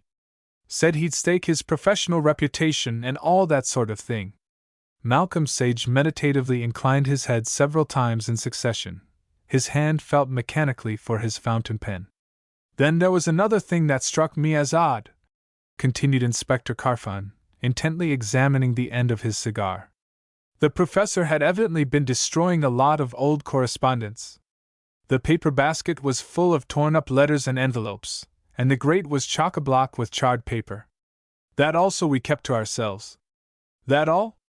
I think so, was the reply. There's not the vestige of a clue that I can find. I see, said Malcolm Sage, looking at a press cutting lying before him. That it says there was a remarkable change in the professor's appearance. He seemed to have become rejuvenated. The doctor said that sometimes death smites with a velvet hand. He was rather a poetic sort of chap, the inspector added by way of explanation. He saw nothing extraordinary in the circumstance? No, was the response. He seemed to think he was the only one who had ever seen a dead man before. I wouldn't mind betting I've seen as many stiffs as he has, although perhaps he's caused more. Then, as Malcolm Sage made no comment, the inspector proceeded. What I want to know is what was the professor doing while the door was being broken open? There were no signs of a struggle? Inquired Malcolm Sage, drawing a cottage upon his thumbnail. None. He seems to have been attacked unexpectedly from behind. Was there anything missing? We're not absolutely sure. The professor's gold watch can't be found, but the butler is not certain that he had it on him. For some time there was silence. Malcolm Sage appeared to be pondering over the additional facts he had just heard. What do you want me to do, Mr. Sage? Inquired the inspector at length. I was wondering whether you would run down with me this afternoon to Gorling. I'd be delighted, was the hearty response. Somehow or other I feel it's not an ordinary murder. There's something behind it all. What makes you think that? Malcolm Sage looked up sharply. Frankly, I can't say, Mr. Sage, he confessed a little shamefacedly. It's just a feeling I have. The laboratory has been locked up? Yes, and I've sealed the door. Nothing has been touched. Malcolm Sage nodded his head approvingly and, for fully 5 minutes, continued to gaze down at his hands spread out on the table before him. Thank you, Carfon. Be here at 2:30. The funeral's today, by the way, said the inspector as he rose and, with a genial good morning, left the room. For the next hour Malcolm Sage was engaged in reading the newspaper accounts of the McMurray mystery, which he had already caused to be pasted up in the current press-cutting book. He gathered little more from them, however, than he already knew. That afternoon, accompanied by Inspector Carfon, Malcolm Sage motored down to the Hollows, which lies at the easternmost end of the village of Gorling. The inspector stopped the car just as it entered the drive. The two men alighted and, turning sharply to the right, walked across the lawn towards an ugly red brick building, screened from the house by a belt of trees. Malcolm Sage had expressed a wish to see the laboratory first. It was a strange-looking structure, some 50 feet long by about 20 feet wide, with a door on the further side. In the red brick wall nearer the house there was nothing to break the monotony except the small wicket through which the professor's meals were passed. Malcolm Sage twice walked deliberately round the building. In the meantime the inspector had removed the seal from the padlock and opened the door. Did you photograph the position of the body? Inquired Malcolm Sage, as they entered. I hadn't a photographer handy, said the inspector apologetically, as he closed the door behind him. But I managed to get a man to photograph the wound. Put yourself in the position of the body, said Malcolm Sage. The inspector walked to the center of the room, near a highly polished table, dropped onto the floor and, after a moment's pause, turned and lay on his left side, with right arm outstretched. From just inside the door Malcolm Sage looked about him. At the left extremity a second door gave access to another apartment, which the professor used as a bedroom. A little to the right of the door, on the opposite side, stood the fireplace. This was full of ashes, apparently the charred remains of a quantity of paper that had been burnt. On the hearth were several partially charred envelopes, and the paper basket contained a number of torn-up letters. That will do, Carfon, said Malcolm Sage, as he walked over to the fireplace and, dropping on one knee, carefully examined the ashes, touching them here and there with the poker. He picked up something that glittered and held it out to the inspector, who scrambled to his feet and stood looking down with keen professional interest. Piece of a test tube, remarked Malcolm Sage, as he placed the small piece of glass upon the table. Moses' aunt! Gasped the inspector. I missed that, though I saw a lot of bits of glass. I thought it was an electric bulb. Somebody had ground it to powder with his heel, all except this piece. Looks as if there might have been more than one. He added more to himself than to the inspector. These are not letters, he continued without looking up. Not letters? The paper is all of the same quality. By the way, has anyone disturbed it? He indicated the grate. No one, was the reply. Malcolm Sage rose to his feet. For some minutes he stood looking down at the fireplace, stroking the back of his head, deep in thought. Presently he picked up the poker, a massive steel affair, and proceeded to examine the fire end with great minuteness. It was done with the other end, said the inspector. He must have wiped it afterwards. There was no sign of blood or hair. Malcolm Sage ignored the remark, and continued to regard the business end of the poker. Walking over to the door, he examined the fastenings. Having taken a general survey, he next proceeded to a detailed scrutiny of everything the place contained. From the fireplace he picked up what looked like a cinder and placed it in a small box, which he put in his pocket. The polished surface of the table he subjected to a careful examination, borrowing the inspector's magnifying glass for the purpose. On hands and knees he crawled round the table, still using the magnifying glass upon the linoleum, with which the floor was covered. From time to time he would pick up some apparently minute object and transfer it to another small box. At length he rose to his feet as if satisfied. The professor did not smoke? He queried. No, but the murderer did, was the rather brusque reply. Inspector Carfon was finding the role of audience trying, alike to his nerves and to his temper. Obviously, was Malcolm Sage's dry retort. He also left his pipe behind and had to return for it. It was rather a foul pipe, too, he added. Left his pipe behind, cried the inspector, his irritation dropping from him like a garment. How on earth? In his surprise he left the sentence unfinished. Here, Malcolm Sage indicated a dark stain on the highly polished table. And here, he pointed to a few flecks of ash some 4 or 5 inches distant, are indications that a pipe has remained for some considerable time, long enough for the nicotine to drain through the stem. It was a very foul pipe, Carfon. But mightn't that have trickled out in a few minutes, or while the man was here? Objected Inspector Carfon. With a wet smoker the saliva might have drained back, said Malcolm Sage, his eyes upon the stain. But this is nicotine from higher up the stem, which would take time to flow out. As to leaving it on the table, what inveterate smoker would allow a pipe to lie on a table for any length of time unless he left it behind him? The man smoked like a chimney. Look at the tobacco ash in the fireplace. The inspector stared at Malcolm Sage, chagrin in his look. Now that photograph, Carfon, said Malcolm Sage.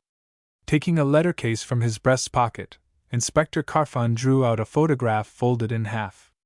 This he handed to Malcolm Sage, who, after a keen glance at the grim and gruesome picture, put it in his pocket.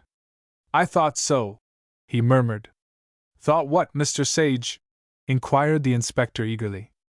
Left-handed. When keenly interested, Malcolm Sage was more than usually economical in words. Clean through the left side of the occipital bone. Malcolm Sage continued. No right-handed man could have delivered such a blow. That confirms the poker. The inspector stared.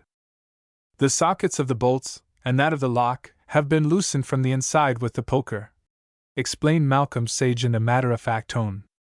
The marks upon the poker suggest a left-handed man. The wound in the head proves it. Then the forced door was a blind? Gasped the inspector. The murderer was let in by the professor himself, who was subsequently attacked from behind as he stood with his back to the fireplace. You are sure the grate has not been touched? He suddenly raised his eyes in keen interrogation. Inspector Carfon shook his head. He had not yet recovered from his surprise. Someone has stirred the ashes about so as to break up the charred leaves into small pieces to make identification impossible. This man has a brain, he added. The inspector gave vent to a prolonged whistle. I knew there was something funny about the whole business, he said as if in self-defense.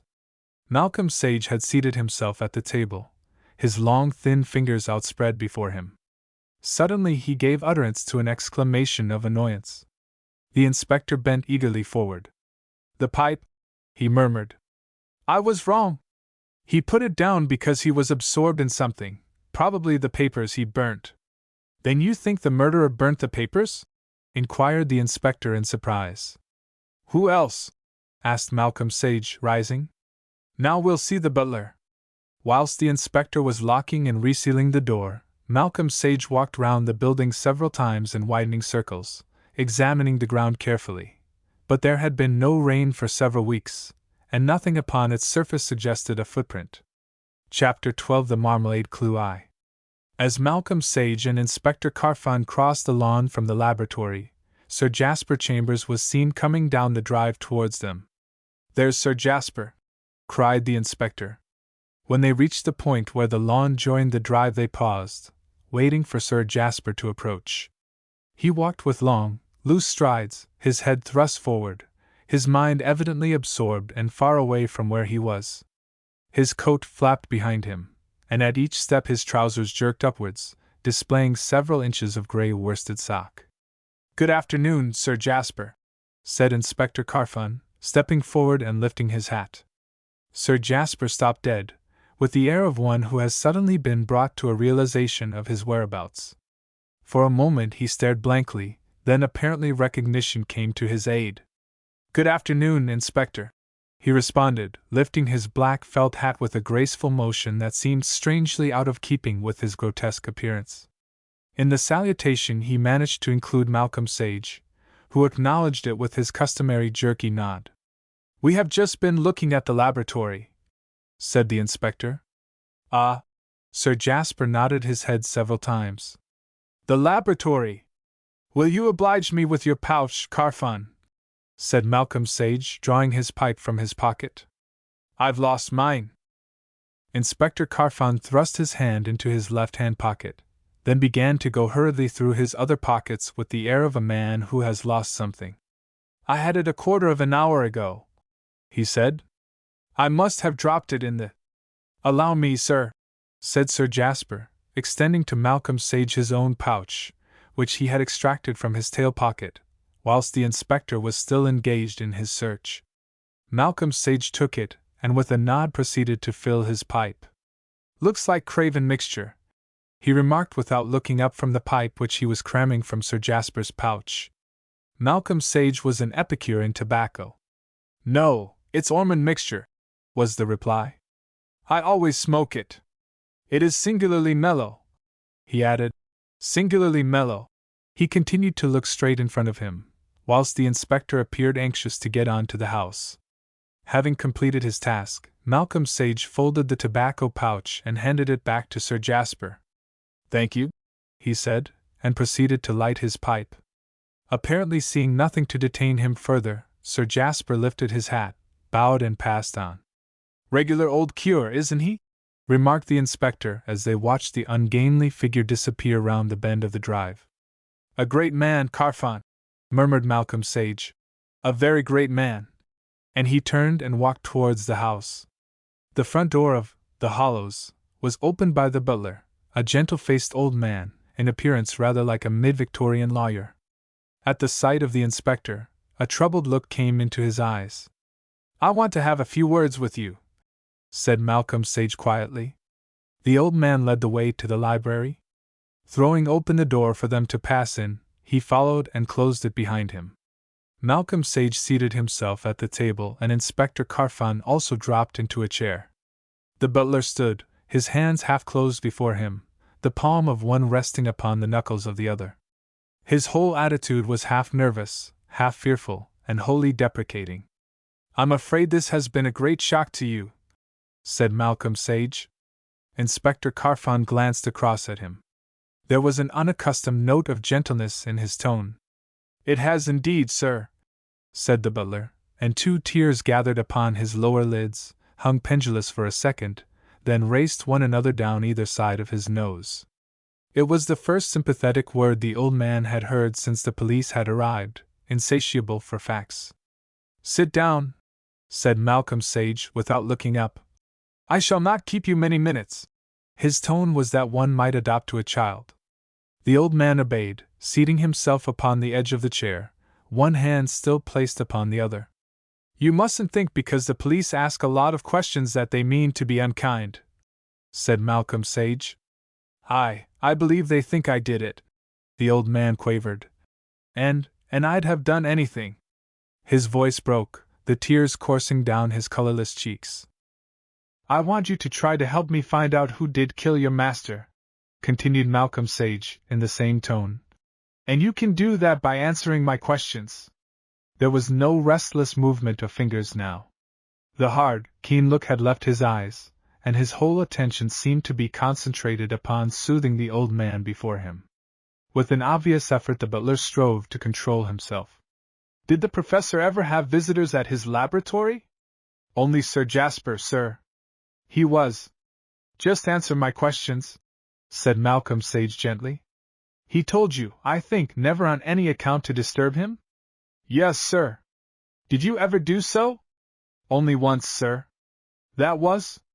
"When Mrs. Graham, that's the housekeeper, sir, set fire to the curtains of her room. I was afraid for the house, sir, and I ran down and knocked at the laboratory door." "Did the professor open it?" "No, sir." "Perhaps he did not hear you." "Yes, he did, sir. I knocked and kicked for a long time, then I ran back to the house and found the fire had been put out." "Did Professor McMurray ever refer to the matter?" "He was very angry when I next saw him, sir, 3 days later." "What did he say?" "That neither fire nor murder was an excuse for interrupting him, and if I did it again I would have to—" "Quite so," interrupted Malcolm Sage, desirous of saving the old servitor the humiliation of explaining that he had been threatened with dismissal. "So you are confident in your own mind that no amount of knocking at the door would have caused your master to open it?" "Quite certain, sir," the butler said with deep conviction. "If he had heard me murdering Mrs. Graham he wouldn't have come out," he added gravely. "He used to say that man is for the moment, but research is for all time. He was a very wonderful man, sir," he added earnestly. "So that to get into the laboratory someone must have had a duplicate key?" "No, sir, the professor always bolted the door on the inside." "Then he must have opened it himself?" "He wouldn't, sir." "I'm sure he wouldn't." "But how did Sir Jasper get in?" "He was expected, sir, and when he went to the laboratory, the master always ordered extra food. He was very absent-minded, sir, but he always remembered that. He was very considerate, sir, too. He never forgot my birthday." And he broke down completely, his frail body shaken by sobs. Rising, Malcolm Sage placed his hand upon the old man's shoulder. As if conscious of the unspoken message of sympathy inspired by the touch, the butler clasped the hand in both his own. Inspector Carfon looked surprised. "He was so kind, sir, so kind and thoughtful," he quavered. "I don't know what I shall do without him." There was in his voice something of the querulous appeal of a little child. "Were letters ever taken to the laboratory?" inquired Malcolm Sage, walking over to the window and gazing out. "Never, sir," was the reply. "Everything was kept until the professor returned to the house, even telegrams." "Then he was absolutely cut off," said Malcolm Sage, returning to his seat. "That was what he used to say, sir, that he wanted to feel cut off from everybody and everything." "You have seen the body?" "Yes, sir." "Did you notice anything remarkable about it?" "He was more like he was some 30 years ago, sir. Rejuvenated, in fact." "I beg pardon, sir?" "He seemed to have become suddenly a much younger man," explained Malcolm Sage. "Yes, sir. I've been with him over 30 years, and he looked very much as he did then, except, of course, that his hair remained gray." "Apart from the food not being taken in, you noticed nothing else that struck you as strange?" queried Malcolm Sage. The old man puckered up his eyebrows, as if genuinely anxious to remember something that would please the man who had shown him so much sympathy. "I can't think of anything, sir," he said at length, apologetically. "Only the marmalade, and that, of course, wouldn't—" "The marmalade?" Malcolm Sage turned quickly. "It was nothing, sir," said the old man. "Perhaps I oughtn't to have mentioned it, but the morning before we found him, the master had not eaten any marmalade, and him so fond of it. I was rather worried, and I asked Mrs. Graham if it was a new brand, thinking perhaps he didn't like it, but I found it was the same he always had." For fully a minute Malcolm Sage was silent, gazing straight before him. "He never smoked?" he asked at length. "Never, sir, not during the whole 30 years I've been with him." "Who cleaned the laboratory?" "It did not look as if it had been unswept for a week." "No, indeed, sir," was the reply. "The professor was very particular. He always swept it up himself each morning. It was cleaned by one of the servants once a month." "You're sure about the sweeping up?" Malcolm Sage inquired with a keen glance that with him always meant an important point. "Quite certain, sir. That, I think, will be all." "Thank you, sir," said the butler, rising. "Thank you for being so kind and understanding, sir." And he walked a little unsteadily from the room. "I was afraid you wouldn't get anything out of him, Mr. Sage," said Inspector Carfon, with just a suspicion of relief in his voice. "No," remarked Malcolm Sage quietly. "Nothing new, but an important corroboration of the doctor's evidence." "What was that?" "That it was the murderer and not Professor McMurray who ate Wednesday's breakfast, luncheon, and dinner." "Good Lord!" The inspector's jaw dropped in his astonishment. "I suspect that for some reason or other he returned to the laboratory. That accounts for the rough marks upon the door fastenings, as if someone had first torn them off and then sought to replace them. After his second visit, the murderer evidently stayed too long, and was afraid of being seen leaving the laboratory. He therefore remained until the following night, eating the professor's meals. Incidentally, he knew all about his habits." "Well, I'm blowed if he isn't a cool 'un," gasped the inspector. Malcolm Sage rose with the air of one who has concluded the business on hand. "Can I run you back to town, Carfon?" he asked, as he walked towards the door. "No, thank you," said the inspector. "I must go over to Strington and see Brewitt. He's following up a clue he's got. Some tramp who was seen hanging about here for a couple of days just before the murder," he added. "Unless he is tall and powerful, left-handed, with something more than a layman's knowledge of surgery, you had better not trouble about him," said Malcolm Sage quietly. "You might also note that the murderer belongs to the upper, or middle class, has an iron nerve, and is strongly humanitarian." For a moment Inspector Carfon stared at Malcolm Sage with lengthened jaw. Then suddenly he laughed, a laugh of obvious relief. "At first I thought you were serious, Mr. Sage," he said, "till I saw what you were up to. It's just like the storybook detectives." And he laughed again, this time more convincingly. Malcolm Sage shrugged his shoulders. "Let me have a description of the man when you get him," he said, "and some of the tobacco he smokes. Try him with marmalade, Carfon, and plenty of it. By the way, you make a great mistake in not reading the present century," he added. "It can be curiously instructive." And without another word he crossed the hall and, a moment later, entered his car. "Swank!" murmured Inspector Carfon angrily, as he watched him swing the car down the drive at a dangerous rate of speed. "Pure, unadulterated, brain-rotting swank!" And he in turn passed down the drive, determined to let Malcolm Sage see what he could do on his own. 3 weeks passed and there was no development in the McMurray mystery. Malcolm Sage had heard nothing from Inspector Carfon, who was busily engaged in an endeavor to trace the tramp seen in the neighborhood of the Hollows on the day previous to the murder. Sir John Deane had called several times upon Malcolm Sage, whom he had come to regard as infallible, only to be told that there was no news. He made no comment, but it was obvious that he was greatly disappointed.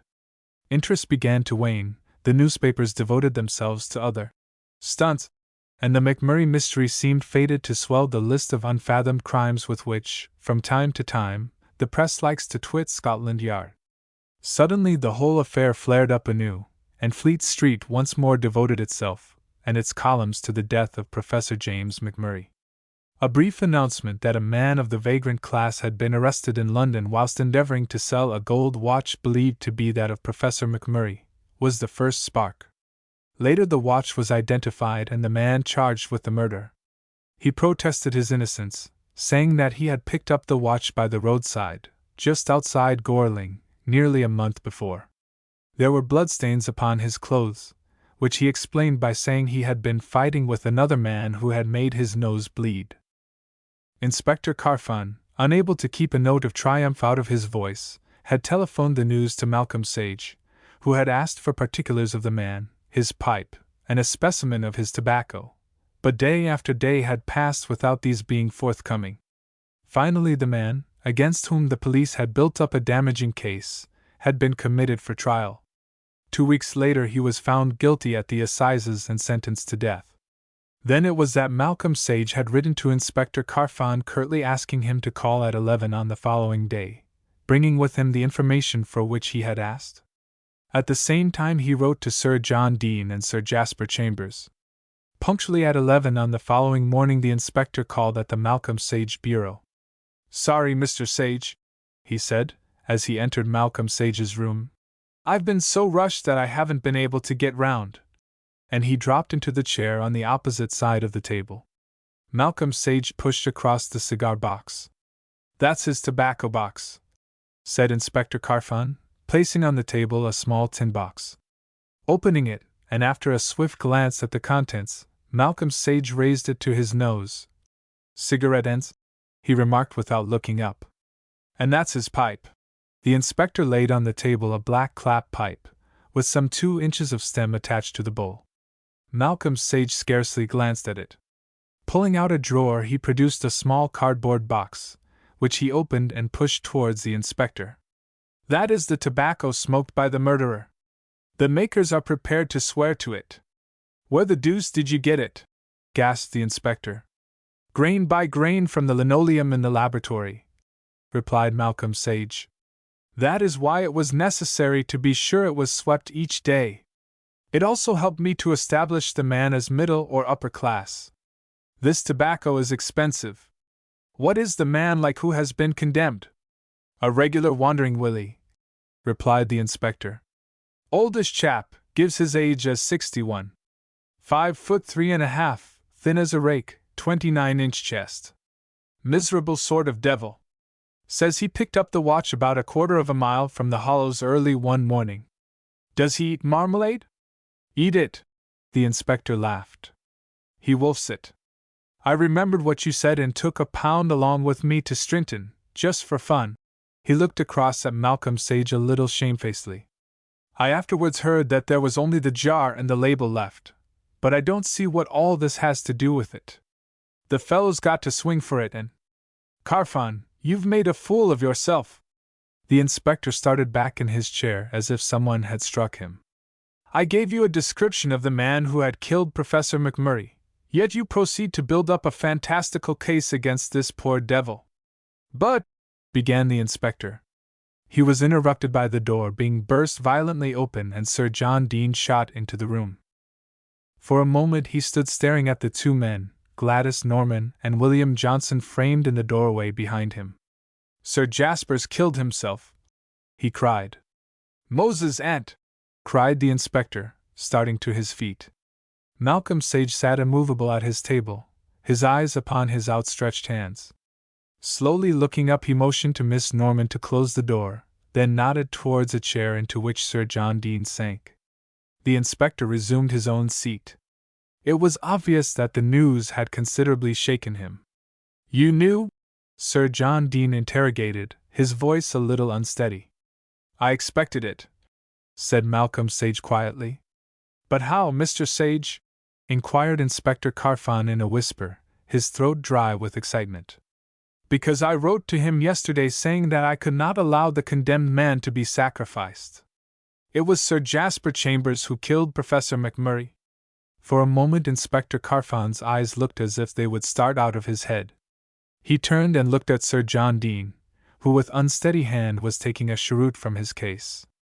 Malcolm Sage drew his pipe from his pocket and proceeded to fill it. "On the Tuesday night," he began, It is obvious that Professor McMurray admitted someone to the laboratory. That man was Sir Jasper Chambers. When the two had dined together a week before, proceeded Malcolm Sage, an appointment was obviously made for a week later. The professor's last words were significant. Anyway, Chambers, you will be the first to know.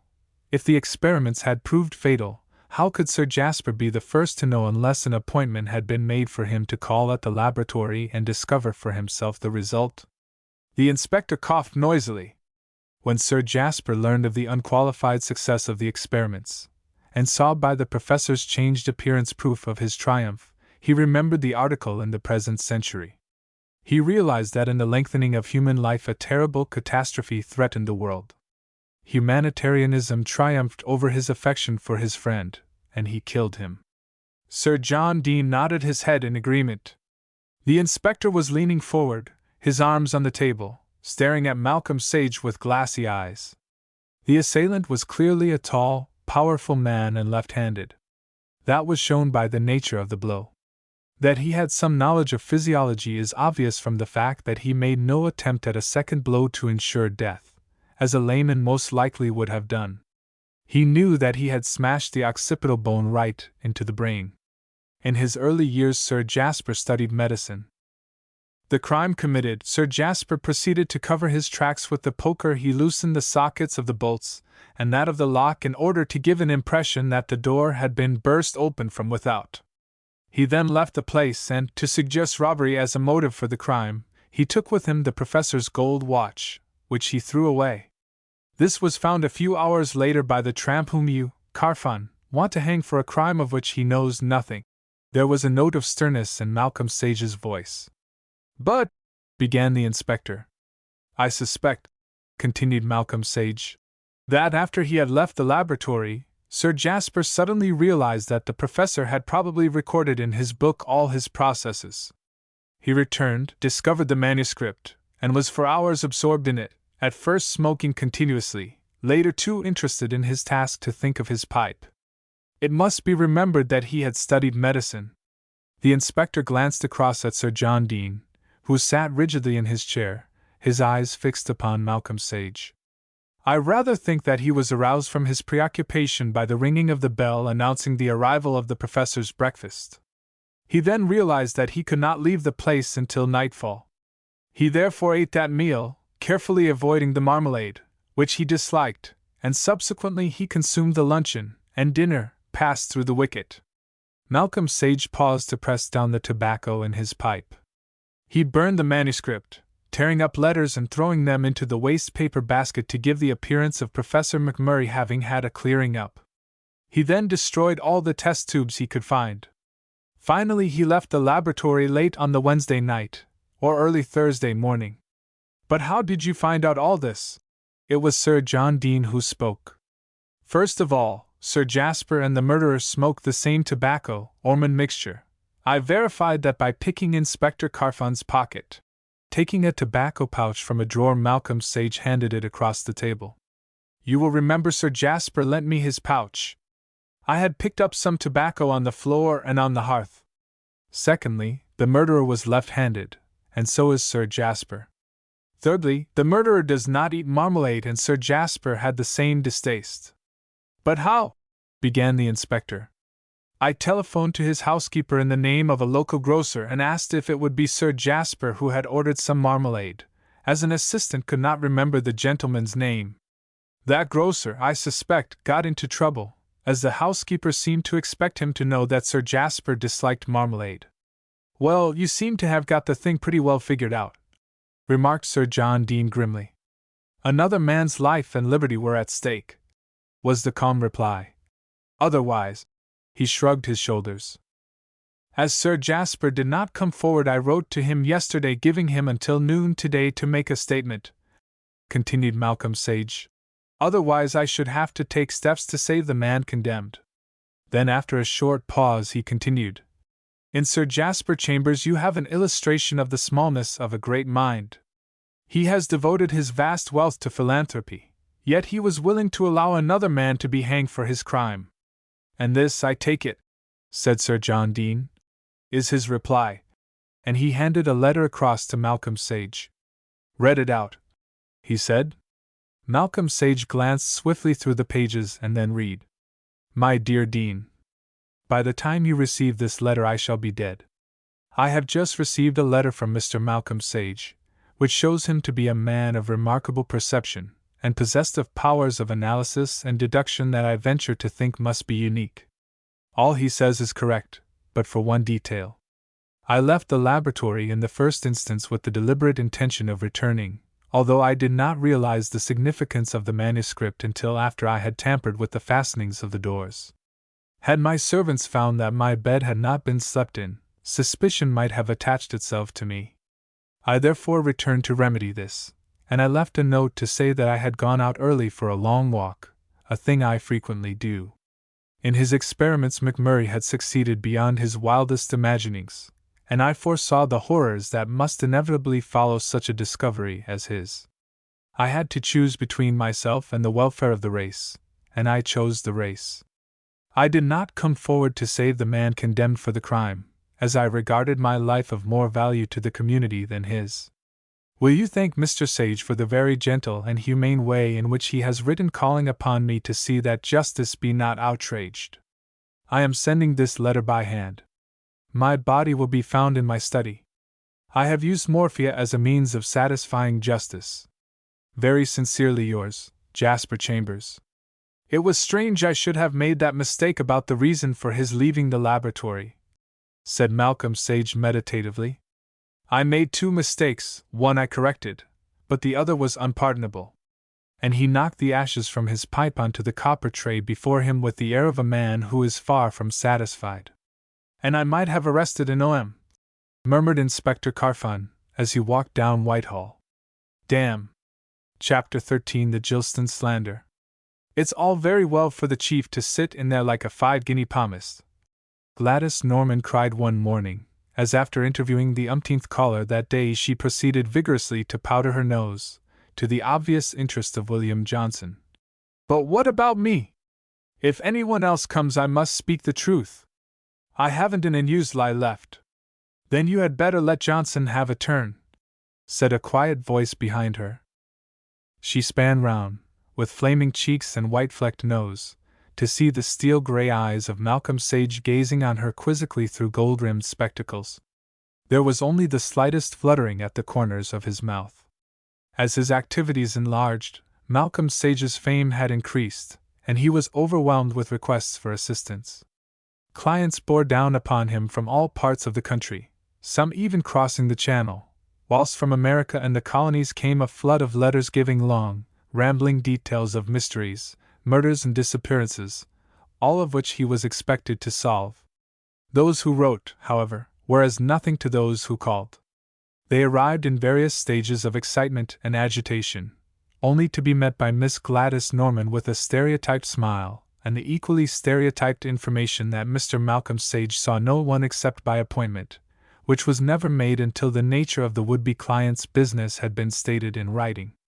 The Surrey cattle-maiming affair, and the consequent publicity it gave to the name of Malcolm Sage, had resulted in something like a siege of the Bureau's offices. "I told you so," said Lady Dean gaily to her husband, and he had nodded his head in entire agreement. Malcolm Sage's success was largely due to the very quality that had rendered him a failure as a civil servant, the elasticity of his mind.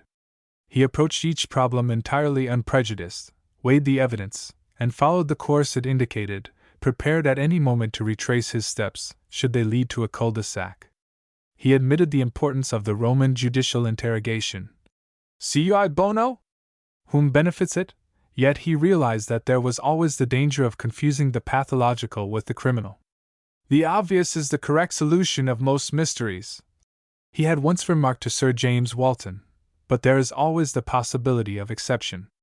The Surrey cattle-maiming mystery had been a case in point.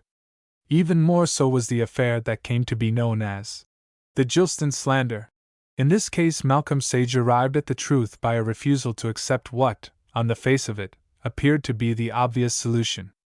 It was through Roger Fraines, the eminent K.C., that he first became interested in the series of anonymous letters that had created considerable scandal in the little village of Gilston.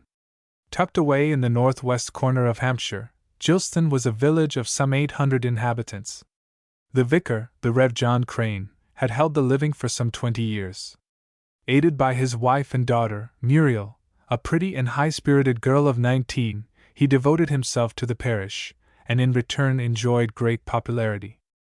Life at the vicarage was an ideal of domestic happiness. Mr. and Mrs. Crane were devoted to each other and to their daughter, and she to them. Muriel Crane had grown up among the villagers, devoting herself to parish work as soon as she was old enough to do so. She seemed to find her life sufficient for her needs, and many were the comparisons drawn by other parents in Gilston between the vicar's daughter and their own restless offspring. A year previously a new curate had arrived in the person of the Rev. Charles Blade. His frank, straightforward personality, coupled with his good looks and masculine bearing, had caused him to be greatly liked, not only by the vicar and his family, but by all the parishioners. Suddenly and without warning the peace of the vicarage was destroyed. One morning Mr. Crane received by post an anonymous letter, in which the names of his daughter and the curate were linked together in a way that caused him both pain and anxiety. A man with a strong sense of honor himself, he cordially despised the anonymous letter writer, and his first instinct had been to ignore that which he had just received. On second thoughts, however, he reasoned that the writer would be unlikely to rest content with a single letter, but would, in all probability, make the same calumnious statements to others. After consulting with his wife, he had reluctantly questioned his daughter. At first she was inclined to treat the matter lightly, but on the grave nature of the accusations being pointed out to her, she had become greatly embarrassed and assured him that the curate had never been more than ordinarily attentive to her. The vicar decided to allow the matter to rest there, and accordingly he made no mention of the letter to Blade. A week later his daughter brought him a letter she had found lying in the vicarage grounds. It contained a passionate declaration of love, and ended with the threat of what might happen if the writer's passion were not reciprocated. Although the letter was unsigned, the vicar could not disguise from himself the fact that there was a marked similarity between the handwriting of the two anonymous letters and that of his curate. He decided, therefore, to ask Blade if he could throw any light on the matter. At first the young man had appeared bewildered. Then he had pledged his word of honor, not only that he had not written the letters, but that there was no truth in the statements they contained. With that the vicar had to rest content, but worse was to follow. 2 evenings later, one of the churchwardens called at the vicarage, and, after behaving in what to the vicar seemed a very strange manner, he produced from his pocket a letter he had received that morning, in which were repeated the scandalous statements contained in the first epistle. From then on the district was deluged with anonymous letters, all referring to the alleged passion of the curate for the vicar's daughter, and the intrigue they were carrying on together. Some of the letters were frankly indelicate in their expression, and, as the whole parish seethed with the scandal, the vicar appealed to the police for aid.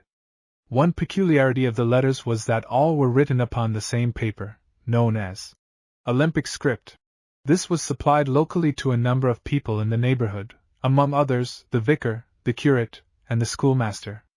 Soon the story began to find its way into the newspapers, and Blade's position became one full of difficulty and embarrassment.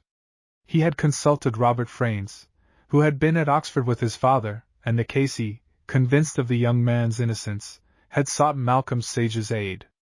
"You see, Sage," Fraines had remarked, "I'm sure the boy is straight and incapable of such conduct, but it's impossible to talk to that ass Murdy. He has no more imagination than a tin linnet." Fraines's reference was to Chief Inspector Murdy, of Scotland Yard, who had been entrusted with the Inquirer, the local police having proved unequal to the problem. Although Malcolm Sage had promised Robert Fraines that he would undertake the inquiry into the Gilston scandal, it was not until nearly a week later that he found himself at liberty to motor down into Hampshire. One afternoon the vicar of Gilston, on entering his church, found a stranger on his knees in the chancel. Notebook in hand, he was transcribing the inscription of a monumental brass. As the vicar approached, he observed that the stranger was vigorously shaking a fountain pen, from which the ink had evidently been exhausted. At the sound of Mr. Crane's footsteps the stranger looked up, turning towards him a pair of gold-rimmed spectacles, above which a bald conical head seemed to contradict the keenness of the eyes and the youthful lines of the face beneath. "You are interested in monumental brasses?" inquired the vicar, as he entered the chancel, and the stranger rose to his feet. "I am the vicar," he explained. There was a look of eager interest in the pale gray eyes that looked out from a placid, scholarly face. "I was taking the liberty of copying the inscription on this," replied Malcolm Sage, indicating the time-worn brass at his feet. "Only unfortunately my fountain pen has given out." "There is pen and ink in the vestry," said the vicar, impressed by the fact that the stranger had chosen the finest brass in the church, one that had been saved from Cromwell's Puritans by the ingenuity of the then incumbent, who had caused it to be covered with cement. Then as an afterthought the vicar added, "I can get your pen filled at the vicarage. My daughter has some ink. She always uses a fountain pen." Malcolm Sage thanked him, and for the next half-hour the vicar forgot the worries of the past few weeks in listening to a man who seemed to have the whole subject of monumental brasses and Norman architecture at his finger-ends. Subsequently Malcolm Sage was invited to the vicarage, where another half-hour was occupied in Mr. Crane showing him his collection of books on brasses. As Malcolm Sage made a movement to depart, the vicar suddenly remembered the matter of the ink, apologized for his remissness, and left the room, returning a few minutes later with a bottle of fountain pen ink. Malcolm Sage drew from his pocket his pen, and proceeded to replenish the ink from the bottle. Finally he completed the transcription of the lettering of the brass from a rubbing produced by the vicar. Reluctant to allow so interesting a visitor to depart, Mr. Crane pressed him to take tea, but Malcolm Sage pleaded an engagement. As they crossed the hall, a fair girl suddenly rushed out from a door on the right. She was crying hysterically. Her hair was disordered, her deep violet eyes rimmed with red, and her moist lips seemed to stand out strangely red against the alabaster paleness of her skin. "Muriel!" Malcolm Sage glanced swiftly at the vicar. The look of scholarly calm had vanished from his features, giving place to a set sternness that reflected the tone in which he had uttered his daughter's name. At the sight of a stranger the girl had paused, then, as if realizing her tear-stained face and disordered hair, she turned and disappeared through the door from which she had rushed. "My daughter," murmured the vicar, a little sadly, Malcolm Sage thought. "She has always been very highly strung and emotional," he added, as if considering some explanation necessary. "We have to be very stern with her on such occasions. It is the only way to repress it." "You find it answers?" remarked Malcolm Sage. "She has been much better lately, although she has been sorely tried. Perhaps you have heard." Malcolm Sage nodded absently, as he gazed intently at the thumbnail of his right hand. A minute later he was walking down the drive, his thoughts occupied with the pretty daughter of the vicar of Gilston.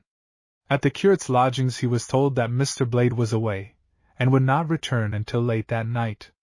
As he turned from the gate, Malcolm Sage encountered a pale-faced, narrow-shouldered man with a dark mustache and a hard, peevish mouth. To Malcolm Sage's question as to which was the way to the inn, he nodded in the direction from which he had come and continued on his way. "A man who has failed in what he set out to accomplish," was Malcolm Sage's mental diagnosis of John Gray, the Gilston schoolmaster. It was not long before Malcolm Sage realized that the village of Gilston was intensely proud of itself. It had seen in the London papers accounts of the mysterious scandal of which it was the centre. A Scotland Yard officer had been down, and had subjected many of the inhabitants to a careful cross-examination. In consequence Gilston realized that it was a village to be reckoned with. The tired traveller was the centre of all rumour and gossip. Here each night in the public bar, or in the private parlour, according to their social status, the inhabitants would foregather and discuss the problem of the mysterious letters. Every sort of theory was advanced, and every sort of explanation offered. Whilst popular opinion tended to the view that the curate was the guilty party, there were some who darkly shook their heads and muttered, "We shall see." It was remembered and discussed with relish that John Gray, the schoolmaster, had for some time past shown a marked admiration for the vicar's daughter. She, however, had made it clear that the cadaverous, saturnine pedagogue possessed for her no attractions. During the half-hour that Malcolm Sage spent at the Tired Traveller, eating a hurried meal, he heard all there was to be heard about local opinion. The landlord, a rubicund old fellow whose baldness extended to his eyelids, was bursting with information. By nature capable of making a mystery out of a sunbeam, he reveled in the scandal that hummed around him. After a quarter of an hour's conversation, the landlord's conversation, Malcolm Sage found himself possessed of a bewildering amount of new material. "A young gal don't have them hysterics for nothin'," my host remarked darkly. "Has fits of 'em every now and then ever since she was a flapper, sobbin' and cryin' fit to break her heart, and the vicar that cross with her."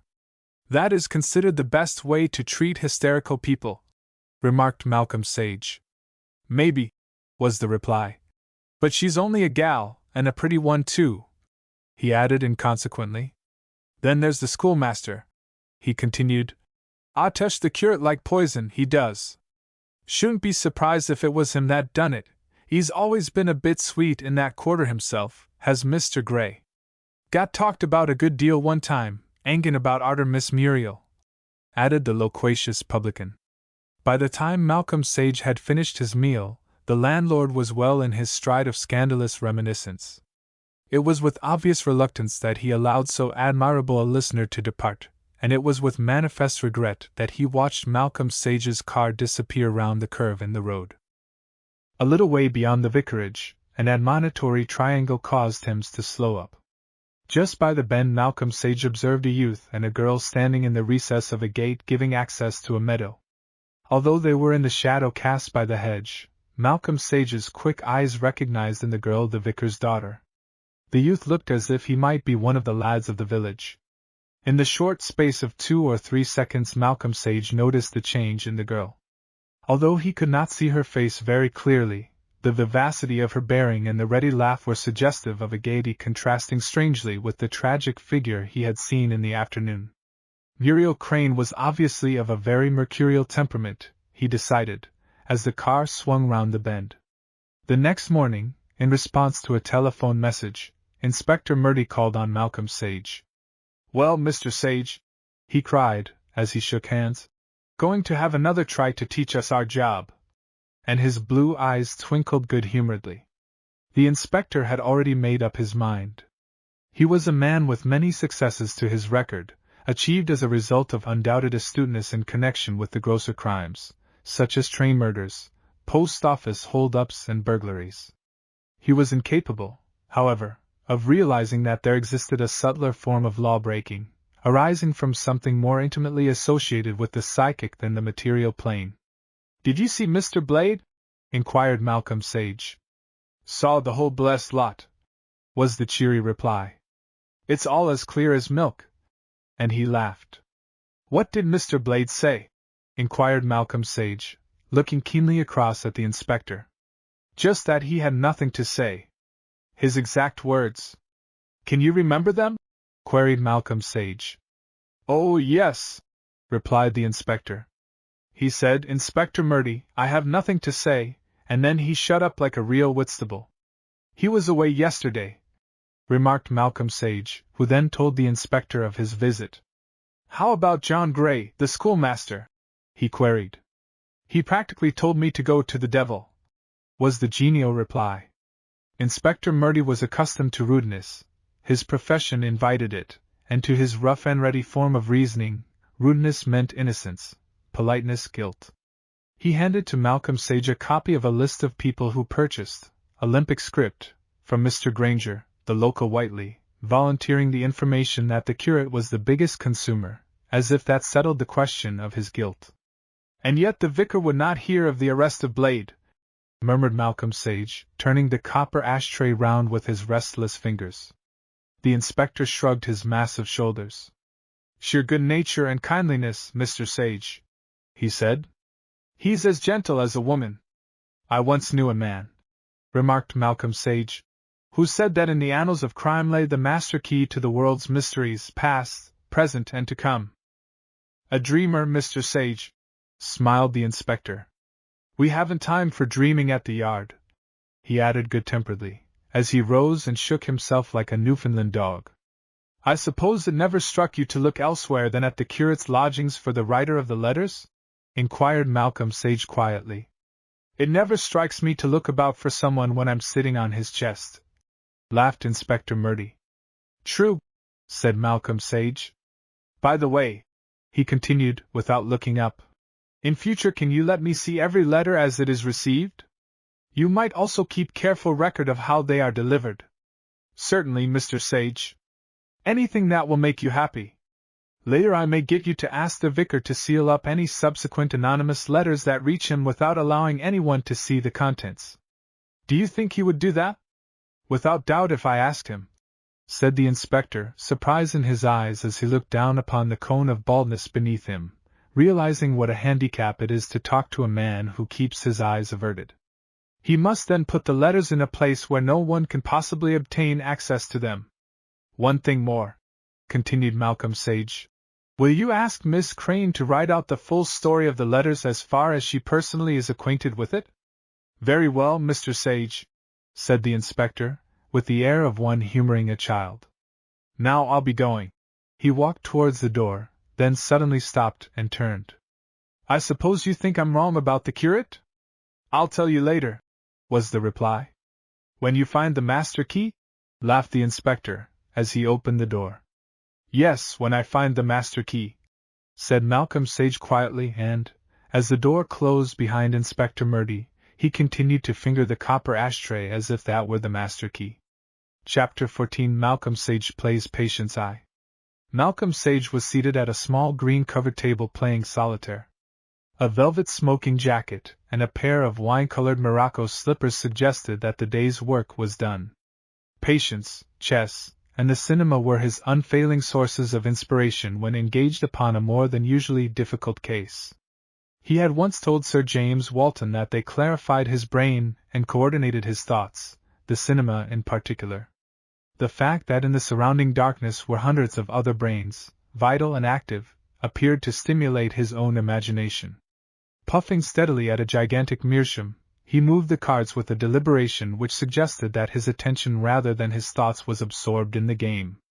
Nearly a month had elapsed since he had agreed to take up the inquiry into the authorship of the series of anonymous letters with which Gilston and the neighborhood had been flooded, yet still the matter remained a mystery.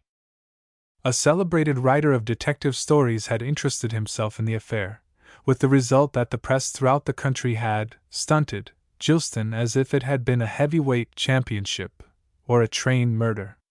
For a fortnight Malcolm Sage had been on the continent in connection with the theft of the Adair diamonds.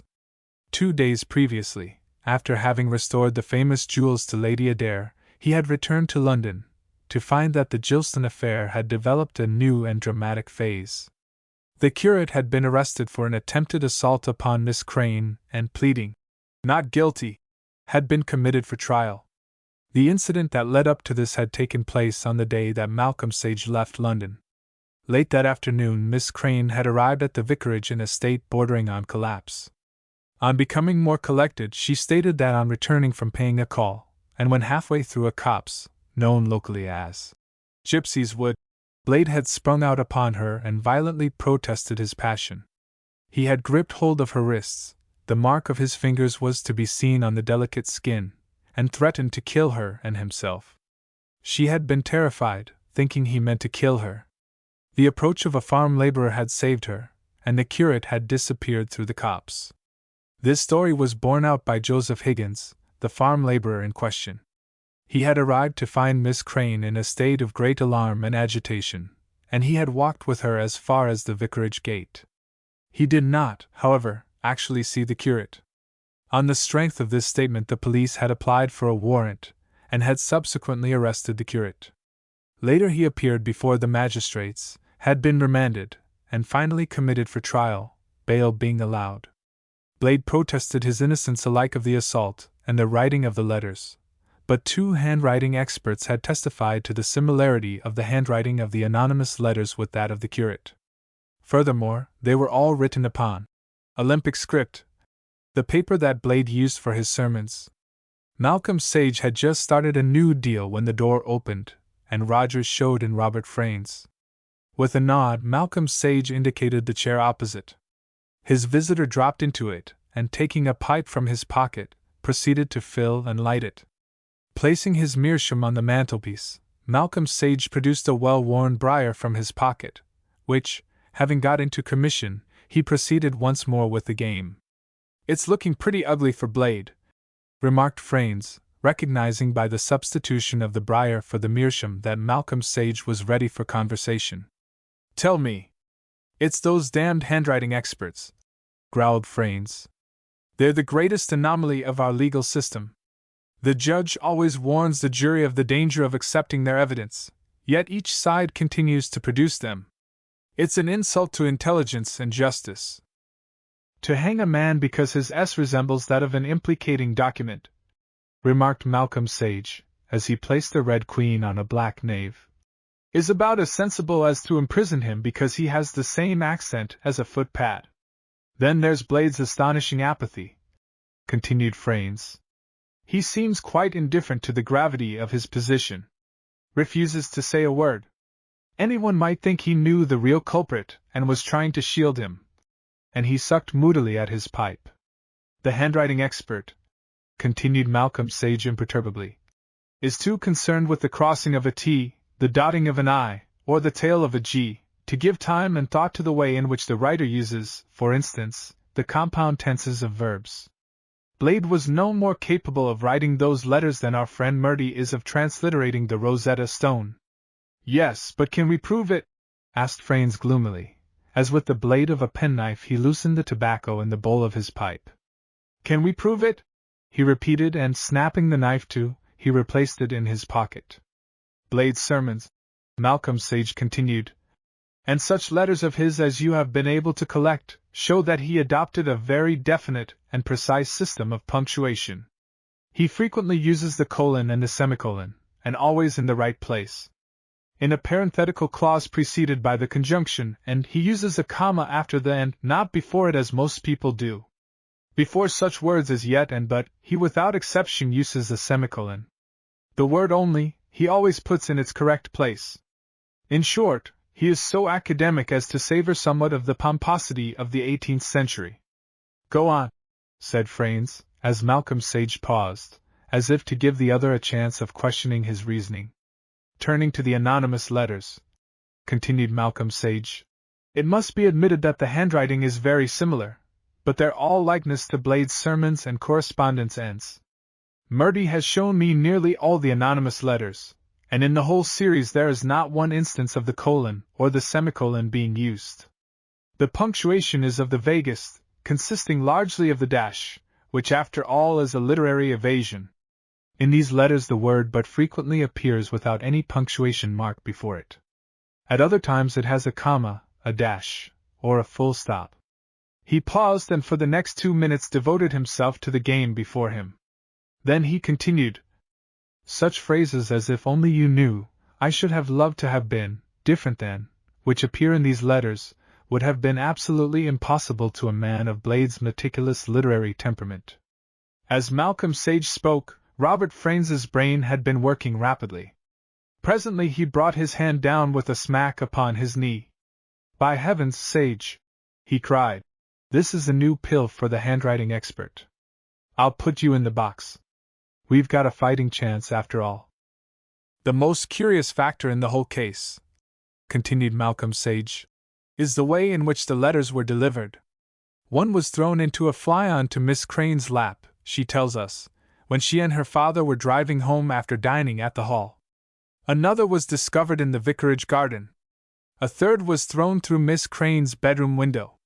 A few of the earlier group were posted in the neighboring town of Whitchurch, some on days that Blade was certainly not there. That was going to be one of my strongest points," remarked Fraines. "The letters always imply that there is some obstacle existing between the writer and the girl he desires.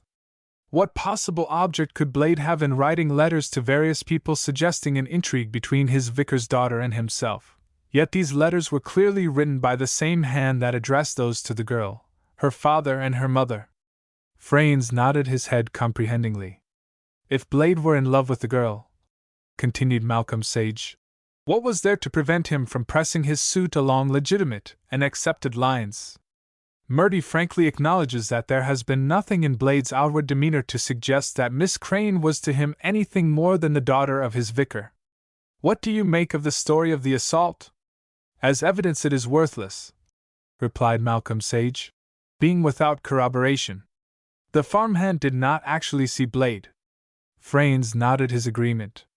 Having convinced myself that Blade had nothing to do with the writing of the letters, I next tried to discover if there were anything throwing suspicion on others in the neighborhood, who were known to use Olympic script as notepaper. The schoolmaster, John Gray, was one.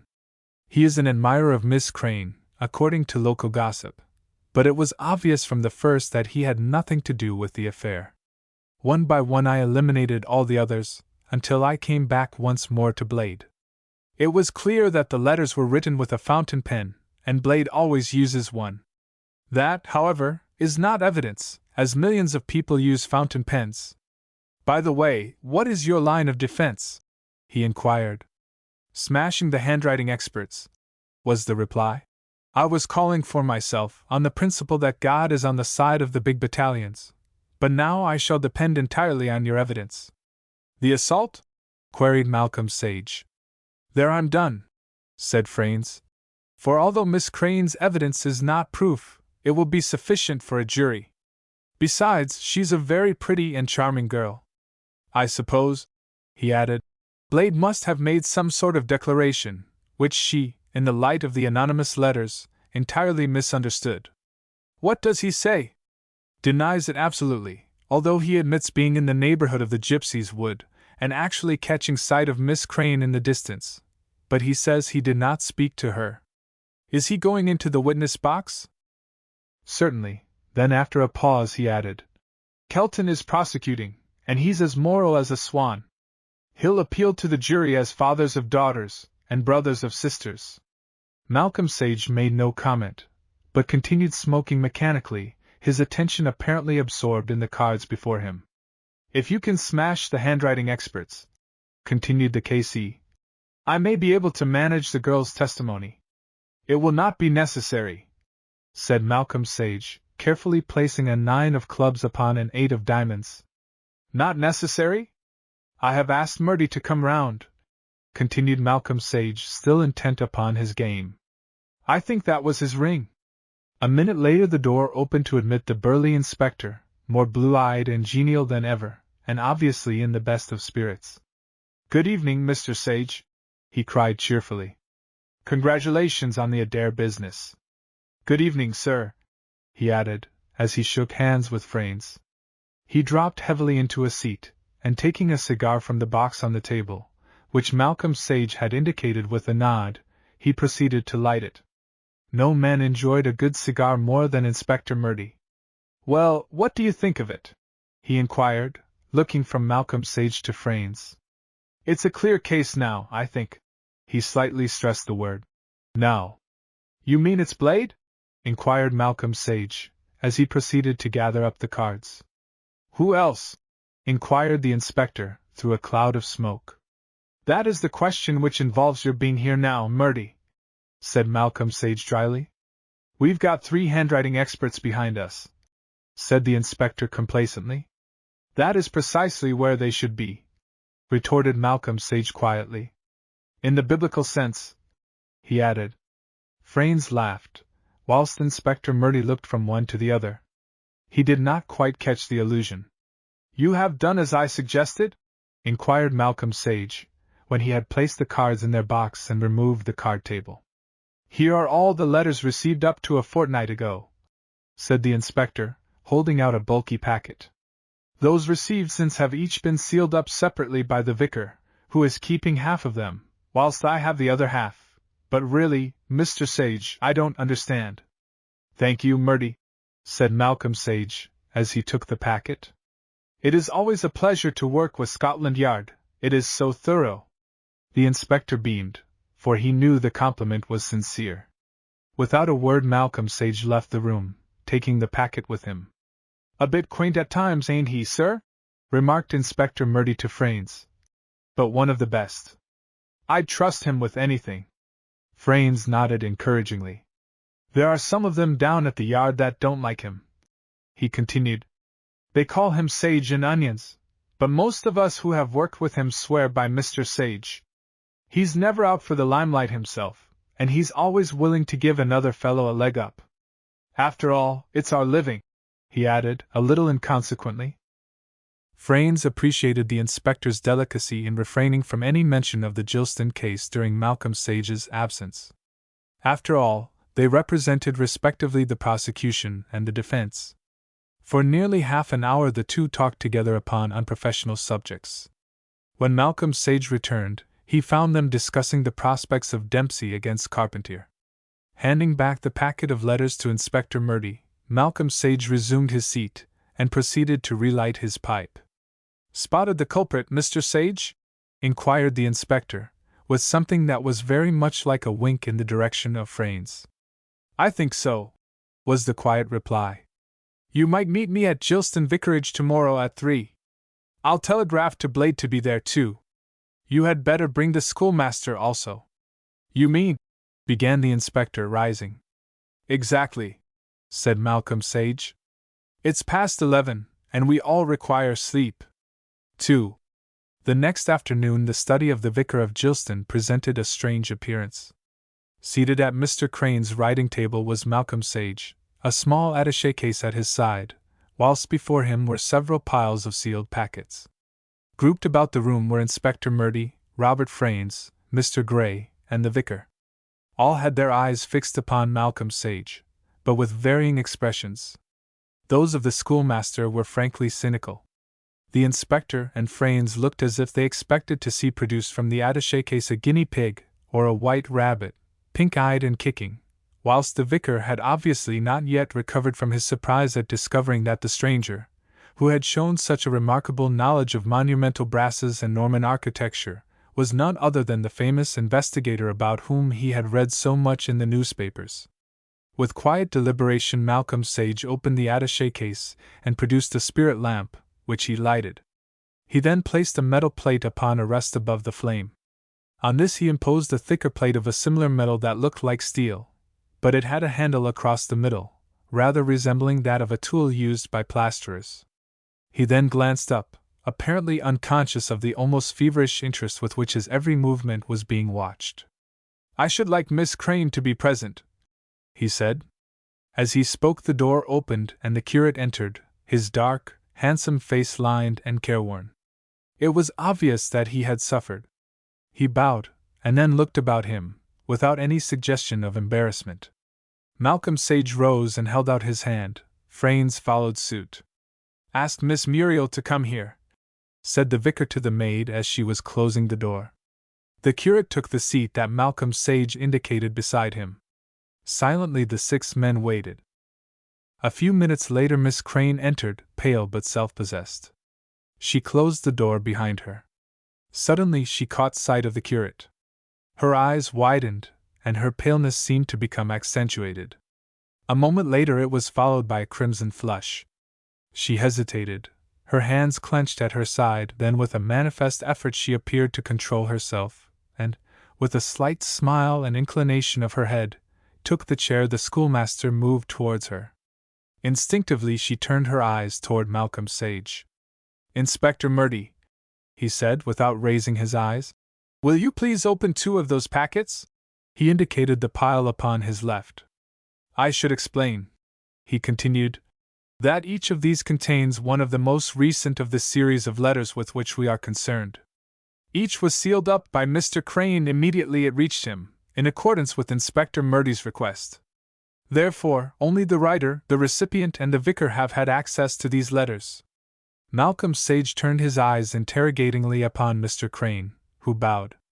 Meanwhile the inspector had cut open the 2 top envelopes, unfolded the sheets of paper they contained, and handed them to Malcolm Sage. All eyes were fixed upon his long, shapely fingers as he smoothed out one of the sheets of paper upon the vicar's blotting pad. Then, lifting the steel plate by the handle, he placed it upon the upturned sheet of paper. The tension was almost unendurable. The heavy breathing of Inspector Murdy seemed like the blowing of a grampus. Mr. Gray glanced across at him irritably. The vicar coughed slightly, then looked startled that he had made so much noise. Everyone bent forward, eagerly expecting something, yet without quite knowing what. Malcolm Sage lifted the metal plate from the letter. There in the center of the page, in bluish-colored letters, which had not been there when the paper was smoothed out upon the blotting pad, appeared the words: Malcolm Sage, August 12, 1919. Number 138. For some moments they all gazed at the paper as if the mysterious blue letters exercised upon them some hypnotic influence. Secret ink! It was Robert Fraines who spoke. Accustomed as he was to dramatic moments, he was conscious of a strange dryness at the back of his throat, and a consequent huskiness of voice. His remarks seemed to break the spell. Instinctively everyone turned to him. The significance of the bluish-colored characters was slowly dawning upon the inspector, but the others still seemed puzzled to account for their presence. Immediately he had lifted the plate from the letter, Malcolm Sage had drawn a sheet of plain sermon paper from the rack before him. This he subjected to the same treatment as the letter. When a few seconds later he exposed it, there in the center appeared the same words: Malcolm Sage, August 12, 1919. But on this sheet the number was 203. Then the true significance of the two sheets of paper seemed to dawn upon the onlookers. Suddenly there was a scream, and Muriel Crane fell forward onto the floor. "Oh! Father, father, forgive me!" she cried, and the next moment she was beating the floor with her hands in violent hysterics. 3. From the first I suspected the truth, remarked Malcolm Sage, as he, Robert Fraines and Inspector Murdy sat smoking in the car that Timms was taking back to London at its best pace. 85 years ago a somewhat similar case occurred in France, that of Marie de Morel, when an innocent man was sentenced to 10 years' imprisonment, and actually served 8 before the truth was discovered. The inspector whistled under his breath. This suspicion was strengthened by the lengthy account of the affair written by Miss Crane, which Murdy obtained from her. The punctuation, the phrasing, the inaccurate use of auxiliary verbs, were identical with that of the anonymous letters. Another point was that the similarity of the handwriting of the anonymous letters to Blade's became more pronounced as the letters themselves multiplied. The writer was becoming more expert as an imitator. Fraines nodded his head several times. The difficulty, however, was to prove it, continued Malcolm Sage. There was only one way: to substitute secretly marked paper for that in use at the vicarage. I accordingly went down to Gilston, and the vicar found me keenly interested in monumental brasses, his pet subject, and Norman architecture. He invited me to the vicarage. In his absence from his study I substituted a supply of marked Olympic script in place of that in his letter rack, and also in the drawer of his writing table. As a further precaution, I arranged for my fountain pen to run out of ink. He kindly supplied me with a bottle, obviously belonging to his daughter. I replenished my pen, which was full of a chemical that would enable me, if necessary, to identify any letter in the writing of which it had been used. When I placed my pen, which is a self-filler, in the ink, I forced this liquid into the bottle. The inspector merely stared. Words had forsaken him for the moment. It was then necessary to wait until the ink in Miss Crane's pen had become exhausted, and she had to replenish her supply of paper from her father's study. After that, discovery was inevitable. But suppose she had denied it? Questioned the inspector. There was the ink which she alone used, and which I could identify, was the reply. Why did you ask Gray to be present? Inquired Fraines. As his name had been associated with the scandal, it seemed only fair, remarked Malcolm Sage. Then turning to Inspector Murdy he said, I shall leave it to you, Murdy, to see that a proper confession is obtained. The case has had such publicity that Mr. Blade's innocence must be made equally public.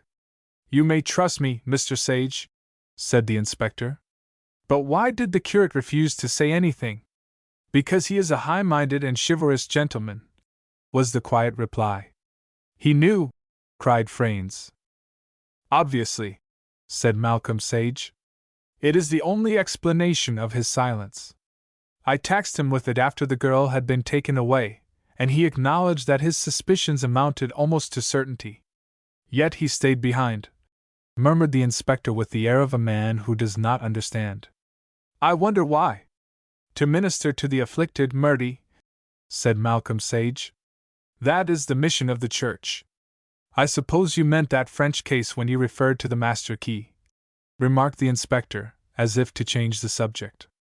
Malcolm Sage nodded. But how do you account for Miss Crane writing such letters about herself? Inquired the inspector, with a puzzled expression in his eyes. Pretty funny letters, some of them, for a parson's daughter. I'm not a pathologist, Murdy, remarked Malcolm Sage drily. But when you try to suppress hysteria in a young girl by sternness, it's about as effectual as putting ointment on a plague spot. Sex repression? Queried Fraines. Malcolm Sage shrugged his shoulders. Then, after a pause, during which he lighted the pipe he had just refilled, he added, When you are next in Great Russell Street, drop in at the British Museum and look at the bust of Faustina. You will see that her chin is similar in modeling to that of Miss Crane. The girl was apparently very much attracted to Blade, and proceeded to weave what was no doubt to her a romance. Later it became an obsession. It all goes to show the necessity for pathological consideration of certain crimes. But who was Faustina? Inquired the inspector, unable to follow the drift of the conversation. Faustina, remarked Malcolm Sage, was the domestic fly in the philosophical ointment of an emperor. And Inspector Murdy laughed, for, knowing nothing of the marriage or the meditations of Marcus Aurelius, it seemed to him the only thing to do. Chapter 15 The Missing Heavyweight Eye. Mr. Dalton, sir. Very important. Rogers had carefully assimilated his master's theory of the economy of words, sometimes even to the point of obscuring his meaning. Taking the last piece of toast from the rack, Malcolm Sage with great deliberation proceeded to butter it. Then, with a nod to the waiting Rogers, he poured out the last cup of coffee the pot contained. A moment later the door opened to admit a clean-shaven little man of about 50, prosperous in build and appearance, but obviously laboring under some great excitement. His breath came in short, spasmodic gasps. His thin sandy hair had clearly not been brushed since the day before, whilst his chin and upper lip bore obvious traces of a night's growth of beard. He seemed on the point of collapse. "He's gone, disappeared!" he burst out, as Rogers closed the door behind him. Malcolm Sage rose, motioned his caller to a chair at the table, and resumed his own seat. "Had breakfast?" he inquired quietly, resuming his occupation of getting the toast carefully and artistically buttered. "Good God, man!" exploded Mr. Dalton, almost hysterically. "Don't you understand? Burns has disappeared." "I gathered as much," said Malcolm Sage calmly, as he reached for the marmalade. "Pond telephoned from Stainton," continued Mr. Dalton. "I was in bed. I got dressed, and came round here at once. He stopped suddenly, as Rogers entered with a fresh relay of coffee.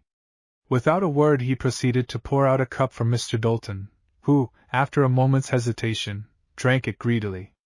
Rogers glanced interrogatingly from the dish that had contained eggs and bacon to Malcolm Sage, who nodded. When he had withdrawn, Mr. Dalton opened his mouth to speak, then closed it again and gazed at Malcolm Sage, who, having superimposed upon the butter a delicate amber film of marmalade, proceeded to cut up the toast into a series of triangles. Apparently it was the only thing in life that interested him. For weeks past the British and American sporting world had thought and talked of nothing but the forthcoming fight between Charlie Burns and Bob Jefferson for the heavyweight championship of the world. The event was due to take place 2 days hence at the Olympia for a purse of £40,000 offered by Mr. Montague Dalton, the Prince of Impresarios. Never had a contest been looked forward to with greater eagerness than the Burns v. Jefferson match. A great change had come over public opinion in regard to prize fighting, thanks to the elevating influence of Mr. Dalton. It was no longer referred to as brutalizing and debasing. Refined and nice-minded people found themselves mildly interested and patriotically hopeful that Charlie Burns, the British champion, would win. In 2 years Mr. Dalton had achieved what the National Sporting Club had failed to do in a quarter of a century. Long and patiently he had labored to bring about this match, which many thought would prove the keystone to the arch of Burns's fame, incidentally to that of the impresario himself. And now he's disappeared, clean gone. Mr. Dalton almost sobbed. "Tell me." Malcolm Sage looked up from his plate, the last triangle of toast poised between finger and thumb. In short staccatoed sentences, like bursts from a machine gun, Mr. Dalton proceeded to tell his story. That morning at 6 o'clock, when Alf Pond, Burns's trainer, had entered his room to warn him that it was time to get up, he found it unoccupied. At first he thought that Burns had gone down before him, but immediately his eye fell on the bed, and he saw that it had not been slept in. He became alarmed. Going to the bedroom door, he had shouted to the sparring partners, and soon the champion's room was filled with men in various stages of deshabille. Only for a moment, however, had they remained inactive. At Alf Pond's word of command they had spread helter-skelter over the house and grounds, causing the early morning air to echo with their shouts for Charlie. When at length he became assured that Burns had disappeared, Alf Pond telephoned first to Mr. Dalton and then to Mr. Papwith, Burns's backer. "I told Pond to do nothing and tell no one," said Mr. Dalton, in conclusion. "And when I left my rooms my man was trying to get through to Papwith to ask him to keep the story to himself." Malcolm Sage nodded approval. "Now, what's to be done?" He looked at Malcolm Sage with the air of a man who has just told a doctor of his alarming symptoms, and almost breathlessly awaits the verdict. "Breakfast, a shave, then we'll motor down to Stainton." And Malcolm Sage proceeded to fill his briar, his whole attention absorbed in the operation. A moment later Rogers entered with a fresh supply of eggs and bacon. Mr. Dalton shook his head. Instinctively his hand had gone up to his unshaven chin. It was probably the first time in his life that he had sat at table without shaving. He prided himself upon his personal appearance. In his younger days he had been known as Dandy Dalton. "The car in half an hour, Rogers," said Malcolm Sage, as he rose from the table. "When you've finished," he said, turning to Mr. Dalton, "Rogers will give you hot water, a razor and anything else you want. By the time you have shaved I shall be ready." "But don't you see, think what it," began Mr. Dalton. "An empty stomach neither sees nor thinks," was Malcolm Sage's oracular retort, and he went over to the window and seated himself at his writing table. For the next half hour he was engaged with his correspondence, and in telephoning instructions to his office. By the time Mr. Dalton had breakfasted and shaved, the car was at the door. During the run to Stainton both men were silent.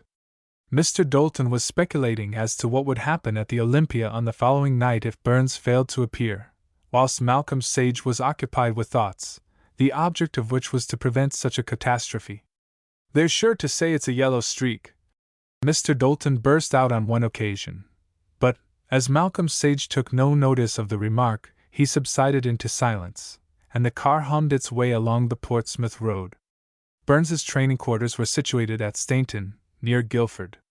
Here, under the vigilant eye of Alf Pond, and with the help of a large retinue of sparring partners, he was getting himself into what had come to be called Burns's condition, which meant that he would enter the ring trained to the minute.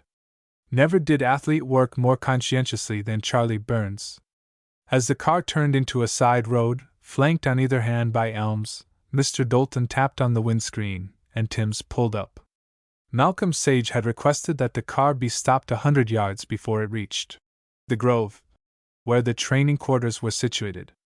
"Wait for me here," he said as he got out. "It's the first gate on the right," said Mr. Dalton. Walking slowly away from the car, Malcolm Sage examined with great care the road itself. Presently he stopped, and taking from his pocket a steel spring measure, he proceeded to measure a portion of the surface of the dusty roadway. Having made several entries in a notebook, he then turned back to the car, his eyes still on the road. Instructing Timms to remain where he was, Malcolm Sage motioned to Mr. Dalton to get out. "This way," said Malcolm Sage, leading him to the extreme left-hand side of the road. Turning into the gates of the grove, they walked up the drive towards the house. In front stood a group of men in various and nondescript costumes. As Malcolm Sage and Mr. Dalton approached, a man in a soiled white sweater and voluminous gray flannel trousers, generously turned up at the extremities, detached himself from the group and came towards them. He was puffy of face, with pouched eyes and a moist skin, yet in his day Alf Pond had been an unbeatable middleweight, and the greatest master of ringcraft of his time, but that was nearly a generation ago. In agonized silence he looked from Mr. Dalton to Malcolm Sage, then back again to Mr. Dalton. There was in his eyes the misery of despair. The preliminary greetings over, Alf Pond led the way round to a large coach house in the rear, which had been fitted up as a gymnasium. Here were to be seen all the appliances necessary to the training of a boxer for a great contest, including a roped ring at one end. He was here only yesterday. There was a world of tragedy and pathos in Alf Pond's tone. Something like a groan burst from the sparring partners. With a quick, comprehensive glance, Malcolm Sage seemed to take in every detail. "It's a bad business, Pond," said Mr. Dalton, who found the mute despair of these hard-living, hard-hitting men rather embarrassing. "What had I better do?" queried Alf Pond. "I've put the whole matter in Mr. Sage's hands," said Mr. Dalton. "He'll find him, if anyone can." A score of eyes were turned speculatively upon Malcolm Sage.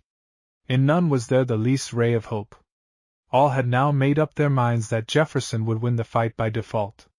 Slowly and methodically Malcolm Sage drew the story of Burns's disappearance from Alf Pond, the sparring partners occasionally acting as a chorus. When all had been told, Malcolm Sage gazed for some moments at the fingernails of his left hand. "You were confident he would win?" he asked at length. "Confident?" There was incredulity and wonder in Alf Pond's voice. Then, with a sudden inspiration, "Look at Kid!" he cried. "Look at him!" And he indicated with a nod a fair-haired giant standing on his right. Malcolm Sage looked. The man's face showed the stress and strain of battle. His nose had taken on something of the quality of cubism, his right eye was out of commission, and there was an ugly purple patch on his left cheek, and his right ear looked as if a wasp had stung it. "He did that in one round, and him the third. Kid asked for it, and he got it same as Jeff would," explained Alf Pond proudly, a momentary note of elation in his voice. There was also something of pride in the grin with which Kid stood the scrutiny of the others. "Do you know of any reason why Burns should have left his room?" Malcolm Sage looked from one to the other interrogatingly. "There wasn't any," was Alf Pond's response, and the others nodded their concurrence. "He knew no one in the neighborhood?" "No one to speak of. A few local gents would drop in occasional to see how he was getting on, and then a lot o' newspaper chaps came down from London." There was that in Alf Pond's tone which seemed to suggest that in his opinion such questions were foolish.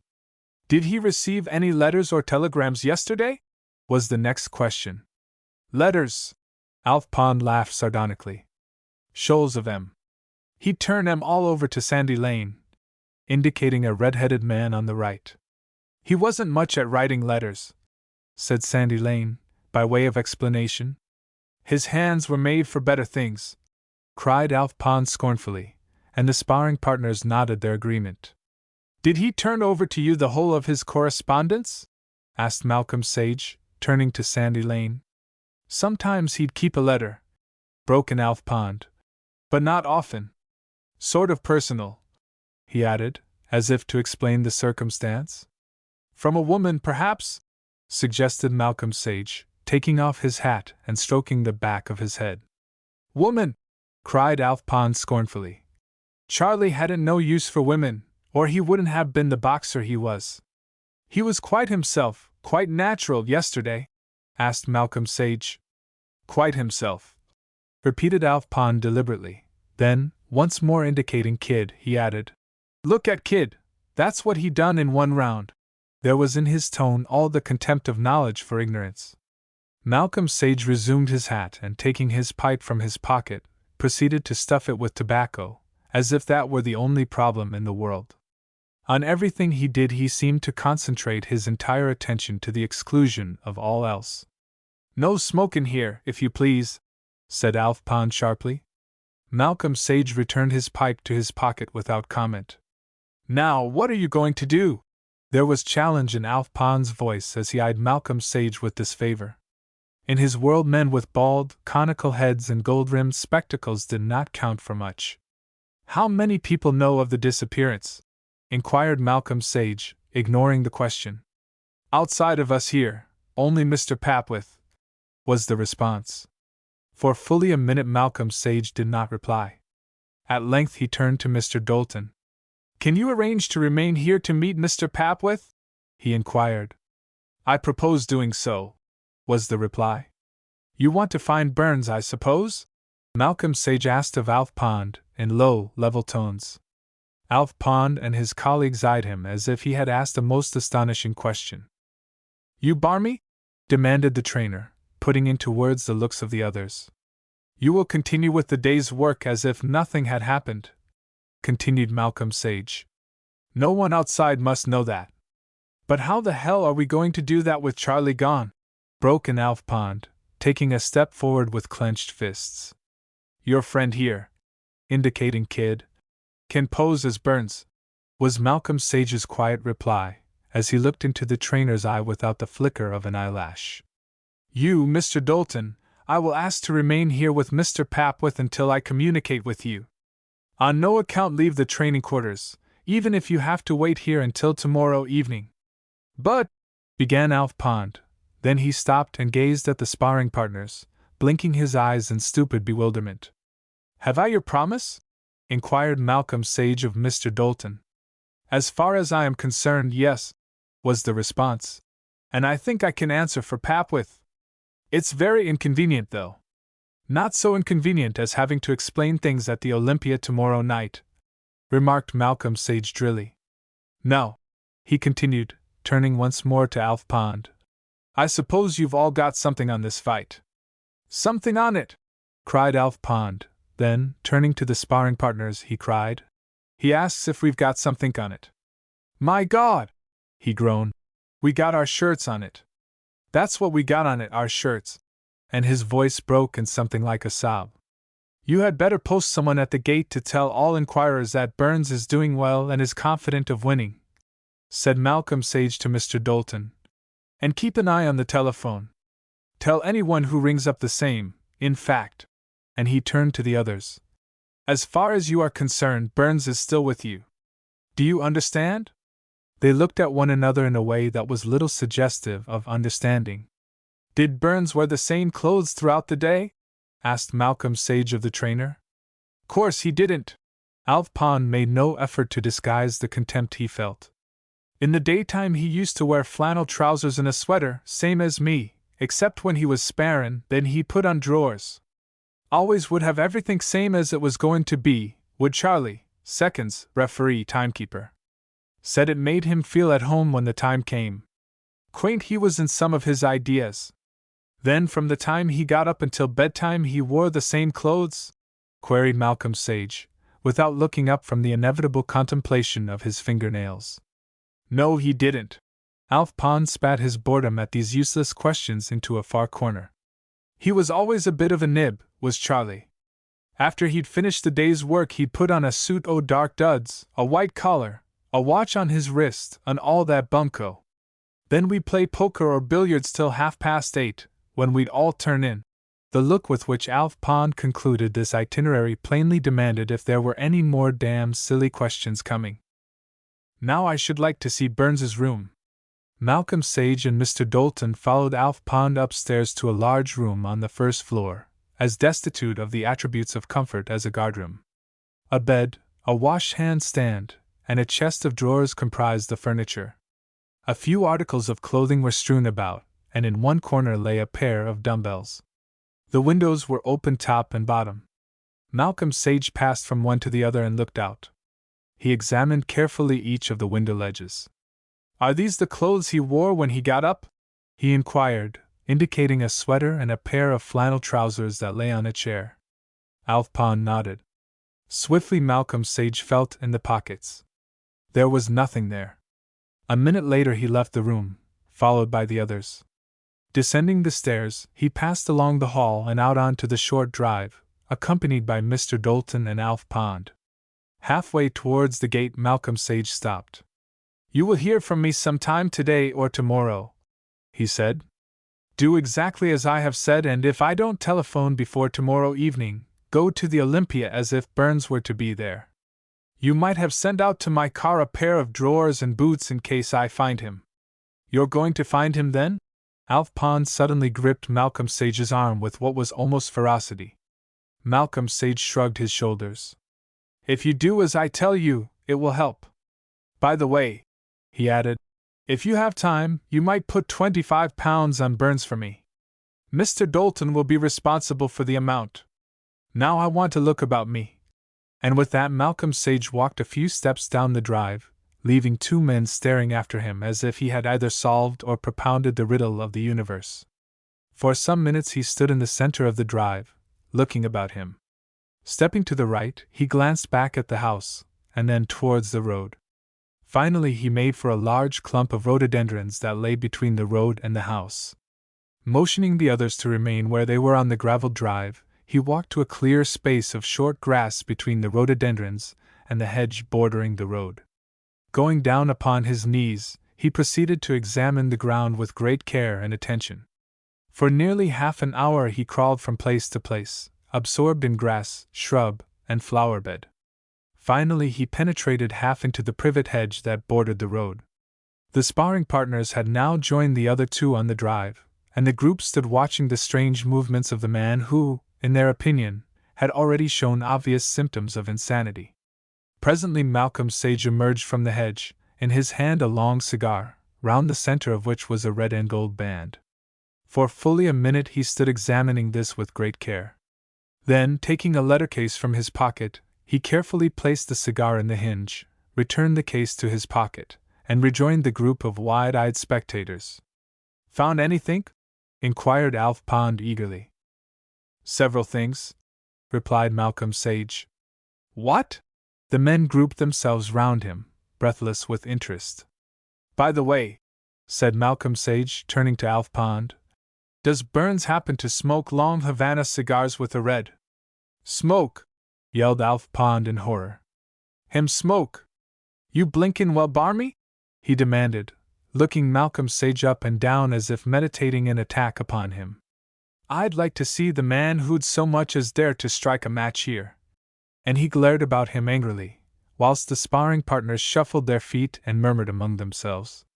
There was just a suspicion of a fluttering at the corners of Malcolm Sage's mouth. "I'm afraid Pond is rather excited just at present," said Mr. Dalton tactfully. By now he had entirely regained his own composure. "Burns is a great lover of tobacco, and Pond takes no risks. You were saying that you had discovered several things?" Again the group of men drew closer to Malcolm Sage, their heads thrust forward as if fearful of missing a word. "For one thing, Burns left his room last night to meet a woman by—" "It's a lie!" cried Alf Pond heatedly. "It's a damned lie! I don't believe it! A rather dainty creature, small and well dressed. She was accompanied by several men, one of them rather stout, very careful of his clothes, and an inveterate smoker.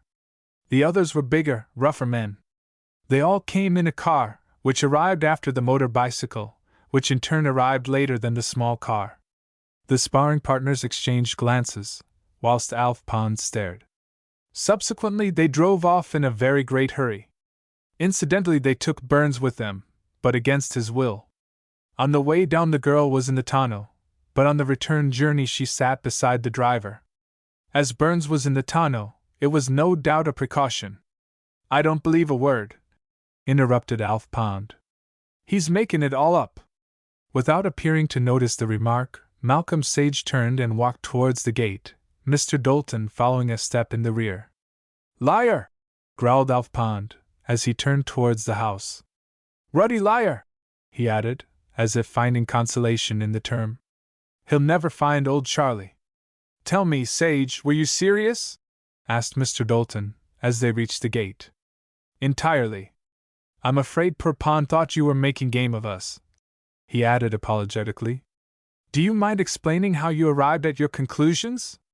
"Behind that clump of rhododendrons," began Malcolm Sage, "there is written a whole history. The marks of boots, or shoes, with very high heels suggests a woman, the size and daintiness of the footwear tell the rest. As Burns appeared she stepped towards him. Her very short steps indicate both fashionable clothes and smallness of stature. And the man who was careful about his clothes? He stood behind a holly bush with an umbrella." "But how did you know?" "He had been leaning upon it, and there was the mark where it had sunk into the soft turf up to the point where the silk joins the stick." A man who carries an umbrella on a kidnapping adventure must be habitually in fear of rain. None but a well-dressed man would fear rain. Then, as he had a cigar in his hand with the end bitten off, it shows the habitual smoker. He was only waiting for the end of the drama before lighting up. His height I get from his stride, and his size by the fact that, like Humpty Dumpty, he had a great fall. I'll tell you the rest later. I'm afraid it's an ugly business. But the girl riding beside the driver? Burst out Mr. Dalton, bewildered by the facts that Malcolm Sage had deduced from so little.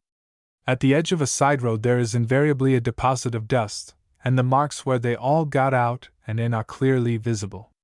The hurry of departure is shown by the fact that the car started before one of the men had taken his place, and his footsteps running beside it before jumping on to the running board are quite clear. I'll ring you up later. I cannot stay now. And with that he hurried away. Back along your own tracks, Timms, said he on reaching the car. He then walked on to the main road. With head over right shoulder, Timms carefully backed the car, Malcolm Sage signaling that he was to turn to the right. Instructing Timms to drive slowly, Malcolm Sage took his seat beside him, keeping his eyes fixed upon the off side of the road. He stopped the car at each crossroad, and walked down it some 20 or 30 yards, his eyes bent downwards as if in search of something. At the end of half an hour he instructed Timms to drive back to London at his best speed. 2. That afternoon in his office Malcolm Sage worked without cessation. Both telephones, incoming and outgoing, were continually in use. Telegraph girls and messenger boys came and went.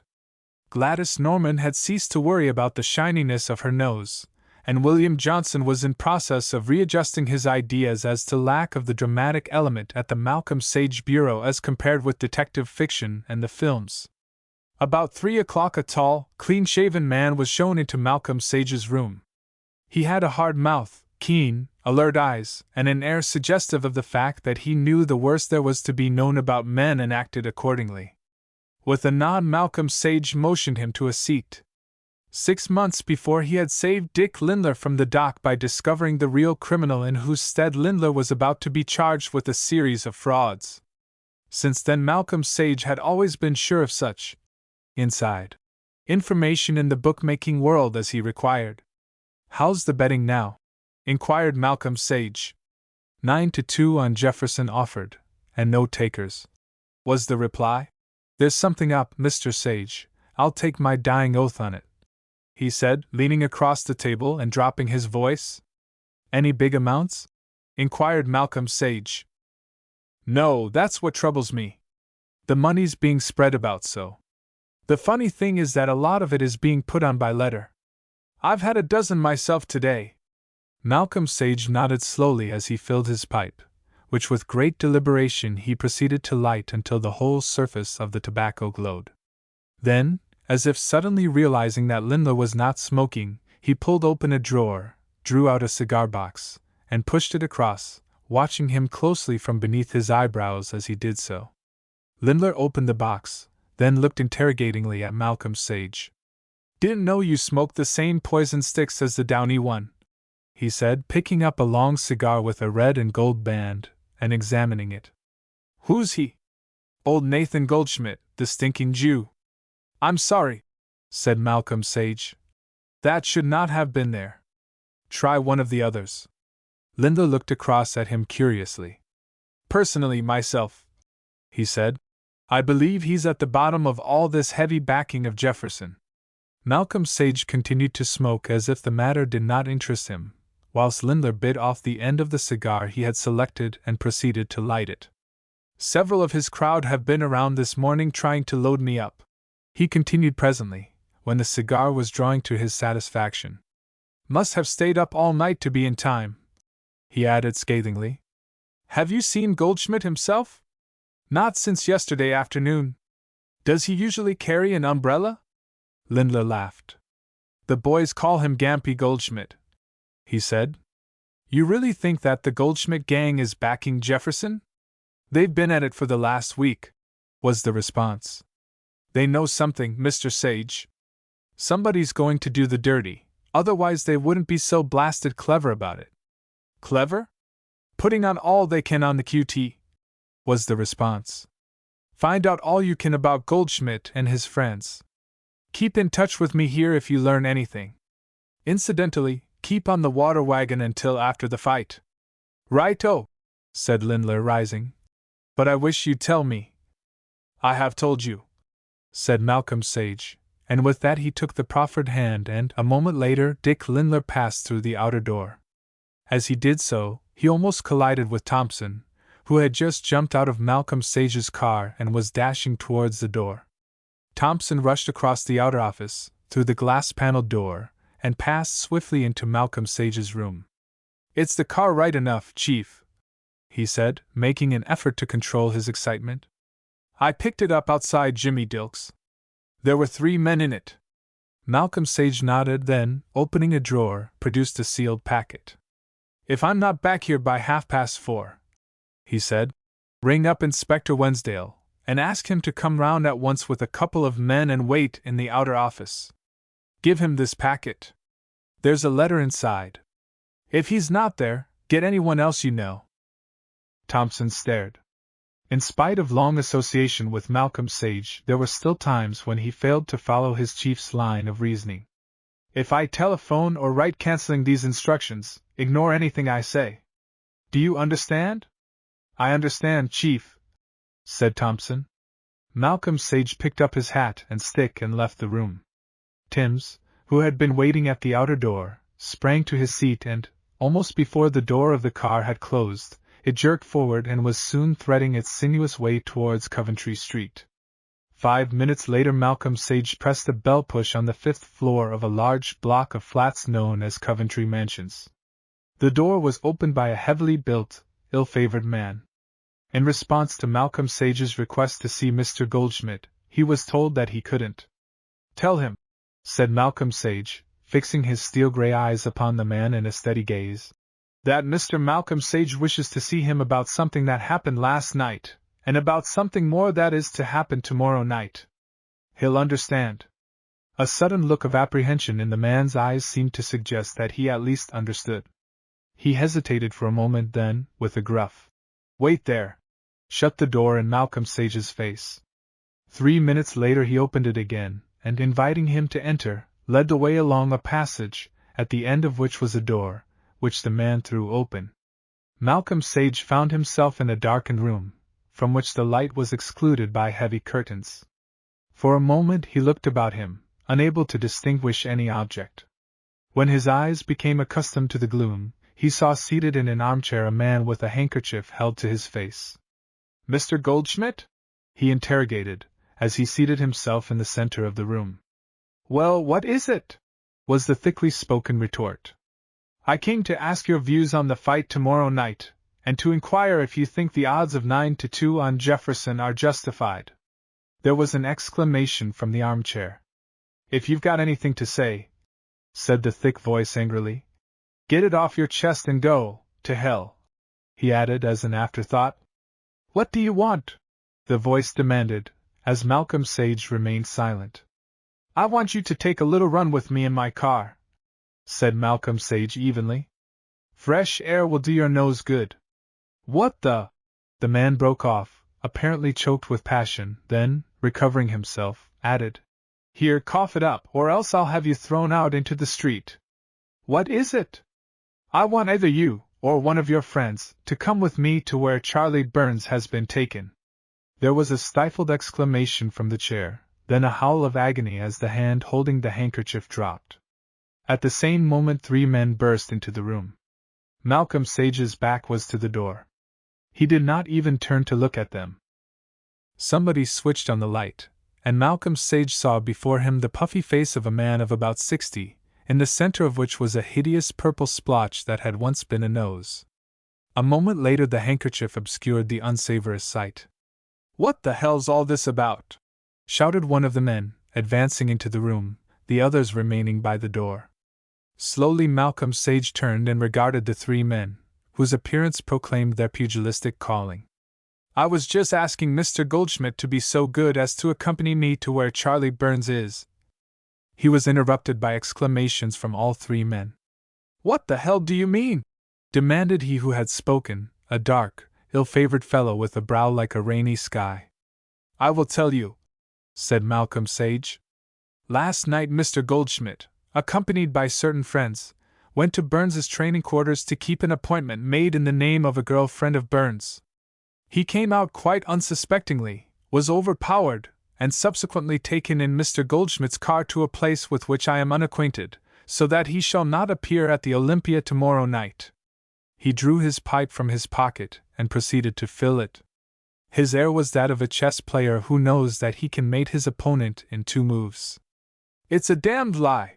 roared one of the men, whilst Goldschmidt shrieked something that was unintelligible. "You drove out by way of Putney Hill, Esher, and Clandon Cross roads. You backed the car to within 200 yards of the grove, where you all got out with the exception of the driver. You then entered the grove, taking cover behind a large clump of rhododendrons." "It's a damned lie," choked Goldschmidt. "By the way," continued Malcolm Sage, "your fair friend drove out in the tonneau, but returned seated beside the driver, and one of you was nearly left behind and entered the car after it had started." The men looked at one another in bewilderment. "You, Goldschmidt, carried an umbrella," continued Malcolm Sage, "and took cover behind the holly bush, but you came out a little too soon, hence that nose. Burns was playing possum. You were rather anxious for a smoke too. I am a smoker myself." A stream of profanity burst from Goldschmidt's lips. "You see I am in a position to prove my points," said Malcolm Sage calmly. "Oh, you are you?" sneered the spokesman, as he moved a little closer to Malcolm Sage. "And I am in the position to prove that we're 4-1. 3-1, corrected Malcolm Sage quietly. "Your friend," indicating Goldschmidt with a nod, "is scarcely—" He was interrupted by a stifled oath from the armchair. "Good old nigger!" murmured one of the men by the door. "Well, and what about it?" demanded Nigger. "If Burns is delivered over to me within 2 hours, unharmed and in fighting trim, and a check for £1,000 is paid to St. Timothy's Hospital by noon tomorrow, there will be no prosecution, and I will not divulge your names. If not, during the next 24 hours, London will probably have its first experience of lynch law." With that, Malcolm Sage struck a match and proceeded to light his pipe. "That all?" sneered the man. "Ain't there nothing else you'd like?" "I cannot recall anything else at the moment," said Malcolm Sage imperturbably, as he looked across at the fellow over the top of the burning match. "You dirty narc!" burst out the man by the door, who had hitherto remained silent. "A pretty sort of stool pigeon you are. Spying on us, wasn't you?" demanded Nigger, edging nearer to Malcolm Sage. "It's 10 minutes past 4, remarked Malcolm Sage coolly, as he glanced at his wrist watch. "Oh, it is it?" was the retort. "And in another hour it'll be 10 minutes past 5. I have to be back at my office by 4:30. Malcolm Sage looked about for some receptacle in which to throw the spent match. "You don't say so." Again Nigger edged a little nearer, but Malcolm Sage appeared not to notice it. "Well, I may as well tell you that you don't leave here until 11 o'clock tomorrow night, see?" There were murmurs of approval from the others. "Then, perhaps, you will send out and buy me a toothbrush," was Malcolm Sage's quiet rejoinder. Chapter 16: The Great Fight at the Olympia. Never had the Olympia seen such a crowd as was gathered to watch the fight between Charlie Burns of England and Joe Jefferson of America. Never in its career of hybrid ugliness had it witnessed such excitement. For 36 hours the wildest rumors had been current. Charlie Burns had broken down, run away, committed suicide, and refused to fight. He had broken a leg, an arm, a finger, and had torn more tendons than he possessed. He had sprained ankles, wrung withers, been overtrained, had contracted every known disease in addition to manifesting a yellow streak. The atmosphere was electrical. The spectators whispered among themselves, exchanging views and rumors. The most fantastical stories were related, credited, and debated with gravity and concern. If some ill-advised optimist ventured to question a particularly lugubrious statement, he was challenged to explain the betting, which had crept up to 6-1 on Jefferson offered, with no takers. The arrival of the Prince of Wales gave a welcome vent for pent-up excitement. Accustomed as he was to enthusiastic acclamation, the prince seemed a little embarrassed by the warmth and intensity of his greeting. The preliminary bouts ran their course, of interest only to those immediately concerned, who were more truly alone in the midst of that vast concourse than some anchorite in the desert of Sahara. The heat was unbearable, the atmosphere suffocating. Men smoked their cigars and cigarettes jerkily, now indulging in a series of staccato puffs, now ignoring them until they went out. Slowly the time crept on as by the bedside of death. If those ridiculously bobbing figures in the ring would only cease their caperings. Break! Break! The voice of the referee suddenly split through a pocket of silence. Everyone seemed startled, then the curtain of sound once more descended and wrapped the assembly in its impenetrable folds. The gongs sounded the beginning and the end of each round, and so it went on. Mr. Papworth sat in the front row near the prince.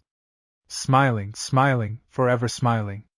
He was a dapper little man, with a fiery, clean-shaven face, and a fringe of grizzled hair above his ears that gave the lie to the auburn silkiness with which his head was crowned. Next to him was Mr. Dalton, who chatted and smiled and chatted, but his eyes moved restlessly over the basin of faces, as if in search of an answer to some unuttered question. At length the preliminary bouts were ended. As the combatants had arrived unheralded, so they departed unsung. Although no one appeared to be watching, a sudden hush fell over the assembly. The dramatic moment had arrived. A few minutes would see the rumors confirmed or disproved. Men, seasoned spectators of 100 fights, found the tension almost unbearable. The MC climbed through the ropes and looked fussily about him. He appealed to the spectators for silence during the actual rounds and for the discontinuance of smoking. A black cardboard box, sealed as if it contained dueling pistols instead of gloves, was thrust into the ring. Men took a last fond draw at their cigars and cigarettes before mechanically extinguishing them. All eyes were directed towards the spot where the combatants would appear. The referee turned expectantly in the same direction. A group of men in flannels and sweaters was seen moving towards the ring. Among them was a sleek, dark-haired man in a long dressing gown of bottle green. It was Joe Jefferson. Suddenly a great roar burst out, echoing and re-echoing continuously as the group approached the ring and Jefferson climbed through the ropes. Then came another hush. A second group of men was observed approaching the ring. There was a shout as those nearest recognized Alf Pond among them. It developed into a roar, then died away as if strangled, giving place to a hum of suppressed inquiry. Everyone was either asking, or looking, the same question. "Where is Burns?" Alf Pond and his associates moved to the ringside as if bound for a funeral. Their gloom seemed suddenly to pervade the whole vast concourse. Men talked to one another mechanically, their eyes fixed upon the group. There was a strange hush. The men reached the ringside and stood looking at one another. The audience looked at them. What had happened? None seemed to notice three men moving down the opposite gangway towards the ring.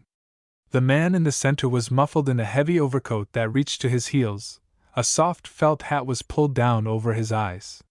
One or two spectators in their immediate neighborhood gave them a hasty, curious glance. Suddenly Alf Pond gave a wild whoop and, breaking away from his fellows, dashed towards the three strangers.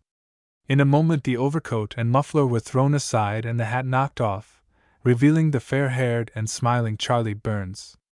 Gripping Burns's hand, Alf Pond broke down. Tears streamed down his battle-seared features, and he sobbed with the choking agony of a strong man. Then suddenly everything became enveloped in a dense volume of sound. Men and women stood on their chairs and waved frantically, madly, anything they could clutch hold of to wave. The whole Olympia appeared to have gone mad. Noble peers, grave judges, sedate generals and austere philosophers acted as if suddenly bereft of the restaining influences of civilization and decorum. Hugged and fondled by his seconds, Burns reached the ring and climbed into it. The black cardboard box was opened, the men's hands bandaged, the gloves donned. Still the pandemonium raged, now dying down, now bursting out again with increased volume. Jefferson and Burns shook hands. The referee stood in the middle of the ring and, with arms extended aloft, appeared to be imploring the blessing of heaven. The crowd, however, understood, and the great uproar died down to a hum of sound. Then for the first time it was noticed that, in place of the habitual smile that had made Burns the idol he was, there was a grim set about his jaw that caused those nearest to the ring to wonder and to speculate. Charlie Burns's battle smile had become almost a tradition. If he'd only fight more and box less, Alf Pond would say complainingly. He'd beat the whole blinkin' world with one hand. Suddenly a hush fell upon the assembly, a hush as pronounced as had been the previous pandemonium. The referee took a final look round. Behind Burns, Alf Pond could be seen sponging his face over a small bucket. He was once more himself. There were things to be done. Almost before anyone realized it, the gong sounded. The fight had begun. God! The exclamation broke involuntarily from Alf Pond, as he dropped the sponge and gazed before him with wide staring eyes. He's fighting!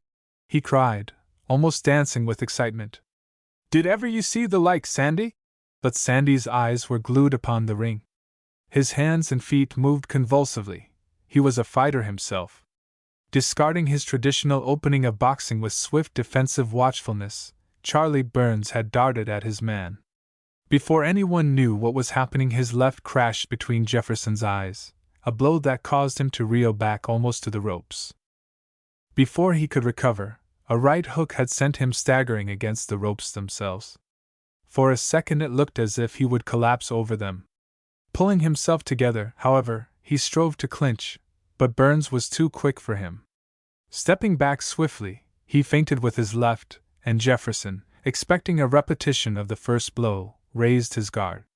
A white right arm shot out to the mark, and Jefferson went down with a crash. The timekeeper's voice began to drone the monotonous count. At 8 Jefferson gathered himself together. At 9 he was on his feet. Once more Burns was upon him, and Jefferson saved himself by clinching. It was clear that he was badly shaken.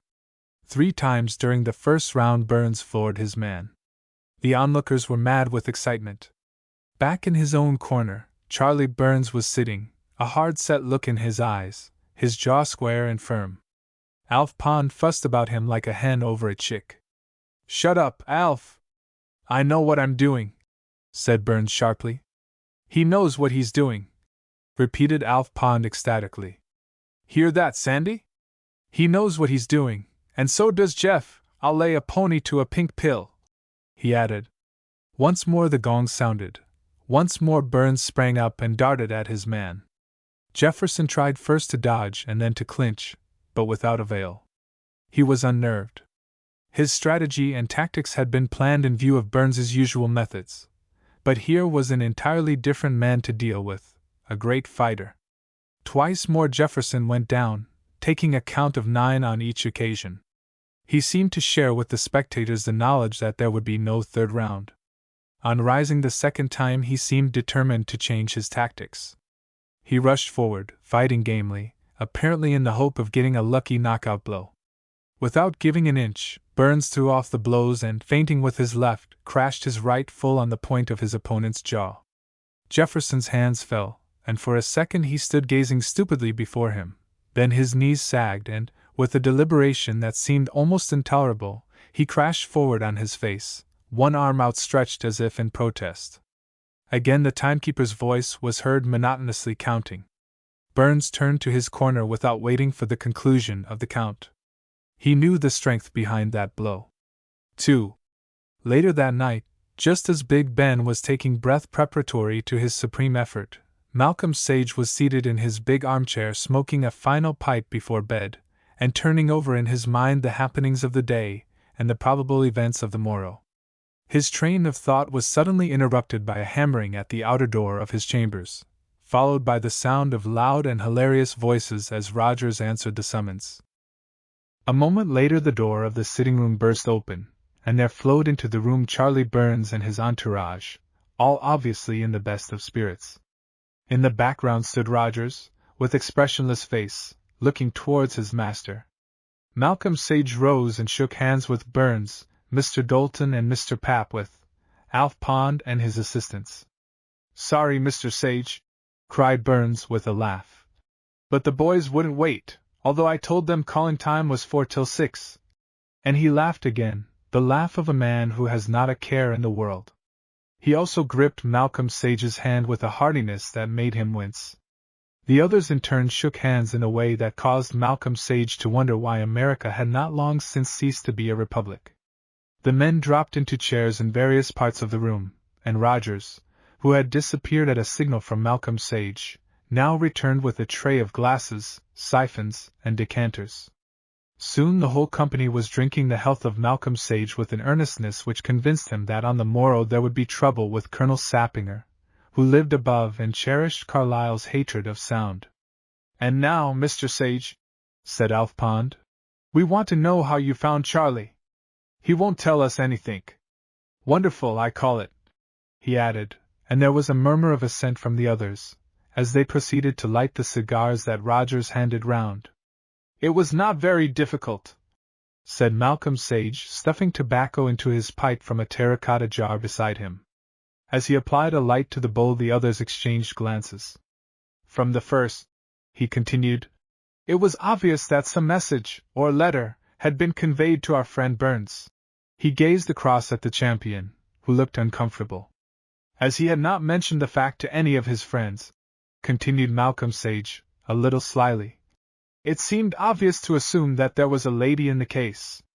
Alf Pond looked reproachfully at Burns, who reddened beneath the united gaze of 7 pairs of eyes.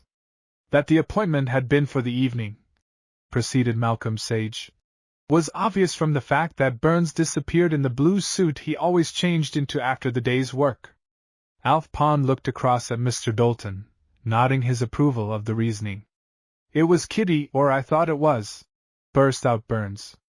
"She said something terrible had happened and that she must see me," he added. Kitty Graham was shortly to become Mrs. Charlie Burns, but during the period of training she had been rigorously excluded from all intercourse with her fiancé by order of the autocratic Alf Pond. The meeting was arranged for the further side of the large clump of rhododendrons, which acted as a screen, continued Malcolm Sage. When Burns arrived there, he saw a girl standing a little distance away. Before he could reach her, however, he was seized and a chloroform pad held over his mouth. The suddenness of the attack dazed him. He did not struggle, but held his breath. "How the blazes did you know that, Mr. Sage?" burst out Burns. "You are always a quick thinker in the ring," said Malcolm Sage. "And you were a quick thinker then. You smelled chloroform, held your breath and thought. It was a sort of instinctive ringcraft." "But you," began Burns. "There were no marks of a struggle where you were seized. You probably realized that your only chance lay in letting the enemy think you were losing consciousness?" Burns nodded. "Seeing that there was no sign of trouble," continued Malcolm Sage, "the principal in this little affair stepped out from where he had been taking cover just at the moment when Burns broke loose and let out. Movement has always a primary attraction for the eye, and Burns got this man full on the nose and ruined it. He also sent him clean into the privet hedge, where he collapsed." "Who was it?" demanded Alf Pond fiercely. "There were, however, too many of them for Burns," continued Malcolm Sage, ignoring the question. "They had planned the attack very carefully, each clinging to a limb. Soon they had him unconscious and bound in the car. Then they turned their attention to their leader." "Yes, but how did you find Burns?" asked Mr. Dalton eagerly. "I didn't," said Malcolm Sage. "They showed me where he was." "But," began Mr. Papwith, whose shiny Cleanshaven face, normally suggestive of a Turner sunset, now looked like a conflagration. "After half an hour's fruitless effort to track the car down side roads, I returned to London as fast as my man could take me," proceeded Malcolm Sage. "And I immediately set inquiries on foot as to the betting on the Stock Exchange, at Tattersall's, the National Sporting Club, and other places. By 3 o'clock that afternoon I knew pretty well who it was that had been laying heavily against Burns. That simplified matters." Alf Pond and Burns exchanged admiring glances. "As you know, for more than a week previously the betting had made it clear that heavy sums were being laid on Jefferson. In the course of 10 days it had veered round from 5 to 4 on Burns to 9 to 2 against. As there were no rumors detrimental to his condition or state of health, this could only mean that a lot of money was being put on Jefferson. I found out the names of the principal layers and the amounts. I discovered that all were extremely active with the exception of one. That I decided was the man with the umbrella. "Who's he?" demanded Sandy, whose mouth had not ceased to gape since Malcolm Sage began his story. "The man Burns knocked out.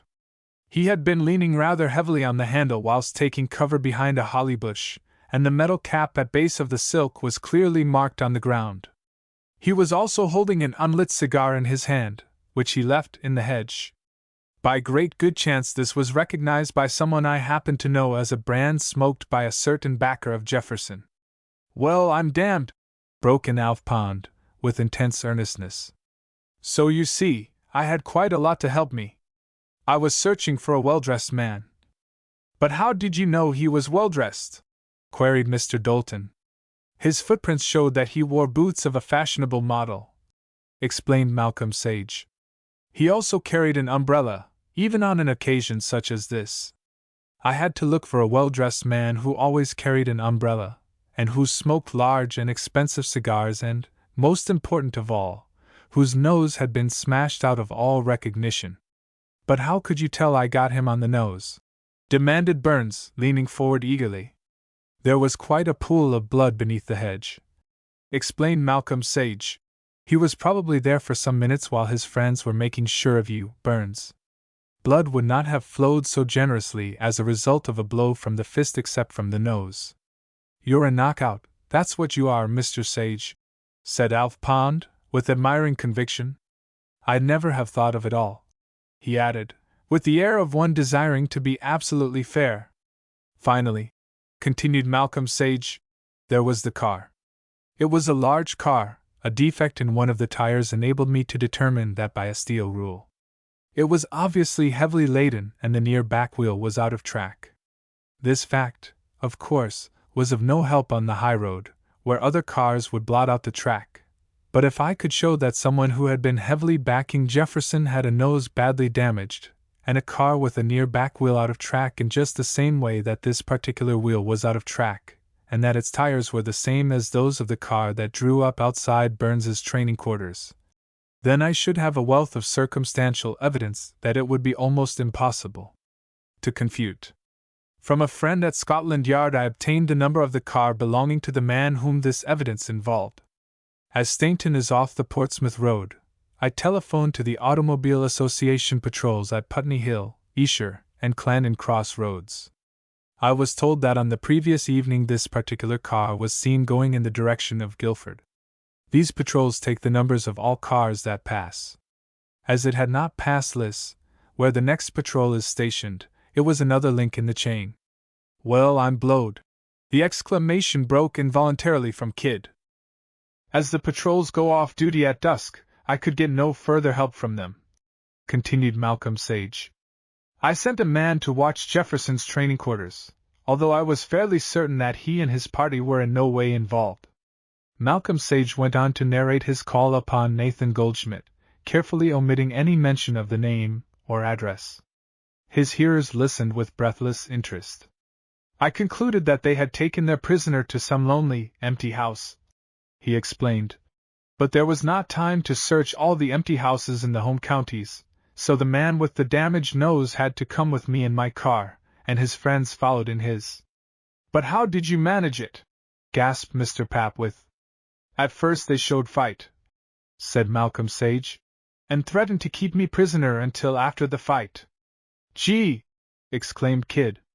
"I anticipated some such move, and had instructed my people that unless I were back by 4:30, they were to deliver certain packets to the editors of well-known London papers. In these packets was told the story as far as I had been able to trace it. This I informed them." "What did they say to that?" asked Mr. Dalton. "They insisted that I telephone countermanding my orders, but as I explained that I had told my man Thompson he was to disregard any telephone message, or written instructions, he might receive from me, they realized that the game was up. I also informed them that Inspector Wensdale and 2 of his men were waiting at my office in anticipation of a possible hold-up. Well, I'm blessed," exclaimed Alf Pond. If you ain't it. I pointed out, continued Malcolm Sage, that whereas by producing Burns they would have a fight for their money, if the truth became known not only would their bets most likely be forfeited, but they would probably have to go to law to recover their stake money. I further pledged Mr. Dalton, Mr. Papwith, and Burns not to take any legal action. I rather suspect that in this I was technically conspiring to defeat the ends of justice. But weren't you afraid they'd do a double cross? Asked Burns. They heard me instruct one of my assistants that unless I were back by 9 o'clock that evening, the notes I had written and addressed were to be delivered. Incidentally, the inspector was present, unofficially of course. You oughter been in the ring with a head like that, said Alf Pond sorrowfully. We found Burns fairly comfortable in the wine cellar of an empty house near Ripley.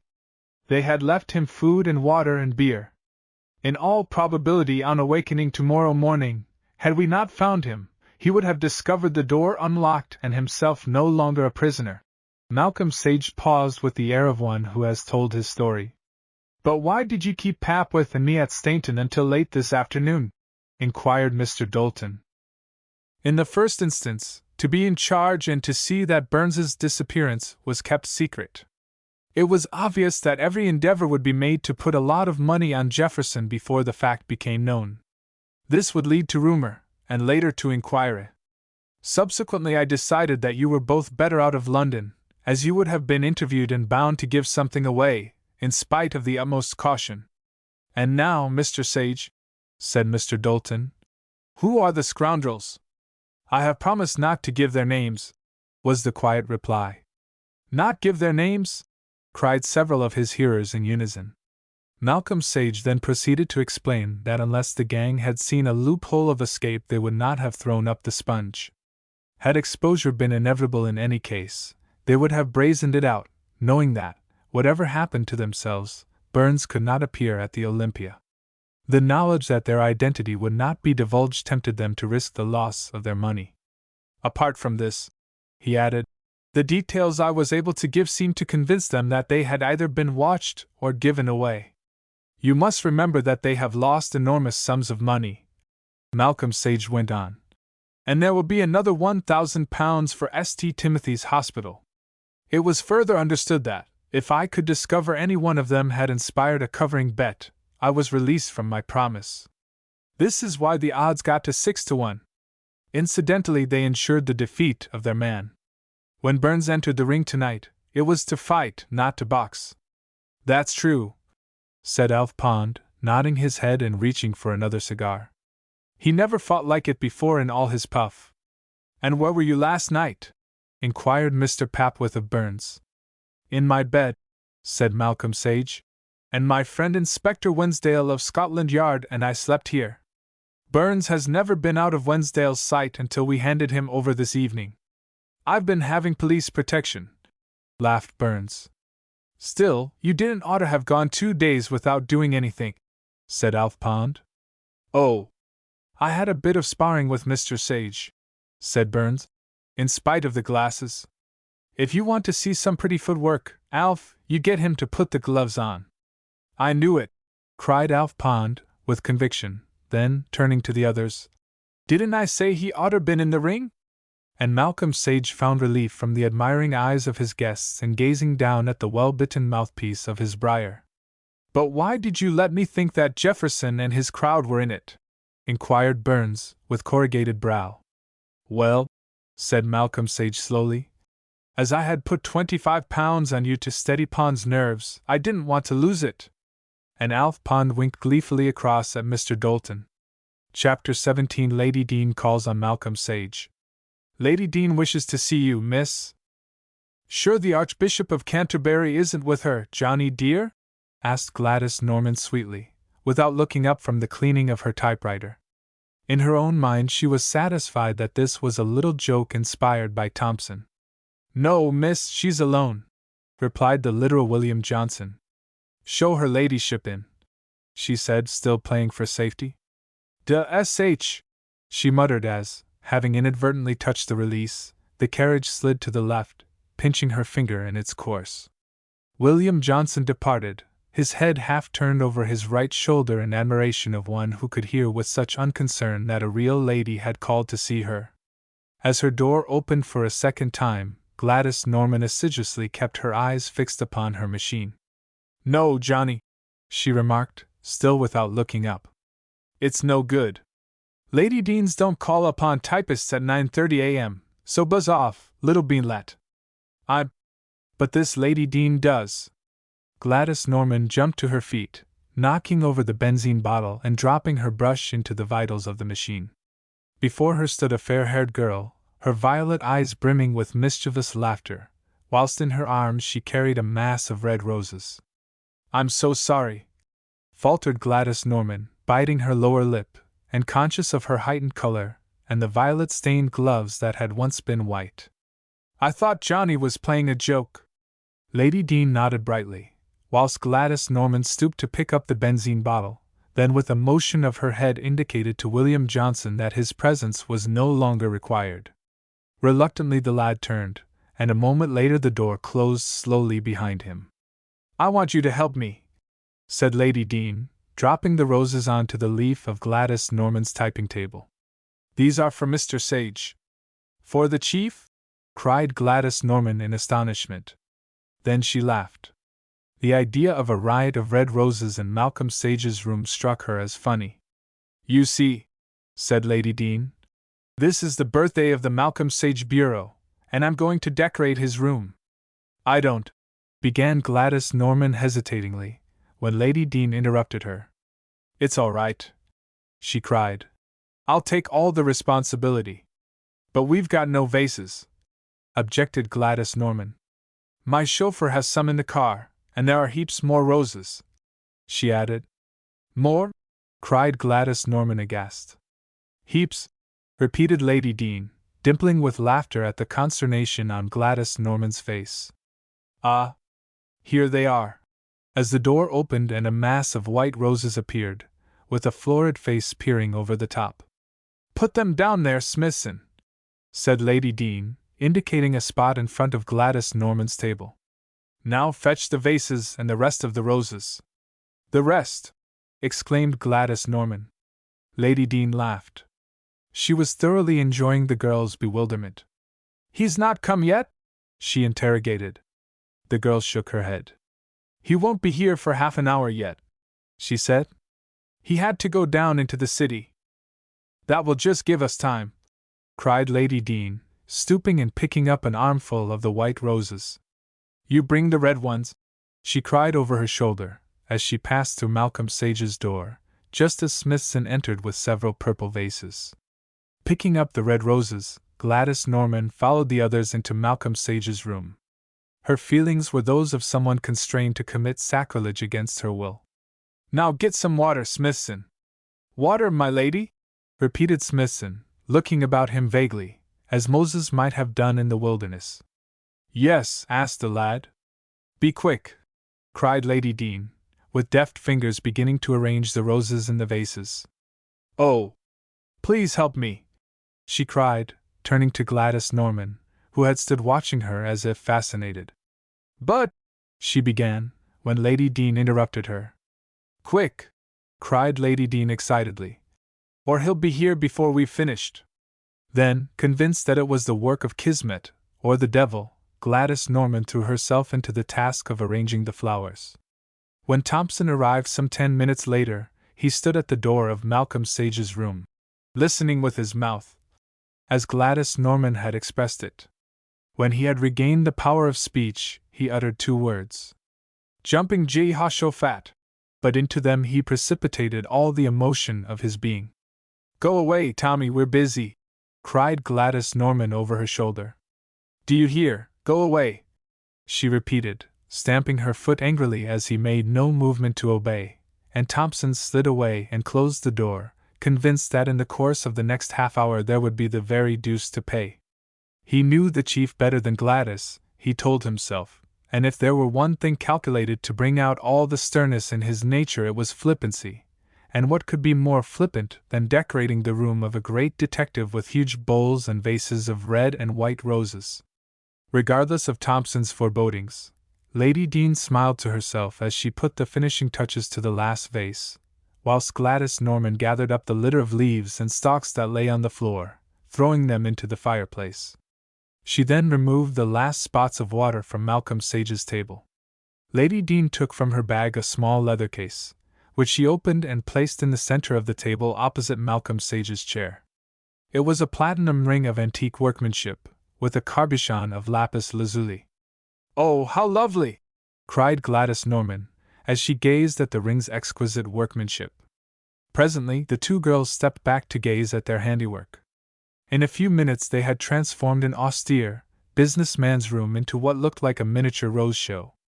From every point red and white roses seemed to nod their fragrant heads. Began Gladys Norman, then she stopped suddenly, arrested by a slight sound behind her. She span round on her heel. Malcolm Sage stood in the doorway, with Thompson and William Johnson a few feet behind him. Slowly and deliberately he looked round the room, then his eyes rested on Lady Dean. "How do you do, Lady Dean?" he said quietly, extending his hand. For a moment she was conscious of an unaccustomed sensation of fear. "You're not cross?" she interrogated, looking up at him quizzically, her head a little on one side. "You see, it's the Bureau's birthday and—" She stopped suddenly. Malcolm Sage had dropped her hand and walked over to his table. Picking up the ring he examined it intently, then turned to Lady Dean, interrogation in his eyes. "It's from my husband and me," she said simply. "You have such lovely hands, and we should like you to wear it." Without a word he removed the ring from the case and put it on the third finger of his right hand, which he then extended to Lady Dean, who took it with a little laugh of happiness. "You're not really cross," she said, looking up at him a little anxiously. "To me they stand for so much, Lady Dean," he said gravely, "that I am not even speculating as to their probable effect upon the faith of my clients." And Malcolm Sage smiled. It was that smile Gladys Norman saw as she closed the door behind her, and which Thompson resolutely refused to believe.